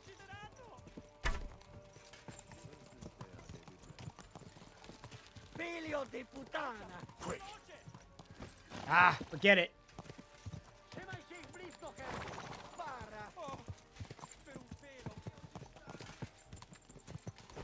Vieni, uciekaj! Ci uccideranno!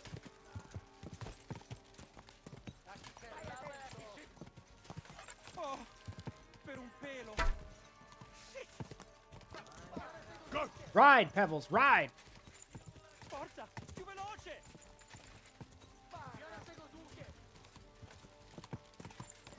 Aiuto!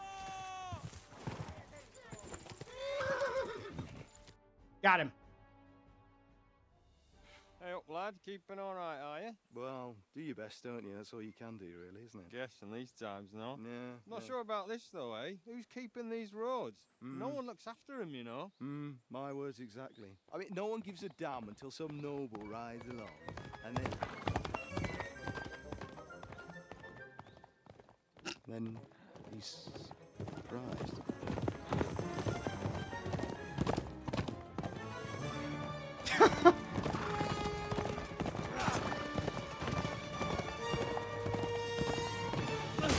Oh! Well. That way!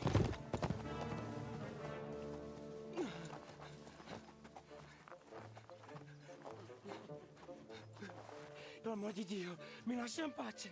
Io sono un uomo di chiesa, capite? Non ho fatto nulla. Misericordiosa Vergine Maria! Cosa fide Vergine Maria? Curvato un gambe! Aiuto!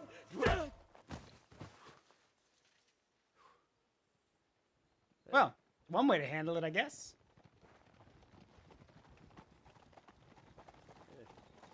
Oh, God, you kill him, you idiot!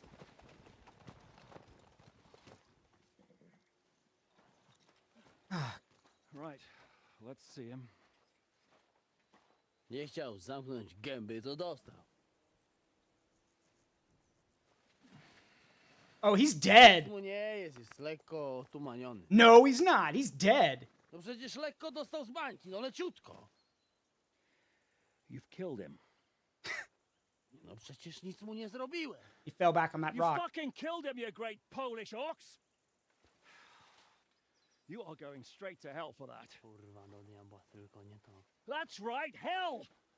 And all those horned demons there will be taking turns with you. You just wait. they're gonna be fighting over your Polish ass. Przecież nie chciałem, no! Boże, czemu dałeś mi tak tępy łeb?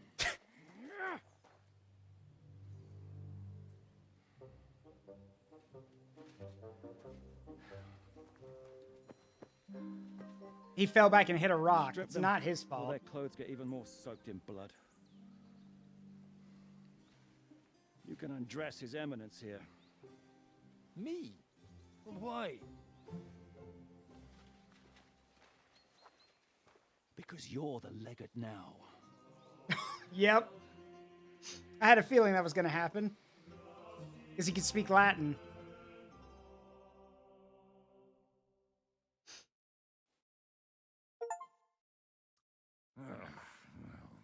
Oh my gosh.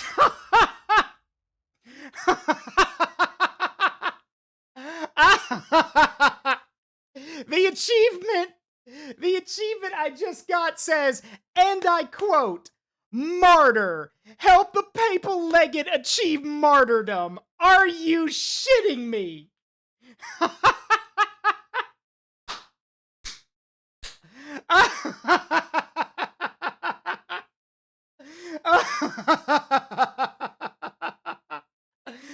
Oh.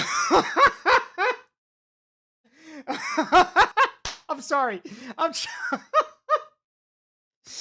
Oh, okay. I know a man just died, but that shit's funny. Oh, that's funny. Ooh. Okay. Oh, that's good. That's some good shit.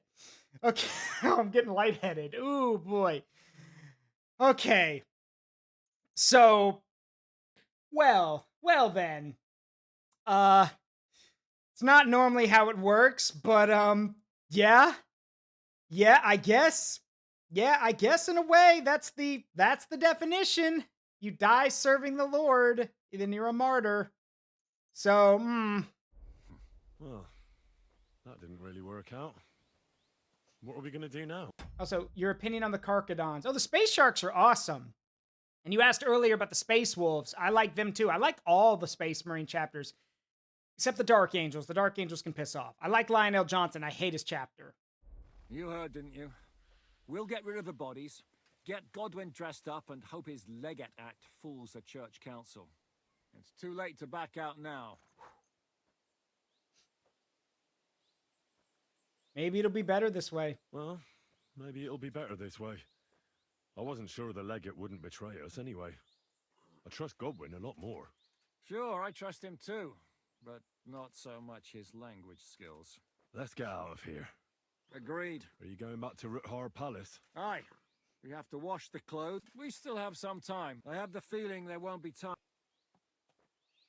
I'll go with you. Fine. But what I said... You're approaching a crucial point. Watch out. You're approaching a key point in the story. After returning to Ruthar Palace, free access to the world will be restricted for a while, and some side quests will be unavailable. I'm ready for anything. No reason to waste time. It is cool that the game warns you.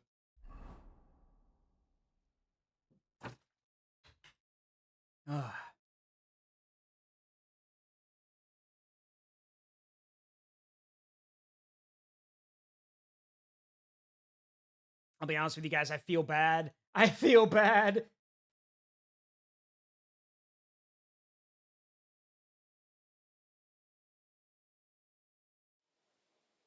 I feel very bad. But, I mean, what could we have done, you know? To be fair, I literally had my bow out and was firing arrows at the guy. I wasn't trying to kill him. I wanted to hit his horse so he'd stop. All right, Henry. Good day and good health to you. Let's hope so.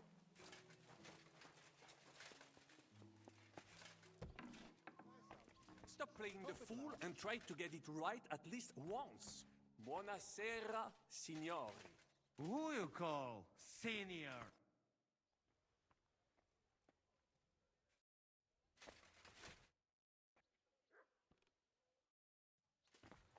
They're with. Oh yeah, they're wearing armor to be the delegation.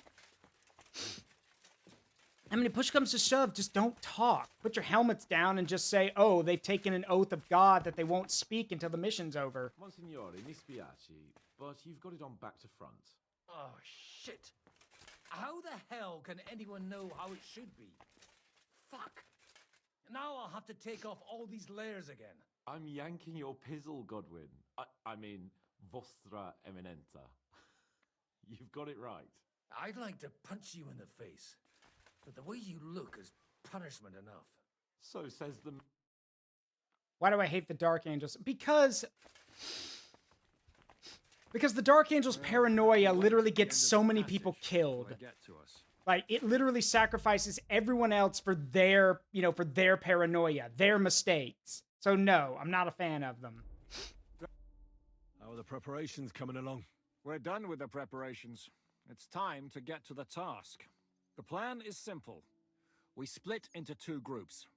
One will go underground and wait till the other group, who'll disguise themselves as Italians, gives the sign where to dig. Once we've tunneled in, we'll take care of the entire church council and carry off the silver from the court to Ruthard Palace. Here, we'll load it onto the wagons and get it out of the city as quietly as we can. Who will pose as the legate's retinue? Godwin will pose as the cardinal, naturally. Janos Uher will accompany him to the council as his right-hand man. You, Capon, Brabant, and Ada will play the rest of the retinue. Correct, Guillemon, I don't. All right. Brabant will teach you some Italian. All right. What should... First, you have to keep it... And at that... But how... No, there's bound... And once you... We'll just lock them up. As it always... There's bound to be quite a banquet there, so they'll be all right for a while. By then... Over the hills and far away, here's 40 shillings on the drum for those who volunteer to come to risk and fight the foe today. O'er the hills and far away, o'er the hills and o'er the main, through Flanders, Portugal, and Spain, King George commands and we obey, over the hills and far, far away. Points to anyone who knows where that's from. I'll go and get... Start with Brabant. So anytime I hear someone say over the hills and far away, that's what I think of. And if you know where that's from, cheers to you. Can you teach me something in Italian? Mon Dieu, this is not something in Italian. Do you know what kind of a task this is? Herculean, mon ami. Herculean. All right, then. But you have to take it serious. It sounds like baby. Very well. We will start with a greeting, which you will need as soon as you arrive. Repeat after me. Buonasera, signori. Good evening, gentlemen. Buonasera, signore. Buonasera, signore. Buonasera, signori. That will do. Eder? Buonasera, signore. Perfect! You meet some Italian. You make him bleed out of ears. Next, you have to know how to say thank you. We will say that fairly often. Every time someone opens the door for us or offers us food or drink. Molte grazie. Thank you very much. Molte grazie. Molte grazie. Molte grazie. That will do. Eder? Molte grazie. If I didn't know, I think you want to eat me. Zamknij ryj, albo odgryzę ci rękę. If you are somewhere where you should not be and you get cold, you will need an explanation. You got lost? For example, scusi, mi sono perso. Excuse me, I'm lost. Scusi, mi sono perso. Scusi, mi sono perso. Scusi, mi sono perso. That was very good. Kurwa. What did you say, Janos? Nothing. Scusi, mi sono perso. That was pretty close. Now let us try something more complicated. Fatta la legge, trovato l'inganno. Every law has a loophole. I'd like to hear that once more. Fatta la legge, trovato l'inganno. Every law.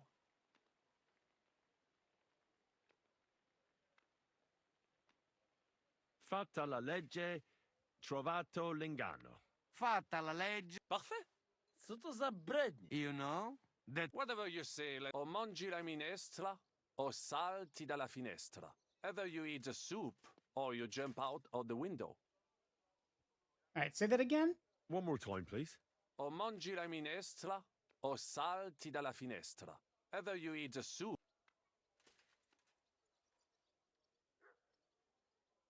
Yeah. O mangio la minestra o salto della finestra. O mangio la minestra. No, not like that. O mangi la minestra, o salti dalla finestra. Either you eat the... O mangi la minestra, o salti dalla finestra. O mangi la minestra. Very nice. To też jakieś... It is an expression. Loosely translated, it means play by the rules or do not play at all. Ah. Wiem, że jest pola. And one more phrase. Sei proprio un bacala. You are a real salted cod. Sei proprio un bacala. Sei proprio un bacala. Sam jesteś bakalarz, głąbie. Excellent, Janosch. Almost perfect. What does that actually mean? It is another saying, a refined way of mocking someone. Well, any more? And you would get all mixed. What are we going to do now? Mamselle Rosa will give you some... Wait. How do I compliment someone in Italian? Could you teach me something else in Italian? Taken a liking to... I'd like to flatter someone. Yes, yeah. You want to make an impression on the lady? Maybe. But I want her to understand, even if she can't speak a word of Italian. Of course, mon ami. The charm of Italian is that it sounds beautiful, even if you are talking about a dung pile. If you say so. La tua bellezza mi abbaglia. I am dazzled by your beauty. La tua bellezza mi abbaglia. De rien. So the reason you get that is, let's say you want to court Rosa. Well, hey, Redlock, thank you for subscribing. 3 months. Thank you very much. Courtesy of Bow and Terra has entered month 3. Well, thanks, Bow and Terra, for that sub, and thank you again for continuing it. And yes, if you want to court Rosa, you can speak to her in Italian like that. One thing, she speaks Italian. So if you screw up, she's gonna call you on it. So be careful. Also, I'm filthy. I need to get cleaned up. Just noticed I'm like covered in mud. Hang on.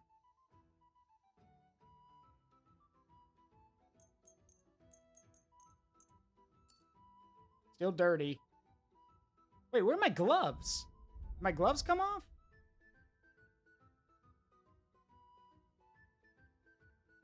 There we go. Are the clothes for Goodwin's on? Brabant said you had a change of clothes for me. Everything is ready in that chest. I've tried to patch them up and wash the worst. That's fine. Too bad. And maybe I'll get shot between the ribs. True enough. Let's hope it turns out. We'll see each other soon.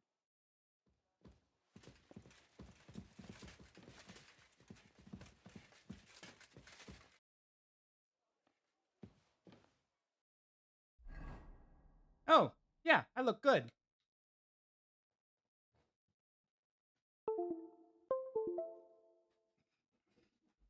What's that quote from, Cortana? You look nice. You look nice.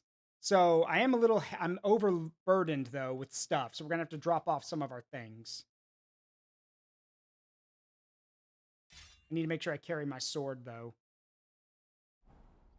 Okay, prepare to leave, which I will, but first I need to drop off my stuff.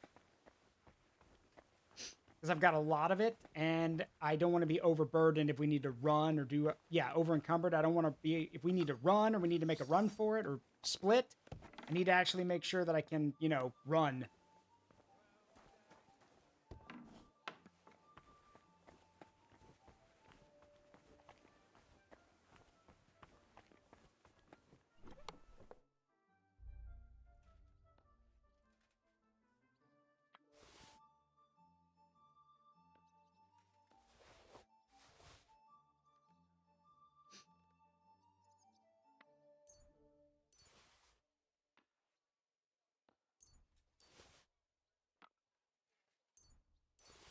Got a lot of these arrows and stuff.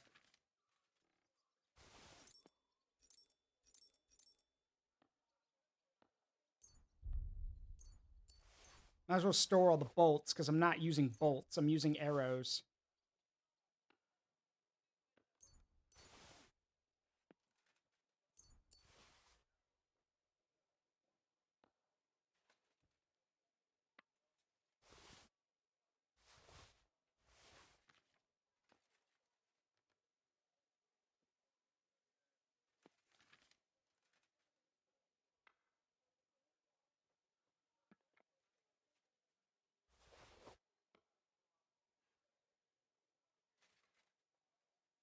Yeah, I think this will work.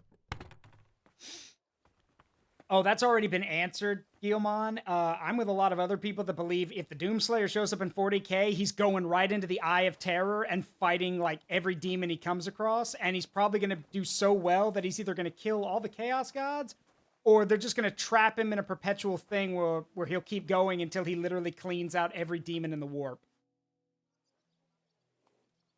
Is it wise to drink before the council? This is how you're preparing for the council, Your Eminence.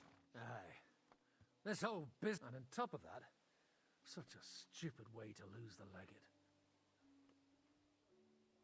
Well, you're mostly... Aye, but as you heard, I'm not... How's the attack?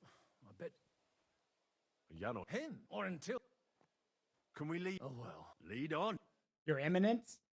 All right, here we go.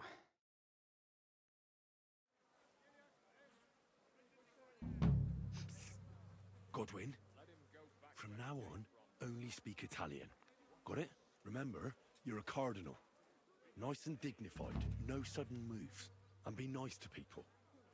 I'm sure the local merchants wouldn't mind if such a rare visitor bought something from them. Capisco, mio fedele servitore. Excellent. Let's go then. Fatta la legge, trovato l'inganno. Bene, molto bene.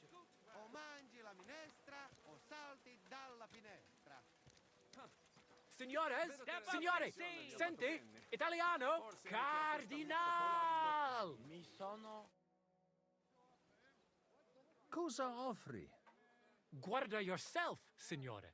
Reliquie, rare, true arte. And Gutenberg delicacies. Mangiare, capisci? No, tutto l'ho preso. Nearly gratis. Mangiare. Cosa hai di buono da mangiare? Soltanto esquisite, a thing, yummy. And everything's almost fresh. I love how they're mixing the languages a bit. Let's see. Any fun facts about it? Yes. The Carcadons actually own a megalodon, like the actual animal. In the book, Carcadons, in the actual book about them, it is said that their chapter master actually owns a megalodon, which is pretty cool. Also, it's believed that Tiberos of the Red Wake may have been a former Night Lord. We don't know how much of that's true, but I think it is. I think there's some credence to it. But yeah. Oh, I should mention Tiberos the Red Wake, shouldn't I? So for those who don't know your Warhammer, Tiberos the Red Wake is the chapter master of the Carcadons. My man be built like not a brick house. My man be built like a brick castle. He is enormous, even for a space marine. He wears Terminator armor, which makes sense. He's the chapter master. But the dude's enormous. We're talking like maybe 8, 9, possibly 10 feet tall. The dude makes normal Space Marines look tiny in comparison. And what's more terrifying about him? Yes, that is a proper reaction to hearing about Tiburos the Red Wake. The other thing about him is that he is capable of standing so perfectly still that you'd think he was a statue. In one of the books, Tiburos is standing perfectly still, like, I guess, either meditating or doing something, and a tech priest walks in to clean up a bunch of relics and tend to everything. He notices the giant statue of a Terminator, turns around to do some stuff, turns back around, and the statue's fucking gone. Because it wasn't a statue, it was Tiburos standing there. The man's terrifying. Allora parla. Esagera. You don't need delle due volte, signore. I have a vera salsiccia de anche bacon from Guten. Hardly a tiny hint of green in it. And if you would like There's no sawdust in it at all. And finally, una potion di urbe. It clears your testa y cama. Tried and tested. Cosa shell?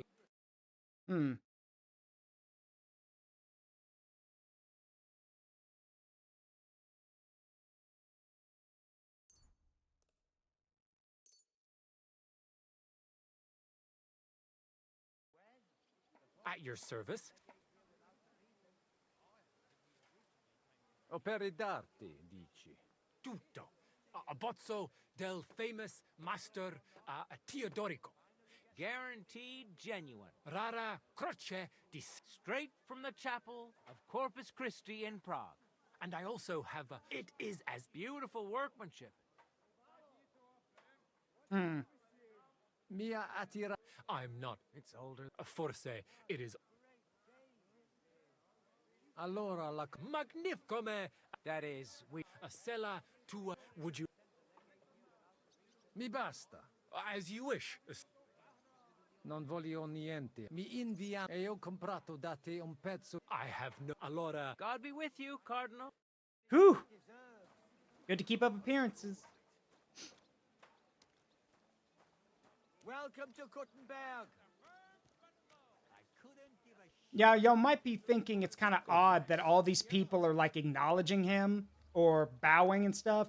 Again, Welcome to Kuttenberg. Tutto di buono. Grazie. Grazie as well. What a grand fella.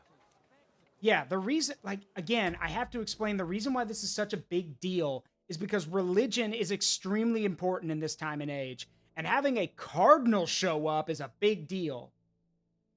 And yes, I don't know, Guillemon, I'd have to check, but he's pretty freaking tall. Rogo, damene...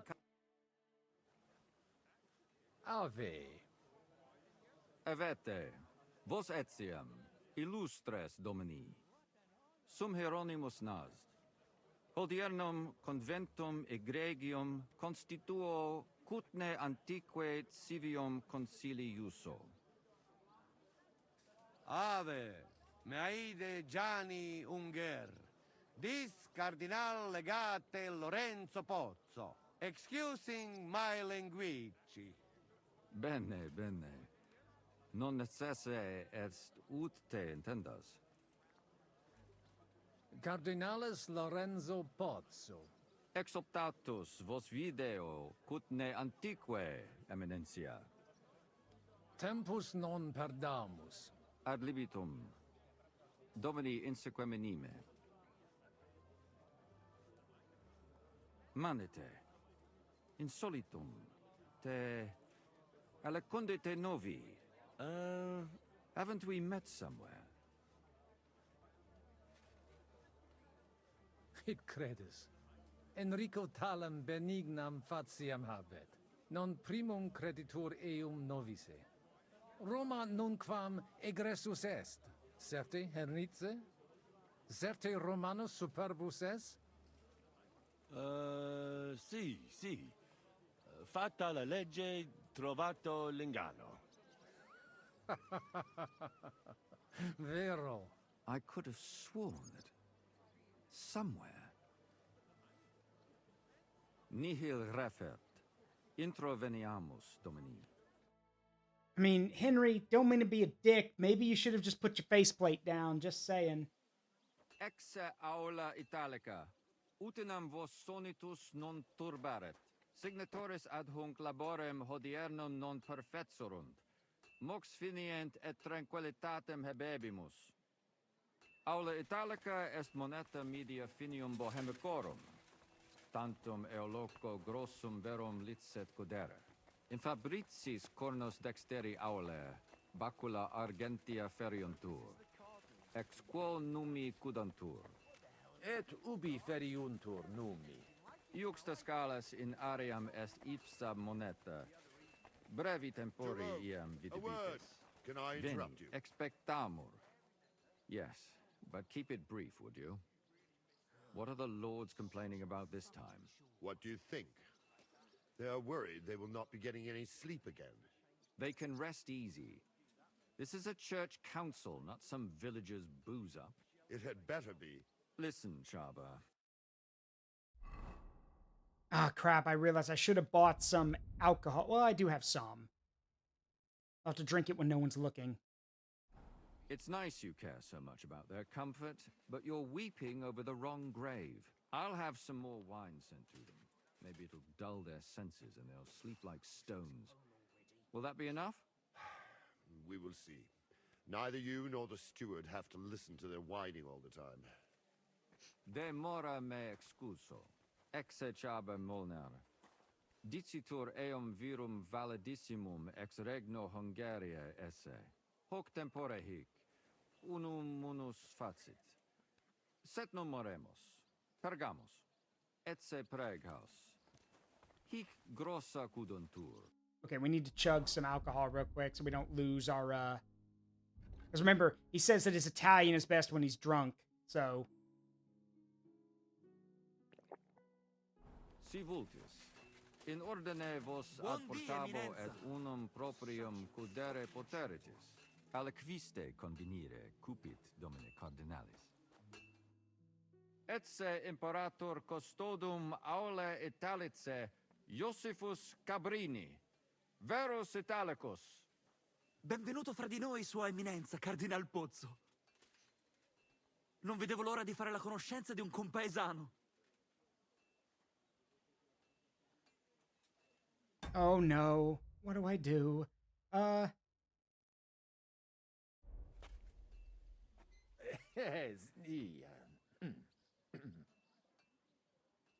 Scusa. Certe necesse. Leave it. Excusa eum, Eminentia. Posso musne... Yeah, reputation lost, but it's fine. I didn't want to risk it. Eamus. Excellent. Yes? The Cardinal and his aide are coming with me to the hall. See to it there... As you wish. Inseque me.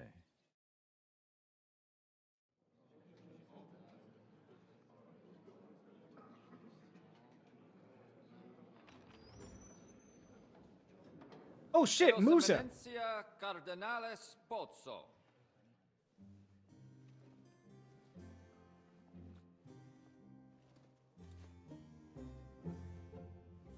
Mihi excusate morum, cum gaudio dotibe in abatio nostra sed lice hospitium sed circumstantia difficilis sicucis. Tue emensia. Fraternitas Christi corporis ecclesiam sanctae Y'all see Musa back there? ad moiarem Musa's in the background. gloriam. Postum stat toto urbs. Et veritatem non vult accepere, sed lice monastarii gratia mons cutna magnus est. Sancta Barbara, patrona fassorum. Fraternitas tua imperamentum est in communi ad diem. Nobis non est opus aleo templo. Consentisne mihi cardinales. Oh, poor Godwin. I feel bad for the man. De gravibus loquamur ne incaramus in mundanas voluptatis. Recte arbitratus sum contentionum vestram nullum eventum habuisse. Incomode ita est. Pars contrario non vult ex proposito sua exire, quod inter nos discordium seminavit. Monasterium non vult mente comprehendere, credentes novum templum habere vele. Donationes in proximis annis clare ostendunt urbem sodelitati. Pnevitiae et sancta Barbara suffragari. Sed nova tempora sunt. Rex sigus mundus declaravit se statum sed litia malini sostenere. Dic nobis cardinalis, quae est opinio pape Bonifaci hoius casus? Oh dear. So Pope Boniface. I should probably explain. Here's the thing. Boniface, technically, if I recall correctly, I believe this is the time where Rome has quite a few popes, because a bunch of crazy schisms are happening. So yeah, Boniface is yeah, this is gonna be iffy. Oh boy, it's gonna be close, basically. I'm trying to think of what to do or how to say this, because part of me is like, take the historical route, take the historical route.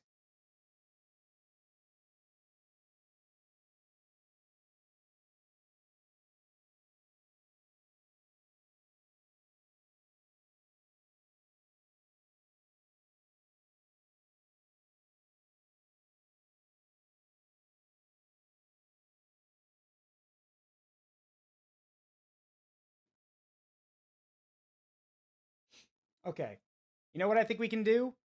Well, we need time. Remember, we're trying to buy time. So let's just tell them that we have not reached a decision. Papa resolutus non est. Idio hic sum ut ambas discordiae partes auditorum sin. Bene, discoramus de toto casu. Temporis satis habemus, fac tot rogatos quod vis. Colec vere cum ambabus discordiae partibus et cogitate opinionibus tuis.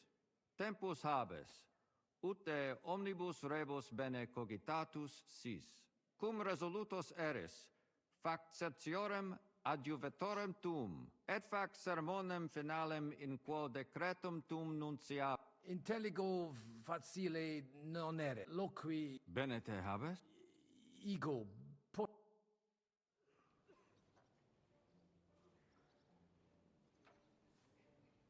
Hey, signor Cardinale? Cosa vuoi?